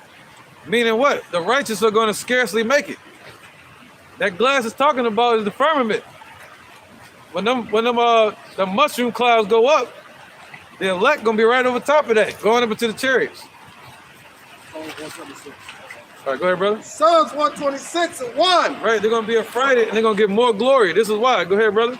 When the Lord, Yahweh Bashim Yahushua, turned again the captivity of Zion, we were like them that dream. Then was our mouth filled with laughter and our tongue with singing. Then said they among the heathen, the Lord hath done great things for them. Yeah, that's just it, man. So our tongue is gonna be filled with singing and laughter, man. At first we're gonna be scared as hell. All right, but the storm is over. Go ahead, brother. And this just go with the brother Canuck scripture. It's Job 20 and 7. Yet he shall perish forever like his own dung. They which have seen him shall say, where is he? He shall flee away as a dream and shall not be found. Yet he shall be chased away as a vision of the night. Right, man. He said, Lucifer, son of the morning, I'm going to chase you around the earth, right? They're going to be chased by Yahweh Shah, the conquering lion. He's going to chase them out of the damn earth. That goes with the scripture. Thou was found and also caught, man. Right. Let's go back to the times of Genesis. He made Esau, all right, which is spiritually go back to Cain. He made him a vagabond and a fugitive amongst the earth. Right, and he said the Lord laid a snare for them. And thou art also caught. That was just said. And what happened? He said the eagle chased the lion out of the woods. Now the lion's gonna chase the eagle off the earth. All right, they're gonna be chased like a dream. He said gonna be like a chase road that no man taketh up. So no nation gonna be able to help Esau. All right, let's keep going. Right? Revelation 11. 11 and 14. Mm-hmm. This is Revelation chapter 11, verse 14.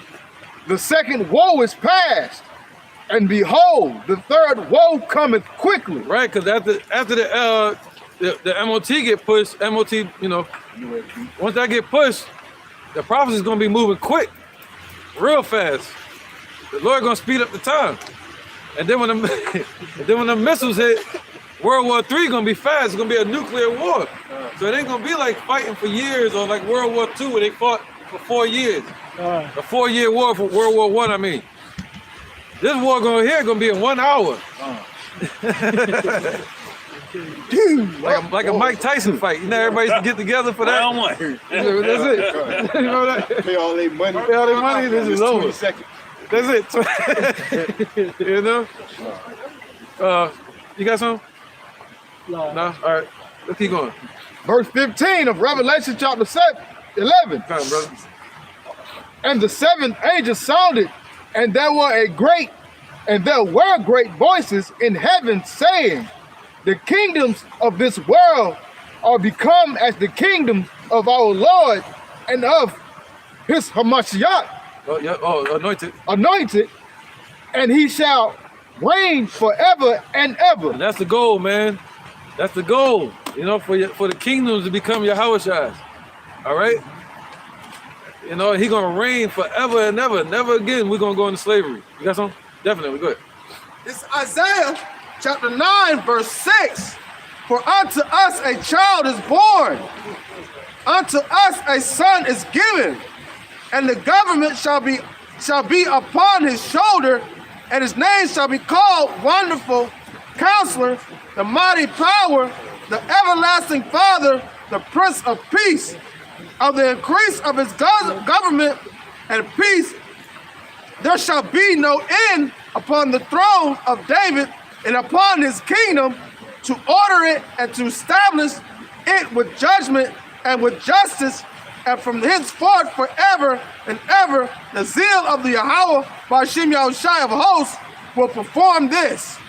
So that's basically that government being set up by Yahushai. And it's going to continue forever and ever. Unto us a child is born. Not no other nations, man. Unto them was Esau born. That's right, man. Woo, it's gonna be that's right. All right, go ahead. This is Revelation chapter 11, verse 16. And the 24 elders, right, the 24 elders, go ahead, 12 and 12, which sat before Yahweh on their seats, fell upon their faces and worshiped Yahweh. Right, that's out there in the heavens, man. So the Lord set his pillars in the heavens. So it's actually a floor out there somewhere where they can get on the ground and pray to the Lord. Go ahead. Verse 17, saying, we will give thee thanks, O Lord. Right. That goes with second Ezra. We're going to cast our crowns before Yahushua. Once the Lord give us those crowns, we're going to cast them crowns back at him and say, hey, no, you deserve this. You know, the kingdom has become yours. There's going to be shouting and singing over that firmament. Like how they do in graduation. They take their cap and go, throw it up in the air. Yeah, it's going to be like that, man. That's right. Go ahead, brother. Come on. Saying, we will give thee thanks, O Lord Yahweh Ba'ashem Yahushai, God Almighty, which art and was and ought to come. Right, so he's in the past, he's in the present, and we're looking for him in the future.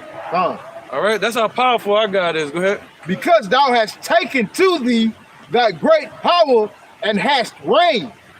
That's right, man. That's all it takes, man. For the Lord to take his power to him and just reign over this world, man. He can do that with no problem. But he set order, he set prophecies in place. All right, he's sticking to it. You know, so we got to pray to the Lord to hasten the day, to speed this thing up. All right, go ahead. Verse 18, and the nations were angry, and thy wrath is come. Right, they're going to be angry. They're going to be hating. Go ahead. And thy wrath is come, and the time of the dead that they should be judged. Right, 2/3. These heathens, they're going to be judged. Go ahead. And that thou shouldest give reward unto thy servants, the prophets. Right, that's what? That's spiritual power, new bodies, a crown, a rod in your hand, a staff to beat the hell out of these nations with, a crown for a badge of your rulership. You're going to be given a new garment, clean and white, a white stone, forgiveness, and you're going to be given the green light to have rest. And to cast out judgments on these nations. A two-edged sword in your hand. You're going to have a sword. These are things the Lord going to give us to be his soldiers. They're going to be walking up and down the line looking at us like this. All right, cool. Give him a crown. All right, checking his army before he sent us back to this earth to take over these nations, man. He's going to make us perfect. Perfect in the sight of the Creator. We don't know what that is. Yahushua is the best example of that. Right? He said his sword is in his hand, man. And that's what we're going to have, a sword. We got a sword now. Go ahead. It says, and that thou shouldest give reward unto thy servants, the prophets, and to the saints and them that fear thy name. Go ahead, brother. This is the book of Hebrews, chapter 2, and I'll start at verse 10. For it became him for whom are all things, and by whom are all things, and bringing many sons unto glory, to make the captain of their salvation perfect through sufferings. That's beautiful, bro. In the beginning of this chapter, it talks about how we ought to obey and be obedient to Yahushua. All right, the Son of Man. All right, because he vouched, ultimately he vouched for us, and he took upon our sufferings by laying his body on the line. God. You know, that's right. Go ahead, That's right, man. Oh, here you go. Where is that? Anybody know what that said? It said, the servants whom I have given thee. The servants whom I have given thee. Oh, here you go. I got it. This is 2nd Ezra, chapter 2.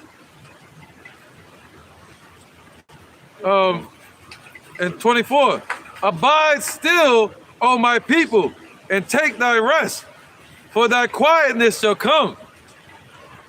Nourish thy children, O thou good nurse. Establish their feet, talking about wisdom. As for the servants whom I have given thee, there shall not one of them perish, for I will require them from among thy number. Be not weary, for when the day of trouble and heaviness cometh, others shall weep and be sorrowful, but thou shalt be merry and have abundance. The heathen shall envy thee, but they shall be able to do nothing against thee. That's why I say the nation's gonna be angry. All right? Go ahead. Verse 18 of Revelations 11. And the nations were angry, and thy wrath is come, and the time of the dead that they should be judged, and that thou shouldest give reward unto thy servants the prophets, and to the saints and them that fear thy name. Yeah, so IUIC, I don't think they're gonna be in that number from the way it's looking. You know, we never know, but I'm just saying. They don't fear the Lord's name. And it says, and to the saints and them that fear thy name, small and great, and shouldest destroy them which destroy the earth. Right, man. So small and great, that means man, woman, and child. All right? So small and great. Okay, so the Lord gonna raise them up for fearing his name. You should share that with your children sometime. Boost their faith when you're a woman. Go ahead. Verse 19. And the temple of Yahweh was opened in heaven, and there was seen in his temple the ark of his testament, and there were lightnings and voicings and thunderings and earthquake and great hail. Right, so what does that represent? If you're looking at the Most High throne and you see that, that's nothing but judgment being cast out. That's letting you know that he was casting judgment out. And then when he thunders into heaven, it happens upon the earth. All right? So we're going to end it there, man. Hopefully you were edified, man. All right? That was Revelation 11 chapter. So we're going to say, Call. Halayim. Allah. Yahweh. Hashem. Hashem. Rakah. Kodesh. Ma'amah. All right, double line to the elder apostles, the GMS, and the elders. And shalom to you, Akim, and Agwatim, and children that believe in sincerity and truth around the four corners of the earth, man. Keep the hope alive. All right, shalom. Rolling.